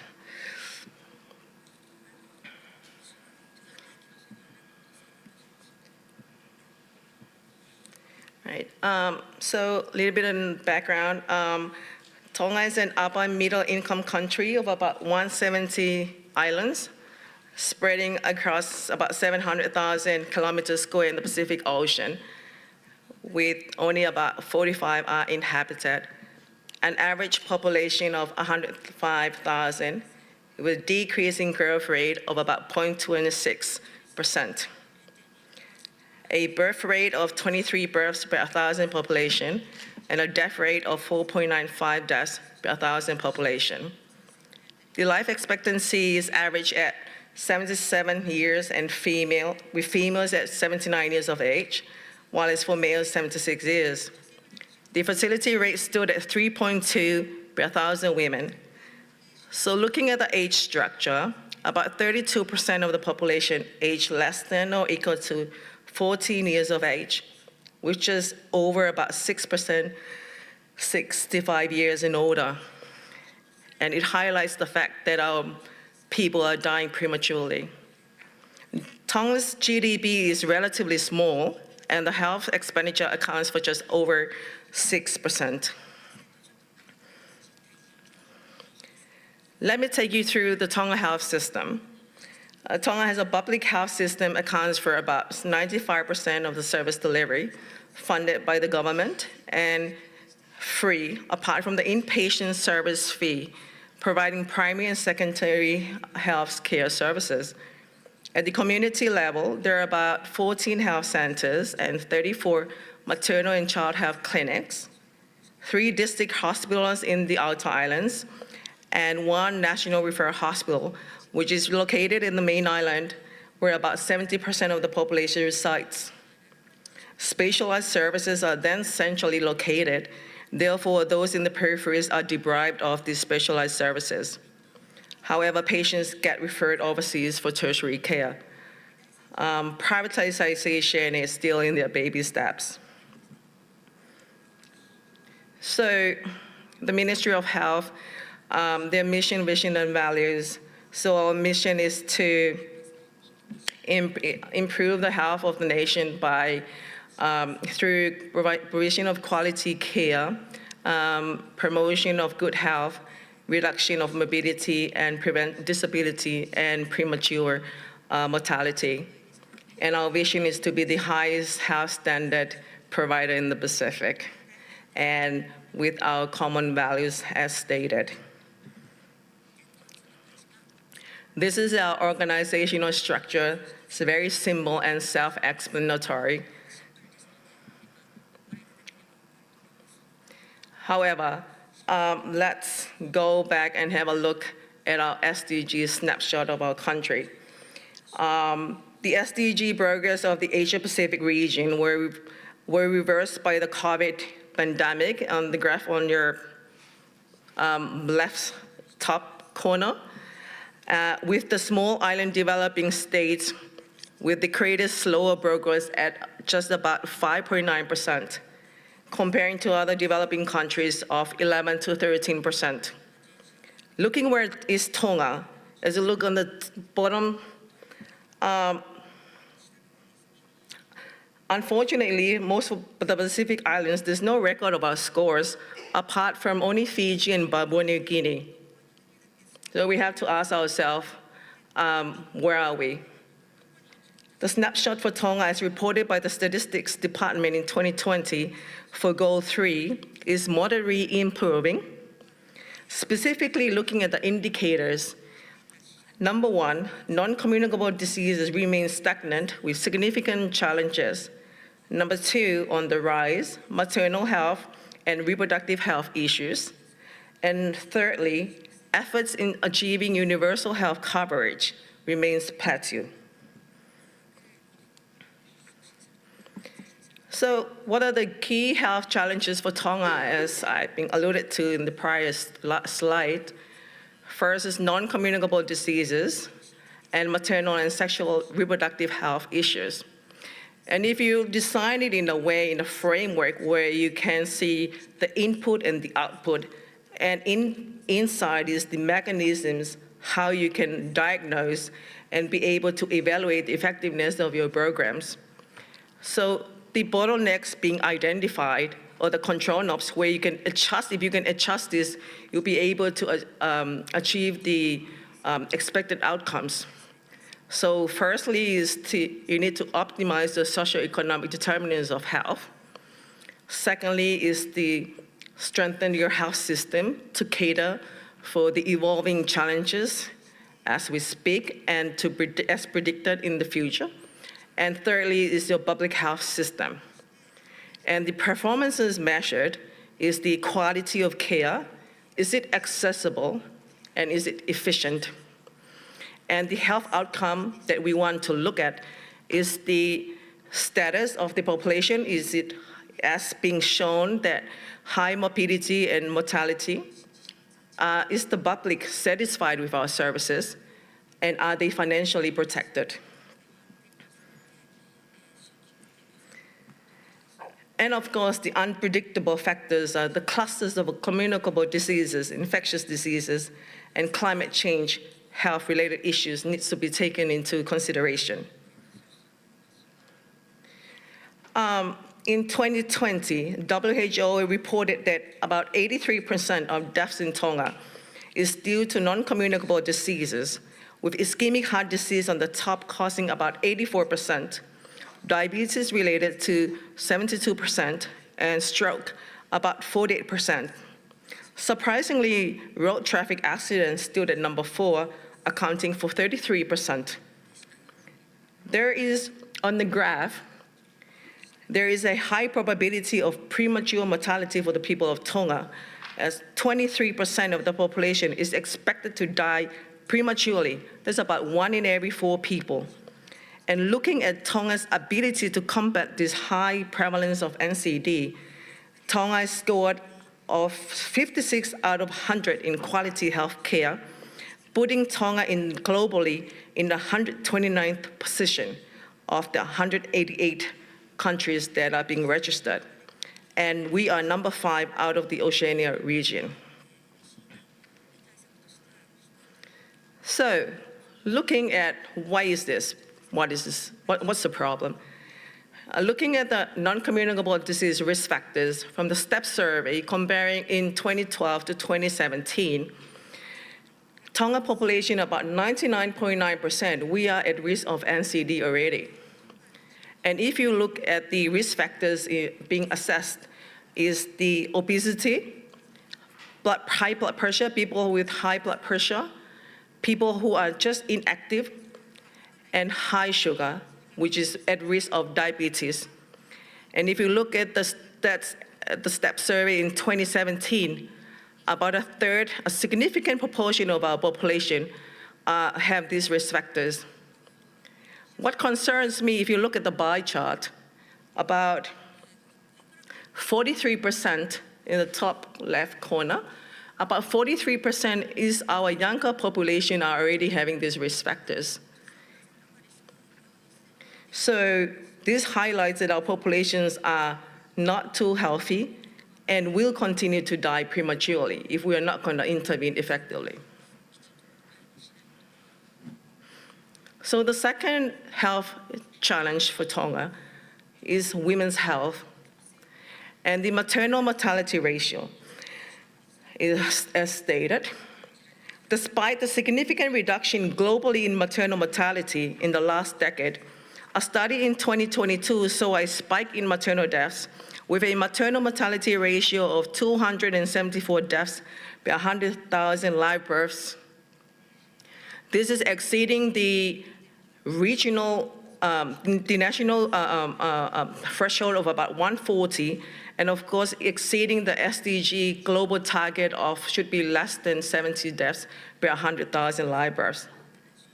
This is despite Tonga's healthcare access and quality index was 45.9 in 2019, And we do have a well-structured, decentralized healthcare system with a high density of healthcare workers. And 98% of our births are attended to by skilled birth attendants. And this raises a concern for Tongan people that since maternal deaths not only reflect the women's health status quo, but also reflect on our health system. The issue is significant as one maternal death results in approximately 40 complications and over about 160 women having complications. And these studies have shown that this affects their children's growth and survival and negatively impact the socioeconomic development of the country. So comparing to our neighboring countries, Tonga is number second, just behind Papua New Guinea. So these studies inquire why is this happening to assess the quality of care. And it shows that the knowledge and practice kept among doctors and midwives in Tonga, there's a significant difference. So this strongly recommend that the workers needed to be trained and revise their performance and competencies strategies.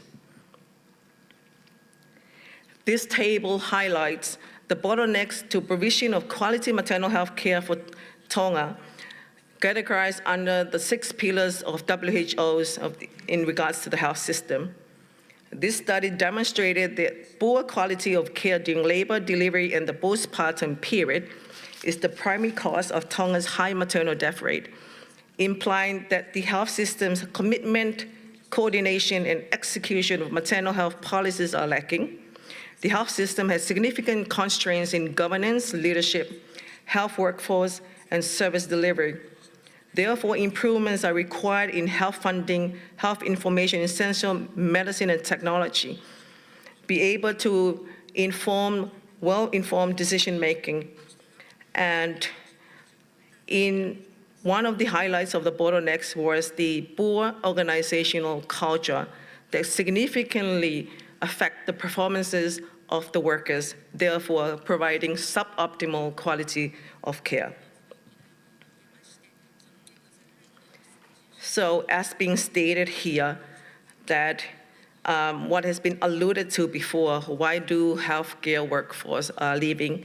It's just the negative workplace culture with the negative interpersonal relationships, lack of supervisory and mentorship, increased workload and burnout, and causing poor performances.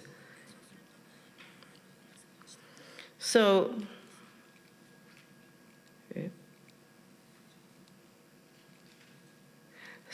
the third most important challenges for Tonga is the workforce, as we spoke a bit earlier, and it is a health resource crisis in Tonga.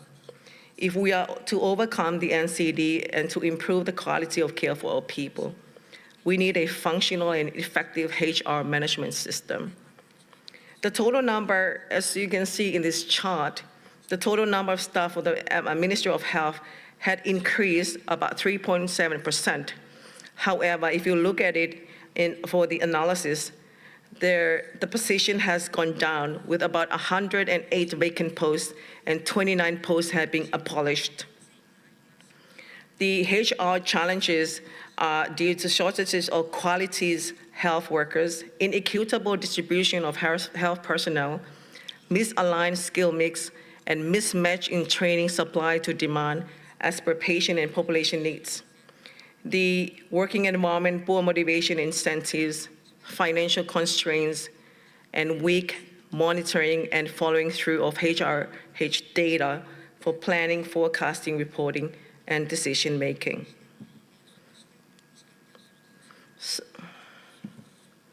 So this is the other pillar that needs to be adjusted in order for us to meet our expectations in delivering quality care to end up to result in a healthier society.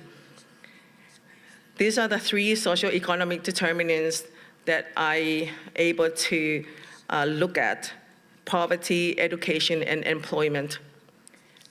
poverty, looking at these three major social determinants of health, poverty for Tonga stood at 27% in 2015 and a slight decrease to 24% in 2021. What's the concern out of this is child poverty stood at 28% in 2021 from 33% in 2015. Education in Tonga is compulsory and free at primary level. However, if you look at the graph, the primary completion rate is about 98%, which is really good, but falling to 92% at the lower secondary and to just 51% in the upper secondary, which leads into the next factor, which is employment. And the unemployment rate for Tonga in 2022 was 2.43%, a 0.32% increase from 2021. So the key message from these is that there's lack of leadership and poor governance and weak health system. There's a mismatch in supply and demand. We are aware of the inputs and the outputs, but there's a lack of diagnostic mechanism and ineffective M&E framework to evaluate where we're going, where we are, and where we're going, and are we achieving our goals. And there is a gap between planning and implementation and execution of plans. And that highlights the fact that the education system is quite high, but there's a mismatch of the end results. So we really need to fine-tune and be able to sit down and see what's not happening, what's not working, and what is going to work for us by looking outside the box and learning from experiences of other countries. So what is the recommendations? Is to take a step back, reset, refocus, reorient, and restart. The environment is forever changing, and the forces that shape us who we are, how we behave and live our lives, what we do and why we do are constantly changing. So we need to, in terms of Tonga, need a total health reform and strengthening of health system, but technologically oriented. This is just the 5 pillars that needs to be adjusted to as being tailored to the local context.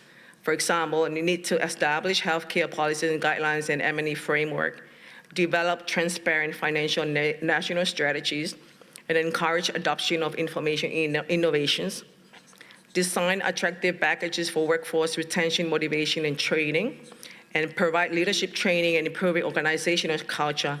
And we need to strengthen research in the Pacific to inform us where we're going.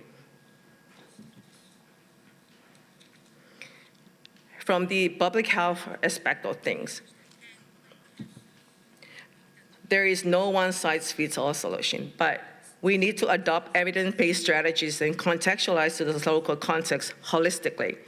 For example, using a socio-ecological model to address health issues. This will be done to address at multi-levels and multi-sectorial, interrelated, and collaboratively, which will organize our thinking and guide design of interventions and to evaluate its effectiveness.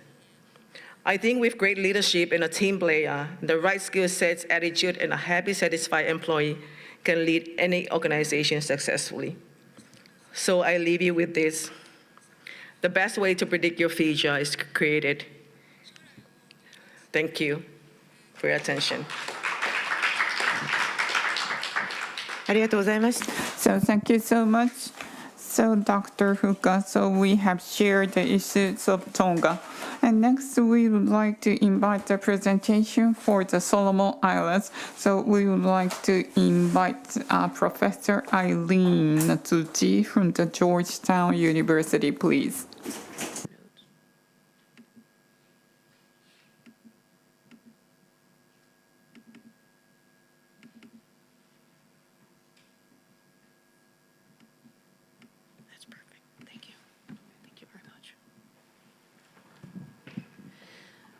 I just want to thank the Sasakawa Peace Foundation for inviting me to talk this afternoon. And I have to say, I'm kind of a square peg in a round hole in that I am a US physician, but I spent my time over the last 20 years working in San Diego, California as a surgeon and in the Solomon Islands and virtually every hospital throughout the country.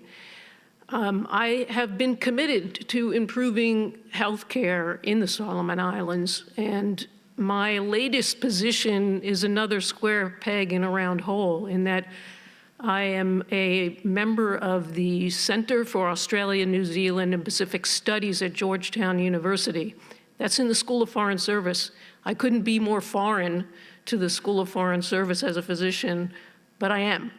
And my job is to talk about health as diplomacy and to engage the US government in moving forward in the Pacific Islands. There are two terms that I hear very frequently when people talk about the Pacific Islands. They talk about colonialism and they talk about militarism. But what I want to talk about today is medicalism. Let's go in there and do something different. And so that is where I'm going to focus my talk today. I want to start by just showing you some metrics from a paper that I just authored with the Center for Strategic and International Studies that is on a proposal on how the US and multinational organizations can focus on Pacific Island health systems and strengthening them.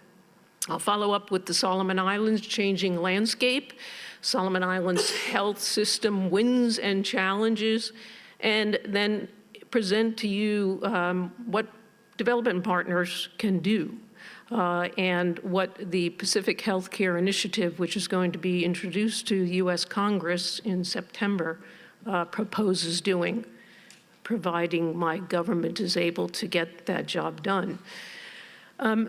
Starting with some of the health metrics, I was shocked as we generated this data at how homogeneous the problem is throughout the Pacific Island, but I'm not that shocked now after hearing so many presentations with so many similar problems. This is healthcare expenditure per person annually throughout the Pacific.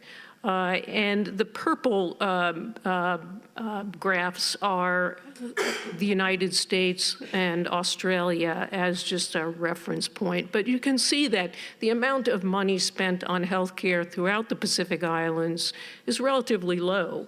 And let me just see if I can do this. There we go. The average expenditure per person in the region is $583 US. The average expenditure per person in the US affiliated Pacific Islands is $920. And in the non-affiliated Pacific Islands, it's a paltry $380. That doesn't reflect an efficient healthcare system. It reflects an under-resourced healthcare system.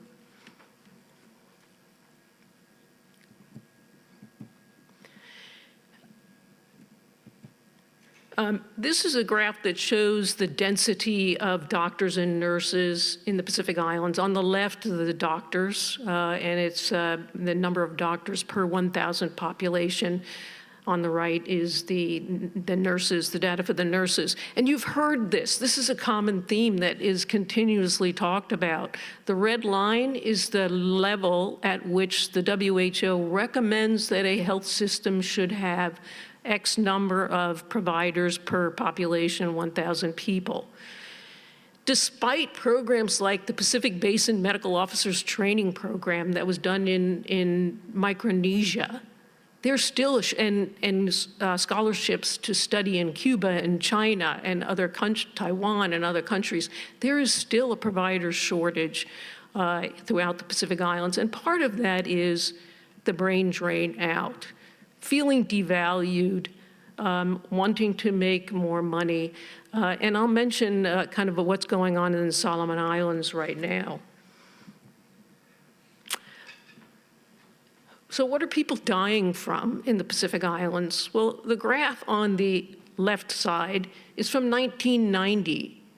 The graph on the right side shows you what people are dying of in 2021, which was the last set of data. The colors, anything orange is an infectious disease or communicable disease, and everything blue is a non-communicable disease. And so you can see there's been a big shift away from infectious diseases towards non-communicable diseases. I'm not telling you anything earth-shattering. We've all been talking about this today. But what it does reflect in my mind is that when we have siloed programs that address specific disease entities, we can improve them, but we miss others that are developing silently in the background.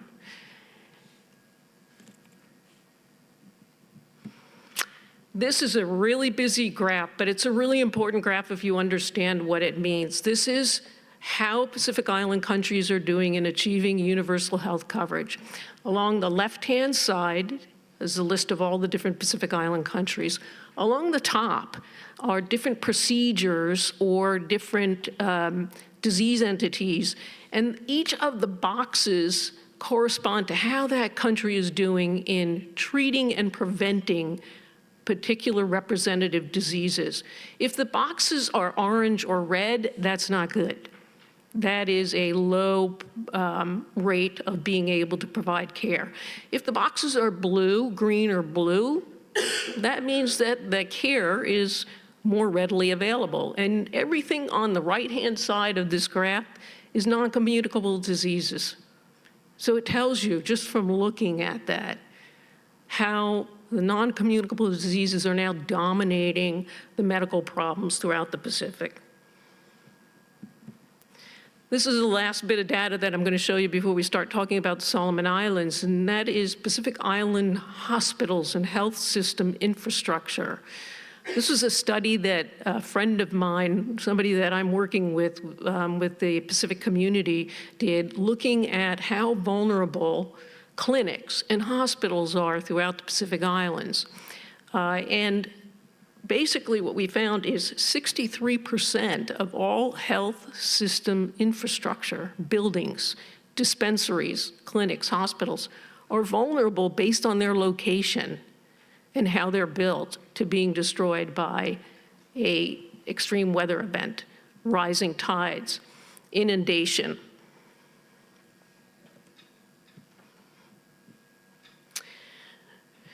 And this is just an example of, this is Tongarua Central Hospital in Ngiraibelas. And you can see that the hospital is literally surrounded by water. And so rising sea levels, storm surge is going to affect this hospital. This is one of the central tertiary care hospitals. This is the National Referral Hospital in Solomon Islands on Guadalcanal. This hospital is threatened from 3 different sides. In front by Iron Bottom Sound, on one side by the Tmetuchl River, which runs through Honiara, and then on the other side from alluvian flood plains that tends to flood whenever there's heavy rains as water comes down out of the central portion of the island. And in 2014, I was working at the National Referral Hospital and we had 3 meters of rain in 3 days. It was an unbelievable experience. The Tmetuchl River ripped through villages, killing moms and children. We had to evacuate the frontage buildings because of the storm surge damaging those buildings. This is a hospital that needs to be moved. It needs to be relocated and it needs to be remodeled and upgraded. It serves 700,000 people. It is the main tertiary care center in the Solomon Islands. This is what the hospital looks like even after just some rain. It floods and it is a mess to clean up. The power needs to be turned off. Patients need to be moved. So there is infrastructure work going on in the Solomon Islands. recently, Solomon Islands hosted the Pacific Games, thanks to China building this beautiful Pacific Games campus. And one of the comments made by one of the doctors at the National Referral Hospital as we were mopping up the floor after a flood was, perhaps we should put a roof on the Pacific Games Stadium and move the hospital over there. And that tells you there's a little bit of disgruntledness over what's being emphasized for infrastructure and what's not. There is infrastructure work being done in health. This is the comprehensive medical center that is being built directly next to the National Referral Hospital. So it is in the same vulnerable location that the National Referral Hospital is in. This could be a win-win. It is being built by China. They broke ground 6 months ago, and they anticipate by the end of this year that the comprehensive medical center is going to be open. The center will house cardiologists, urologists, and renal specialists. They are introducing dialysis, cardiac catheterization, and angiograms. Is it going to fix the NCD problem? There's a lot of details that need to be ironed out before we're going to be able to say that this is a win. But I do think that it's a good thing overall. I just wonder how this is going to how it's going to play out.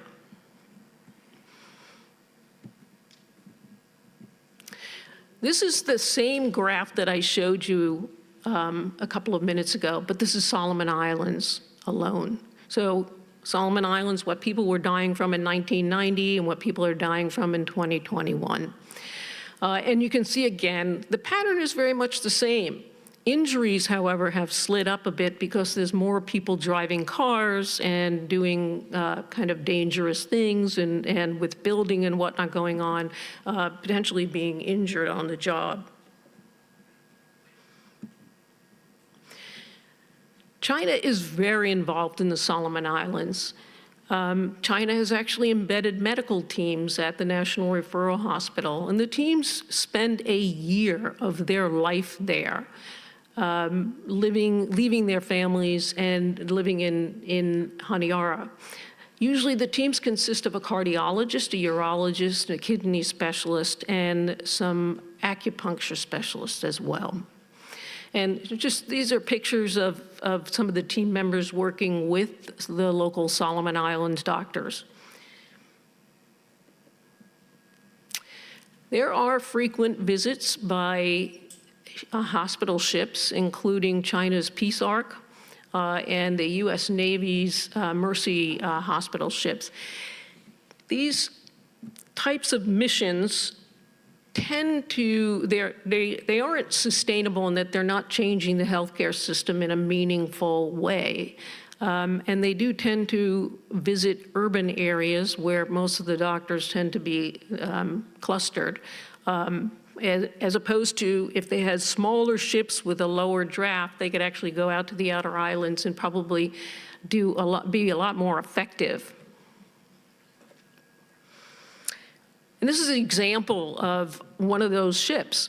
This ship was donated by Japan to the Marshall Islands. The Liwatun Moor is a clinic ship. It has a small operating theater on it. It has a dispensary, a dental setup as well too.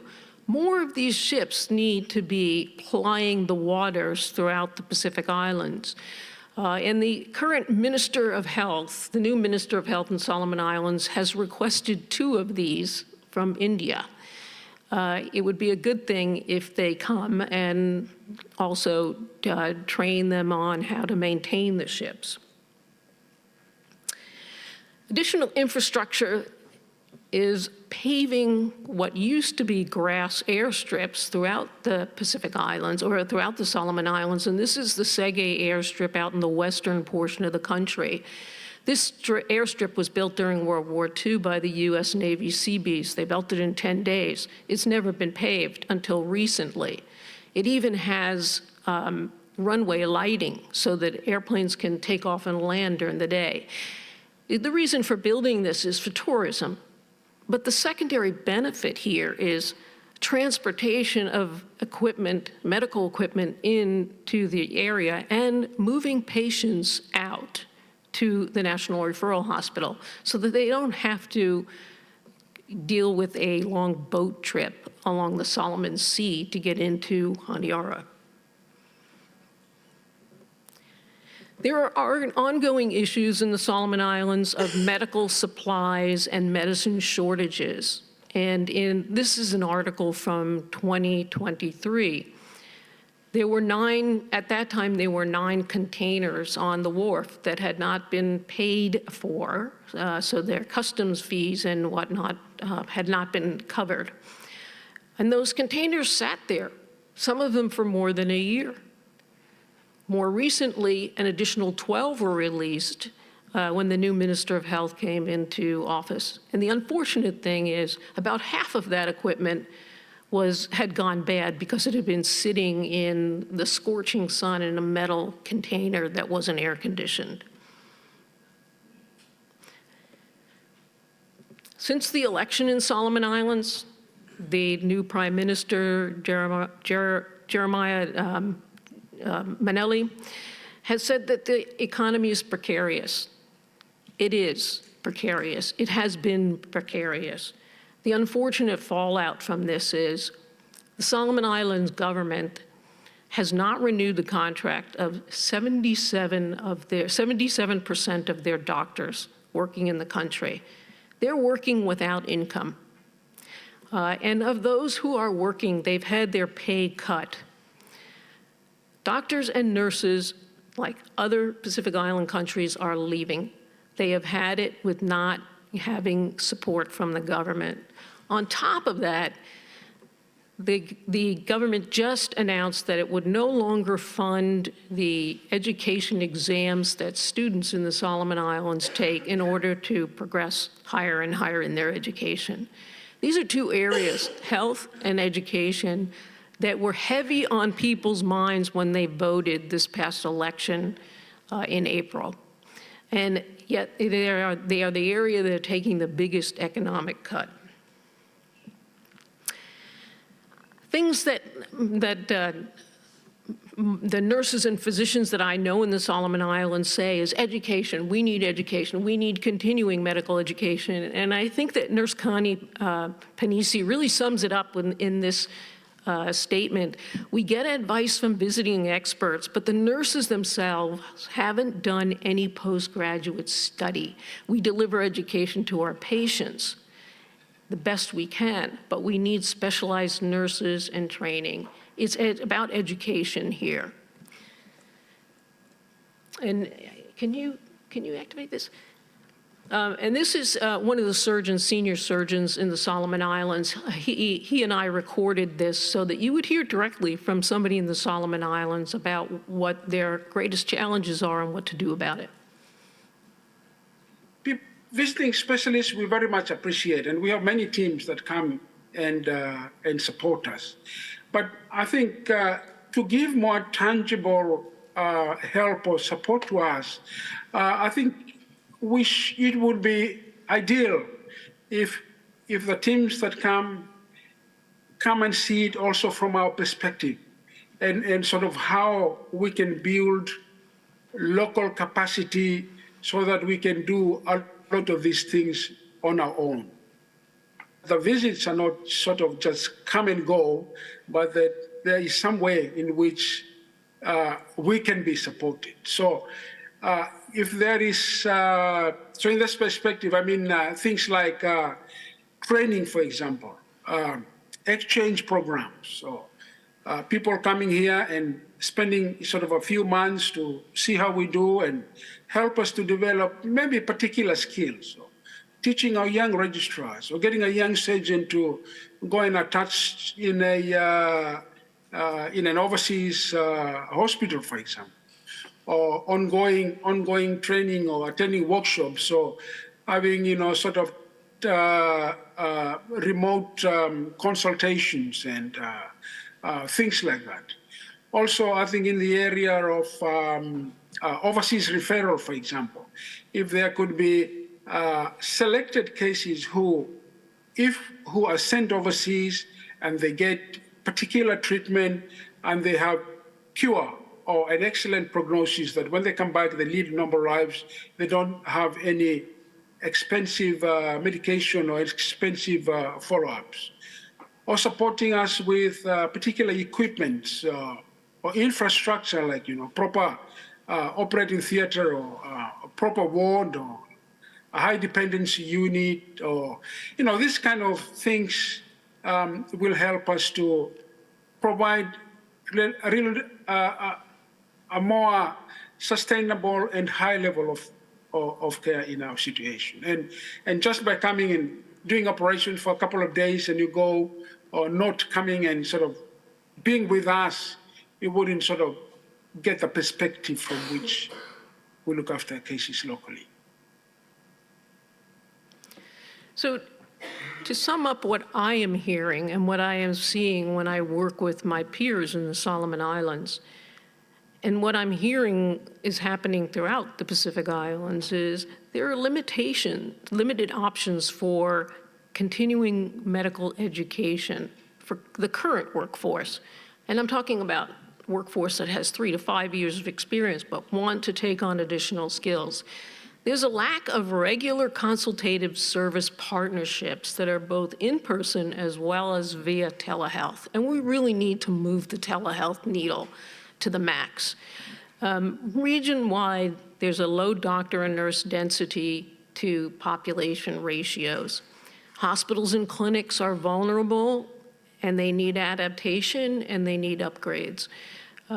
There's a lack of regional specialty medical care centers where specialized care such as cardiac care and cancer care can be delivered in the region as opposed to going to India, going to Australia, going to the Philippines. Keeping it Pacific-specific specialty care. In August of 2023, 2 U.S. congresspersons visited Solomon Islands when I was there working. Congresswoman Amata Radewagen, who is from American Samoa, and Congressman Dr. Neil Dunn. They visited the National Referral Hospital and spent over an hour talking with the nurses and doctors to find out what they needed, what were their challenges. This is the first time any sitting U.S. representative has ever entered the National Referral Hospital, much less spent an hour talking with their providers. And on returning back home, Congresswoman Radewagen cornered me and said, we need to write the Pacific Healthcare Initiative. And I'm going to introduce it and have it done because I'm going to introduce it in September of 2024. What that initiative calls for is establishing bidirectional medical education exchanges between U.S. medical universities and Pacific Island countries' health systems in order to support the current healthcare workforce, uplift what they're doing, driven by the local workforce. It also calls for increasing the size of the healthcare workforce by establishing linkages with the 4 Pacific region's medical schools and the nursing schools throughout the Pacific region. It calls for assisting in the creation of regional Pacific specialty medical care centers that can provide care such as cardiac care and cancer care. And it could be that Fiji is the ideal place for cardiac care because they're already doing it. But it's the act of establishing that as the site where people who have NCDs already can go to receive care. Addressing vulnerable and crumbling Pacific Island health facilities. And this is where Japan is king. Japan's infrastructure work is outstanding in the Pacific Islands. And the key is coordinate health system strengthening programs with other development partners working in the Pacific. So that means Australia, New Zealand, Japan, the EU, but it's bringing everyone together so there isn't redundancy and so cost is kept under control. I like to kind of look at this sort of summary that the WHO has on how they define a well-functioning health system that's working in harmony, because it hits everything that it needs to be addressed. Trained and motivated healthcare workers, a well-maintained infrastructure, reliable supply of medicines and technologies, backed by adequate funding, strong health plans, evidence-based policies. I think it's time that we need to stop seeing health systems strengthening in the Pacific Islands as being a Sisyphean task. And I think the quote from one of the doctors at the National Referral Hospital pretty much sums this up. It's time to stop saying strengthening a health system from the bottom up cannot be done, or it's too expensive, or it's too difficult to measure success. Absolutely, prevention is important, but without the ability to treat existing diseases, our people are dying. That is my perspective from the Solomon Islands and from what I have learned and what I've observed, and unfortunately what I see unfolding in these recent weeks. So I do want to thank you very much for tolerating my square peg in a round hole presentation today, and I'm happy to take any questions at the end. ありがとうございました。夏地博士、先生。Thank you very much.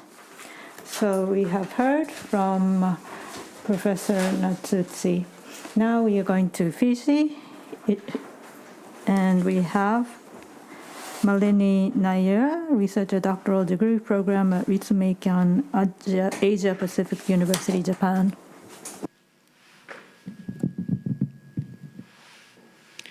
Good afternoon, everyone.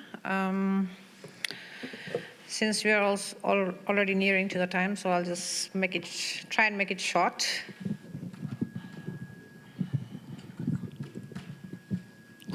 Okay, thank you.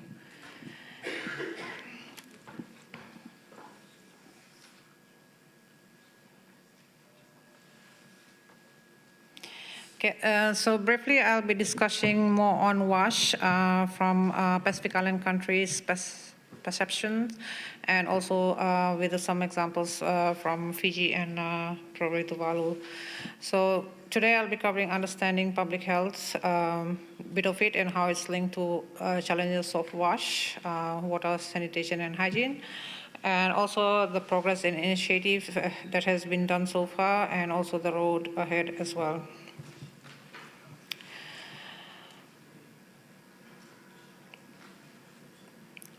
So while we talk about WASH, we also link with the geographic context. And as you know, Pacific Island countries face heightened vulnerability to health impacts because of climate change. Also the demographic and socio-economic characteristics as well. The changing weather patterns and limited resources further exacerbate this vulnerability, making it crucial to address WASH issues in a holistic manner as well. Also, there are factors that contribute to the vulnerability. That's the fragility of the natural ecosystem, exposure to extreme weather events, limited resources as well, and also establishing resilient WASH system in the island nations as well. And then if you look at the progress and the challenges, it has been made in a way to enhance access to clean water and sanitation facilities in the Pacific as well. However, significant work still remains to ensure sustainable and equitable WASH services for all residents. And that is also including addressing the current WASH landscape that requires comprehensive approach that considers unique challenges faced by the nations as well. So specifically looking at the environmental challenges, we all know the climate change impacts and how it's affecting the water, sanitation and hygiene as well.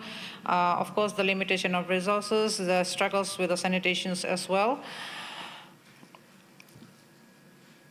public health implications and its societal implications. So when it comes to disease prevention, the significance of access of clean water and adequate sanitation cannot be overstated in the prevention of the waterborne diseases. And Pacific Island countries is very common to LTDD, that is leptospirosis, typhoid, dengue, and diarrhea. And there is a continuous need for WASH improvements in terms of this as well. Community well-being in terms of holistic impact of WASH extends beyond health consideration as well, and also including the overall community well-being as well, from the effects on education and economic development and its role in promoting gender equality as well. WASH also plays a pivotal role in shaping its social fabric and prosperity of communities in the Pacific region.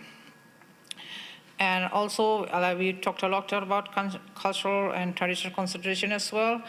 Recognizing the influence of customary land tenure system and traditional practices on the implementation and acceptance of WASH program is also essential. And we're looking at culturally sensitive approaches that respect and align with the local customs as well.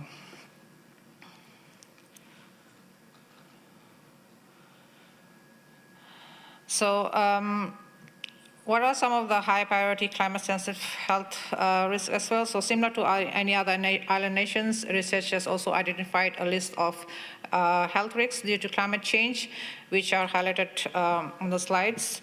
And these risks remain significant for Fiji and other Pacific Island countries as well.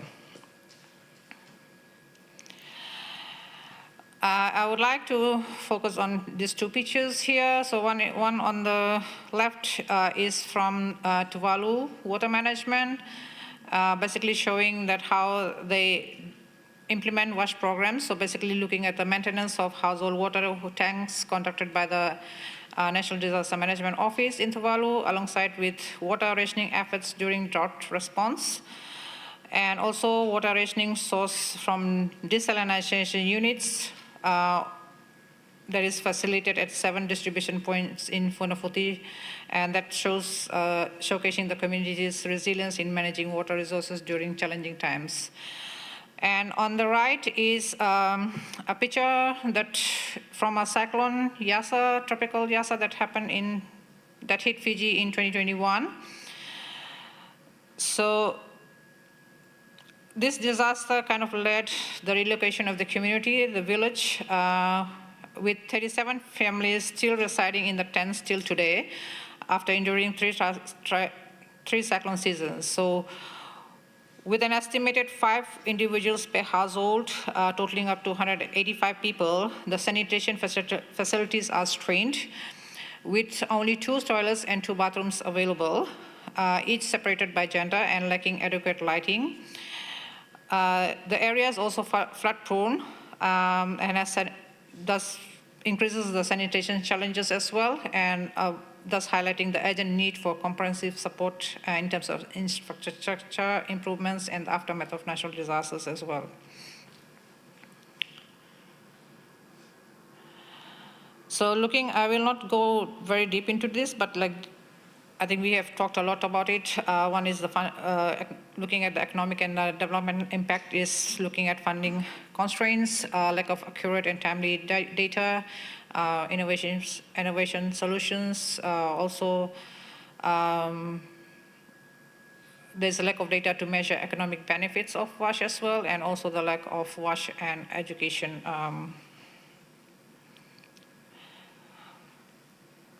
In terms of progress and initiatives, I think in the whole of this week and even today, this morning, we talked about the importance of involving community. Community engagement is very important while we look into the policies framework and also access in terms of expansion as well. So the road ahead is about addressing persistent challenges in terms of infrastructure that are resilient to disasters or climate change, or also equitable access, and also enhancing our monitoring and evaluation in terms of WASH project as well. I think part of this network was part of this event is to build network and also scaling up successful models. That is also identifying best practices. We try and replicate back in our countries as well. So looking at replicating best practices, learning from successful case studies, and we had so many case studies or presentations that we can get information out of, and then we can try and replicate back in our countries as well. Also integrated approach, emphasizing integrated wash management. I think most of the programs are interlinked when it comes to climate change and disasters, and wash should not be a program that should run simultaneously, but also involve youth engagement, gender equality as well, and it should be very much included in the community-based health programs as well. In terms of capacity building, investing in local capacity building, including training and education, is the key to ensuring sustainability of WASH programs as well. Other innovative solutions include rainwater harvesting, renewable energy integrations, increased investments in terms of portable desalination units, mobilized for outer islands response since we are surrounded by sea. So, and also eco-sanitation practices, the introduction of eco-friendly sanitation solutions like composting toilets that has mitigated environmental impacts and improved hygiene as well. In terms of technical advancements, leveraging new technologies can enhance the efficiency and effectiveness of WASH services, but is again a challenge in most remote island countries as well. Data-driven decision, most of us collect a lot of data, but sometimes we do not know how to use the data in decision making or planning. So this also needs to look into it as well. Sustainable practices and climate resilience, looking at promoting sustainable waste practices such as water recycling, waste to energy projects can contribute to environmental conservation and economic viability as well. And also developing climate resilient wash infrastructure and solutions to mitigate the impact of natural disasters and climate change on water sources and sanitation facilities. We talked about engaging communities and stakeholders as well. So while we are also engaging, we are giving, there's a continued engagement with local communities that is for them to feel inclusive in part of decision making, and also stakeholder collaboration, not only with the national level, but also with all the NGOs working to strengthen in terms of ideas and also in financing as well.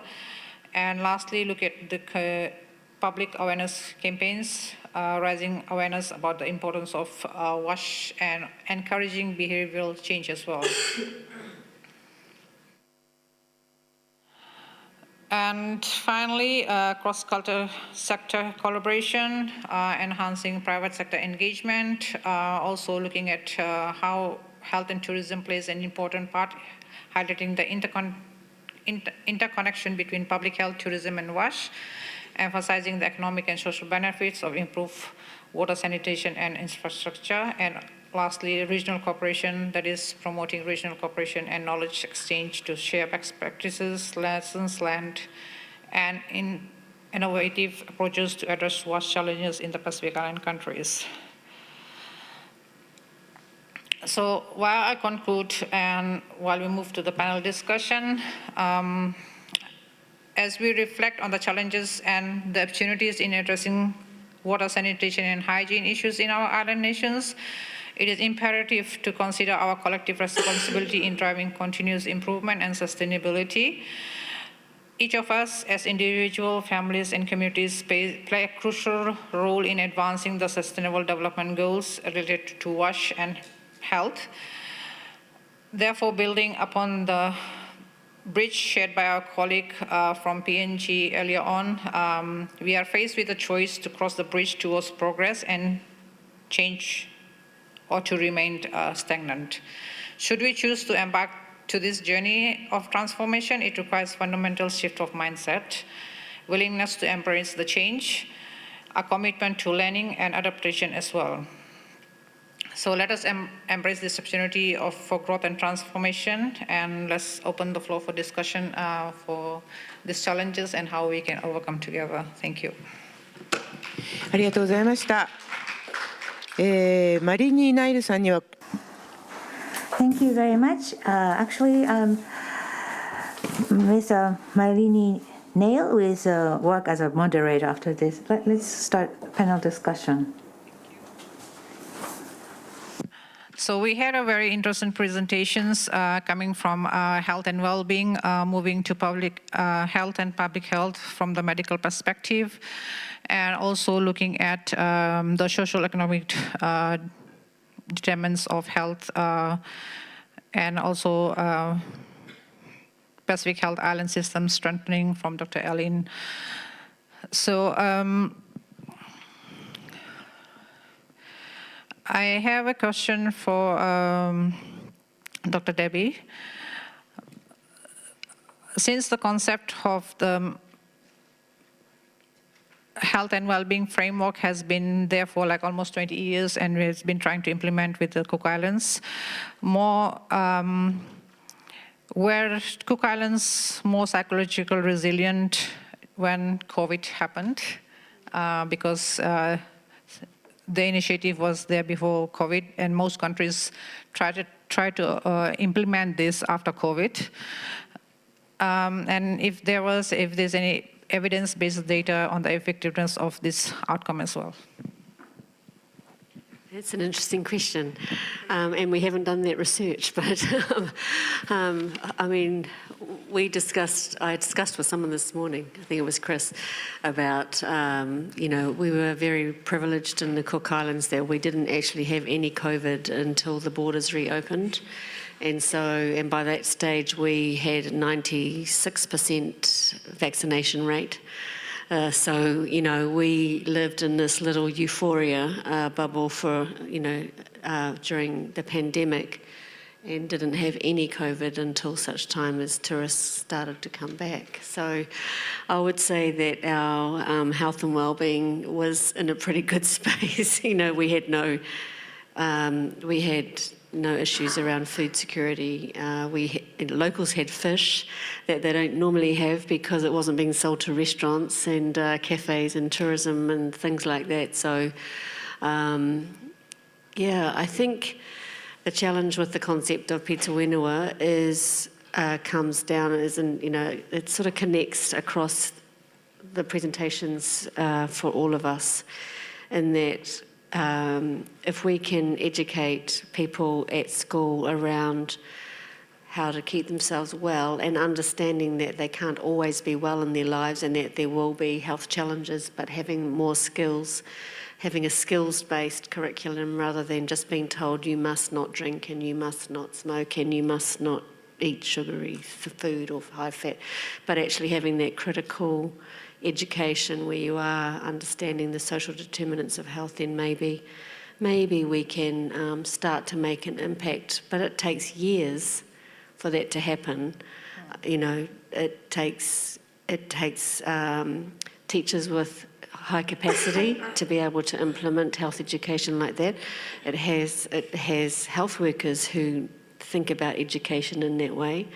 And so I'm not sure that even just, the pandemic for itself was the right place to really maybe even think about it. I'd like to do some research. I think one of the key things I really enjoyed about presentations over here was the research evidence that they have been presented. But I think when you talk about health education, again, it's really hard to really measure those things, isn't it? So I'm not sure that I answered your question fully, but maybe I did, I don't know.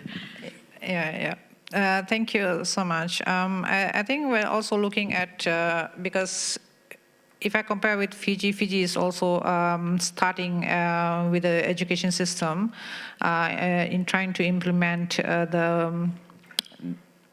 this health and well-being into the curriculum and how to approach. So the challenge at Fiji Education is still a challenge, and they're trying to work with UNICEF at the moment, and also trying to look into these problems. But even though a problem is identified with the students, they are still finding a challenge like how to deal with their parents. So this kind of psychosocial support still needs a big, I think it's a big area of research for any country to implement. It took 20 years for Cook Islands to be there where they are at the moment. So I think like it will take time with other Pacific Island countries as well. While saying that, we also look at like psychosocial and mental resilience is not only in disaster or emergencies, but in our normal everyday life as well. And it also links very strongly with our culture and tradition as well. So I would like to ask if maybe Dr. Airline from the Solomon, like she can give a perspective on health and well-being, and also from Tonga, if Dr. Fuka can contribute a few things.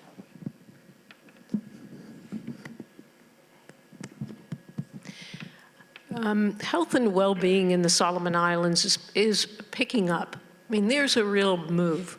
It's very cost-effective. It makes total sense. I think there's a lot of internal community-level education that's happening, and then there's also radio broadcasts. You know, don't chew betel nut, don't smoke.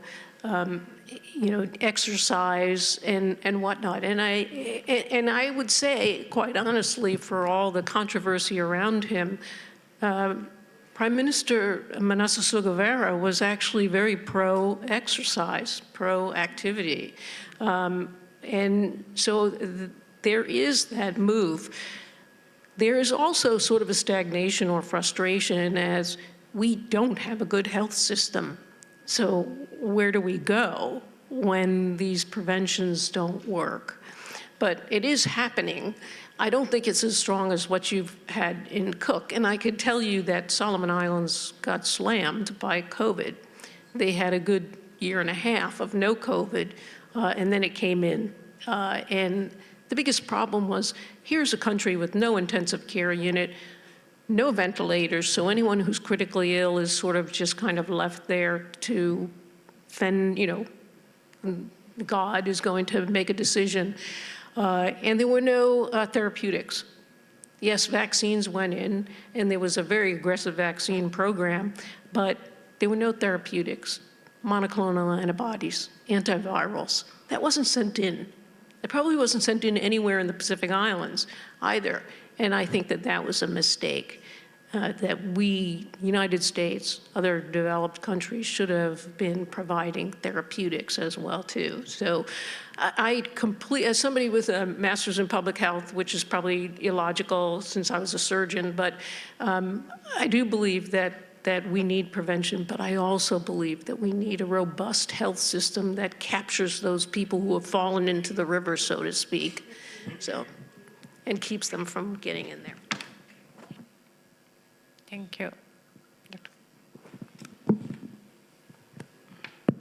Thank you. Well, from the Tonga perspective of things, I just want to say that Tonga is one of the best health care system in the Pacific, as being reflected in the health indicators across the Pacific. But when you then ask the question, are we, in terms of our well-being, is it what we want it to be? There are a lot of things happening in Tonga for now, and therefore the interventions and programs that are being planned to be implemented or are implemented that we feel that is not in line with the changing environment as of now. But just to take a step back and look at it in a holistic approach, if we really need to sit down, and every country is different, we really need to sit down and have a situation analysis of what actually is happening. And then you can have identify where in the person's life cycle would I implement strategy one, and it would have the most impact. in their lives, short term and long term.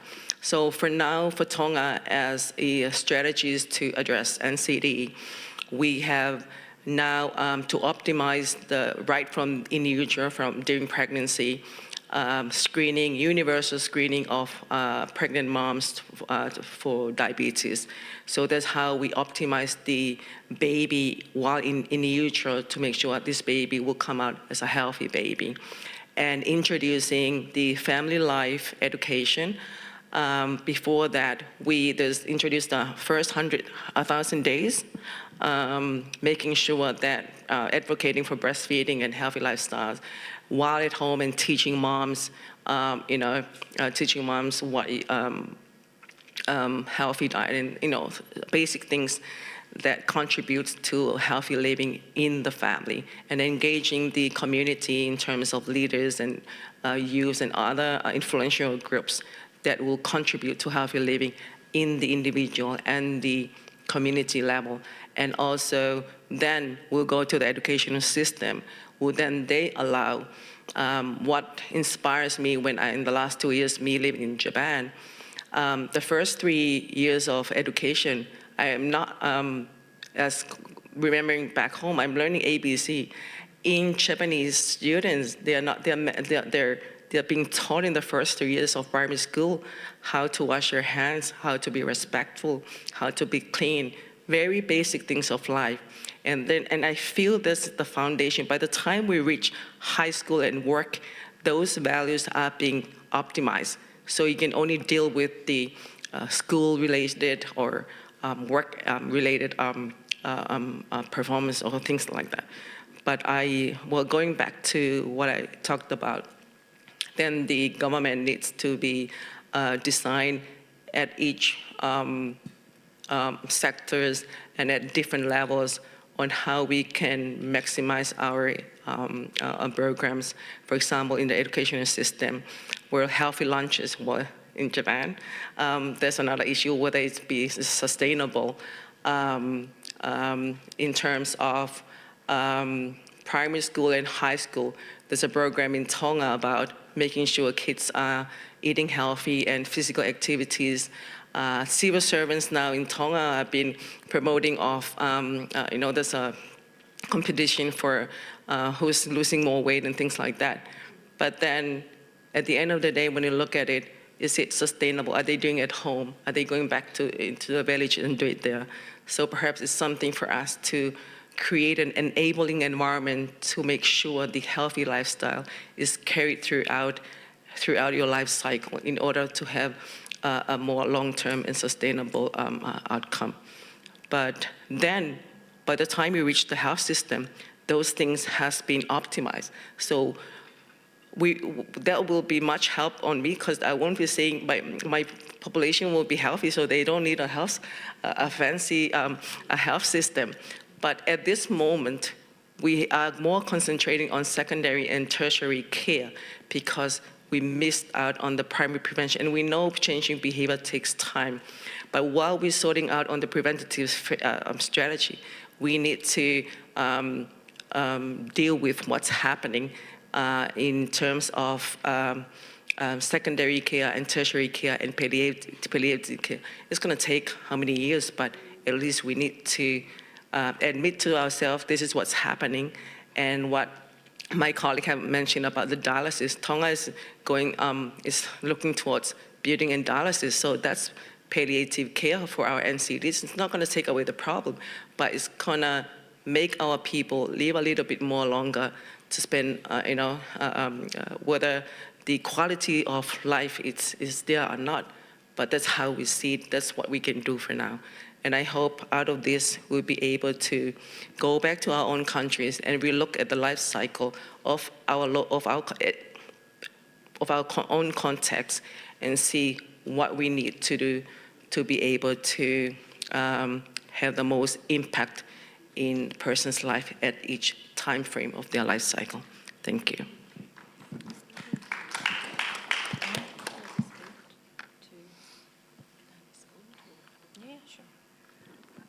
I just wanted to comment, I agree with both of you. I think in terms of health education, one of the things that gets in the way constantly within the education space is that people are constantly focusing on reading, writing and maths and forgetting the importance of developing the skills for in health education, and that it has to be revisited from when the children are preschoolers to lower primary to middle primary, and and right through to the end of secondary, in fact into tertiary. And I think because the context changed, we might be talking about poisons for drug education, when they're little, moving to tobacco and moving to alcohol and other drugs as they get older. But I think also one of the things that we haven't done very well in health education is talk about that missing discourse of pleasure and the reasons that we do things that are not good for us or that are bad for us is because they taste yummy, or that they feel yummy because, we talk about, sex and drugs and rock and roll, those sorts of things. We do those things because we're human. And we forget that when we tell people you can't smoke and you must run, most of us don't do those things. And so we have to rethink the way we do these messages. Thank you. Just to add on to Dr. Fuka, in terms of things that in Japanese school, they learn a lot of things in primary while they're in elementary or primary schools. And looking at how their activities is more like it's more activity-based program rather than like classroom style of teaching every time. And basically, if you really study Japanese education system, it teaches you how to fit in a society where you're going to live in, or learning to fit and be able to adapt. And also, they use a lot of SDG indicators as a developmental indicators for them to live a meaningful life. So I think one of the things we need to look into our education system is like how, because we in the Pacific, we love art and culture. So how can we be more innovative and more creative in our teaching life as well? Post-COVID, we have seen a lot of wash program, like how to wash hands. You see students were enjoying it. So why can't we develop that kind of education system back in our homes as well? Just quickly, Dr. Allen, thank you for you. So we discussed a lot of reality, like from our observations and our work experience and everything.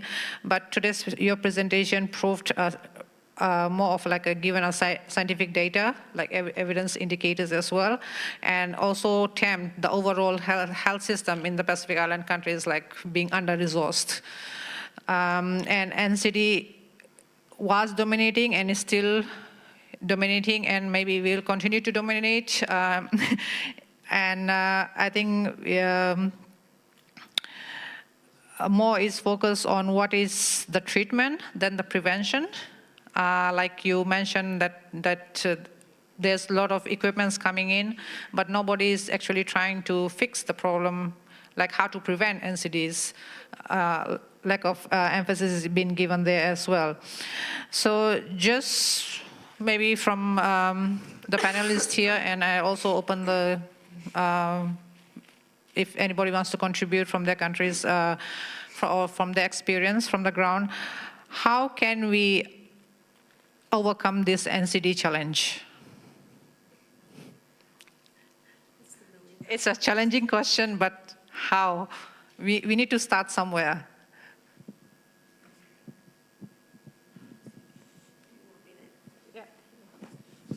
I agree, we need to start somewhere, and it is the million-dollar question. My feeling is the healthcare system itself may be the answer, because it also includes education. I mean, it is public health. I see the healthcare system as a continuum with public health and with education and with the economy, for that matter. But if the entire healthcare system itself is strengthened, you don't have some pillars that are doing better than others, and prevention isn't happening.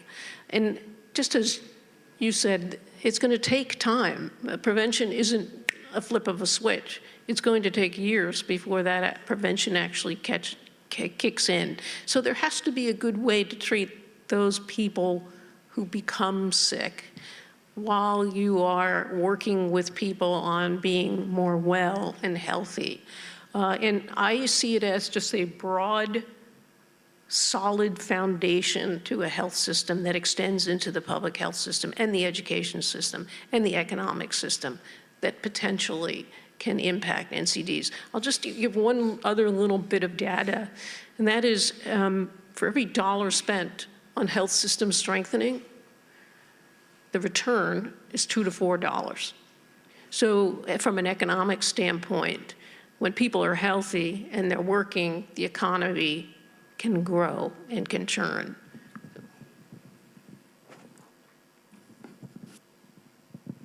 Any questions from the floor?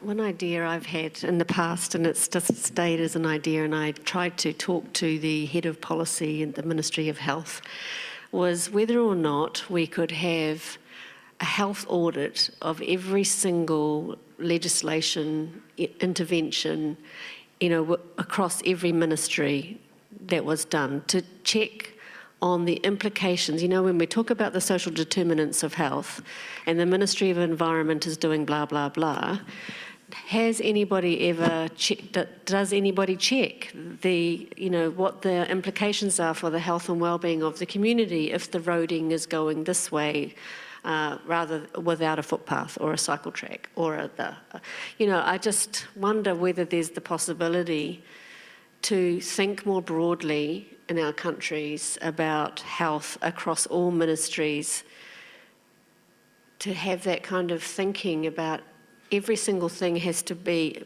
we check that it is health enhancing rather than detracting from the health, no matter from which ministry. It's just an idea I've been ticking away in, but I think there's maybe something to think about there.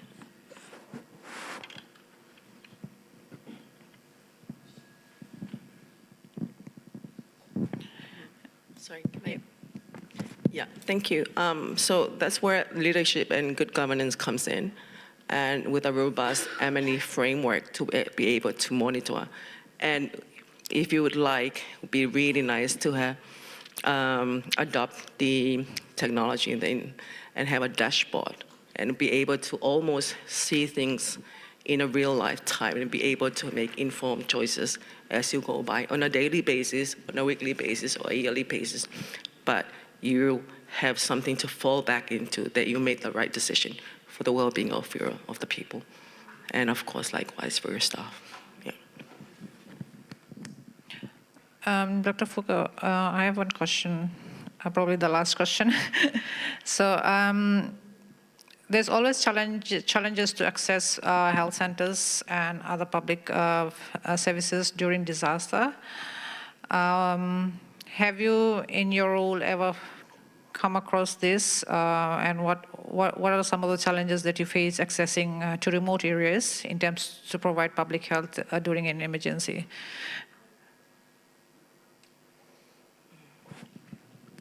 Okay, thank you. Yeah, from experience, I'm not sure this relates to others in the room. What I felt, the experience I felt during COVID is that the disaster or a pandemic, whatever it is, it's going to highlight the already existing problems or the gaps already in place. So what you need to do is to then learn from the lessons or countries that have experiences to make sure that the strategies that are being designed to address this will be able to minimize the overwhelming problems that are being highlighted by the disasters. And therefore comes in strengthening of the health system. For me, like, what does it mean? But more really of trying to, whatever plan that you come up with, it needs to be evolved around resilient and be able to have a contingency plans in place to combat because everything else will be increased. So if we're not able to deal with the current situation, imagine what could happen in a disaster. So I think it goes back to the leaders at different levels to actually sit down and see what is your capacity and what is the predicted challenges, and be able to maybe perhaps not overcome, but be able to deal with it as you go along the way. And by finding the balance, pros and cons, every day you make some decisions, be able to come to a balance and not compromise the lives of our people. Yeah, thank you. Thank you. If there's no other questions, then we'll conclude the session. So looking at the overall session, the challenges are still bigger than I thought before joining this panel discussion. Anyways, I would like to thank you all, the panelists, for sharing this, and I hope by the end of this event there's something that we can take back. And surely I'm taking some of the best practice, even for my research as well, and also taking into account how to improve and provide solutions back home as well. So thank you again for being here and participating in this event as well. And also we'd like to thank Sasakawa Peace Foundation for having us. Thank you. ありがとうございました。Session 4. Thank you very much. So this was about health and WASH, and we were able to deepen our understanding through this session. And I think there are clear issues that we now see, and solutions to be adopted. So please give the panelists and the moderator a big hand. Thank you very much. Then with that, this is the fourth day of the Pacific Islands Week. Thank you very much for coming today. And please don't forget your belongings, and go back carefully. It will be the fifth day of the week tomorrow, and we will start at 10, so we hope to see you again.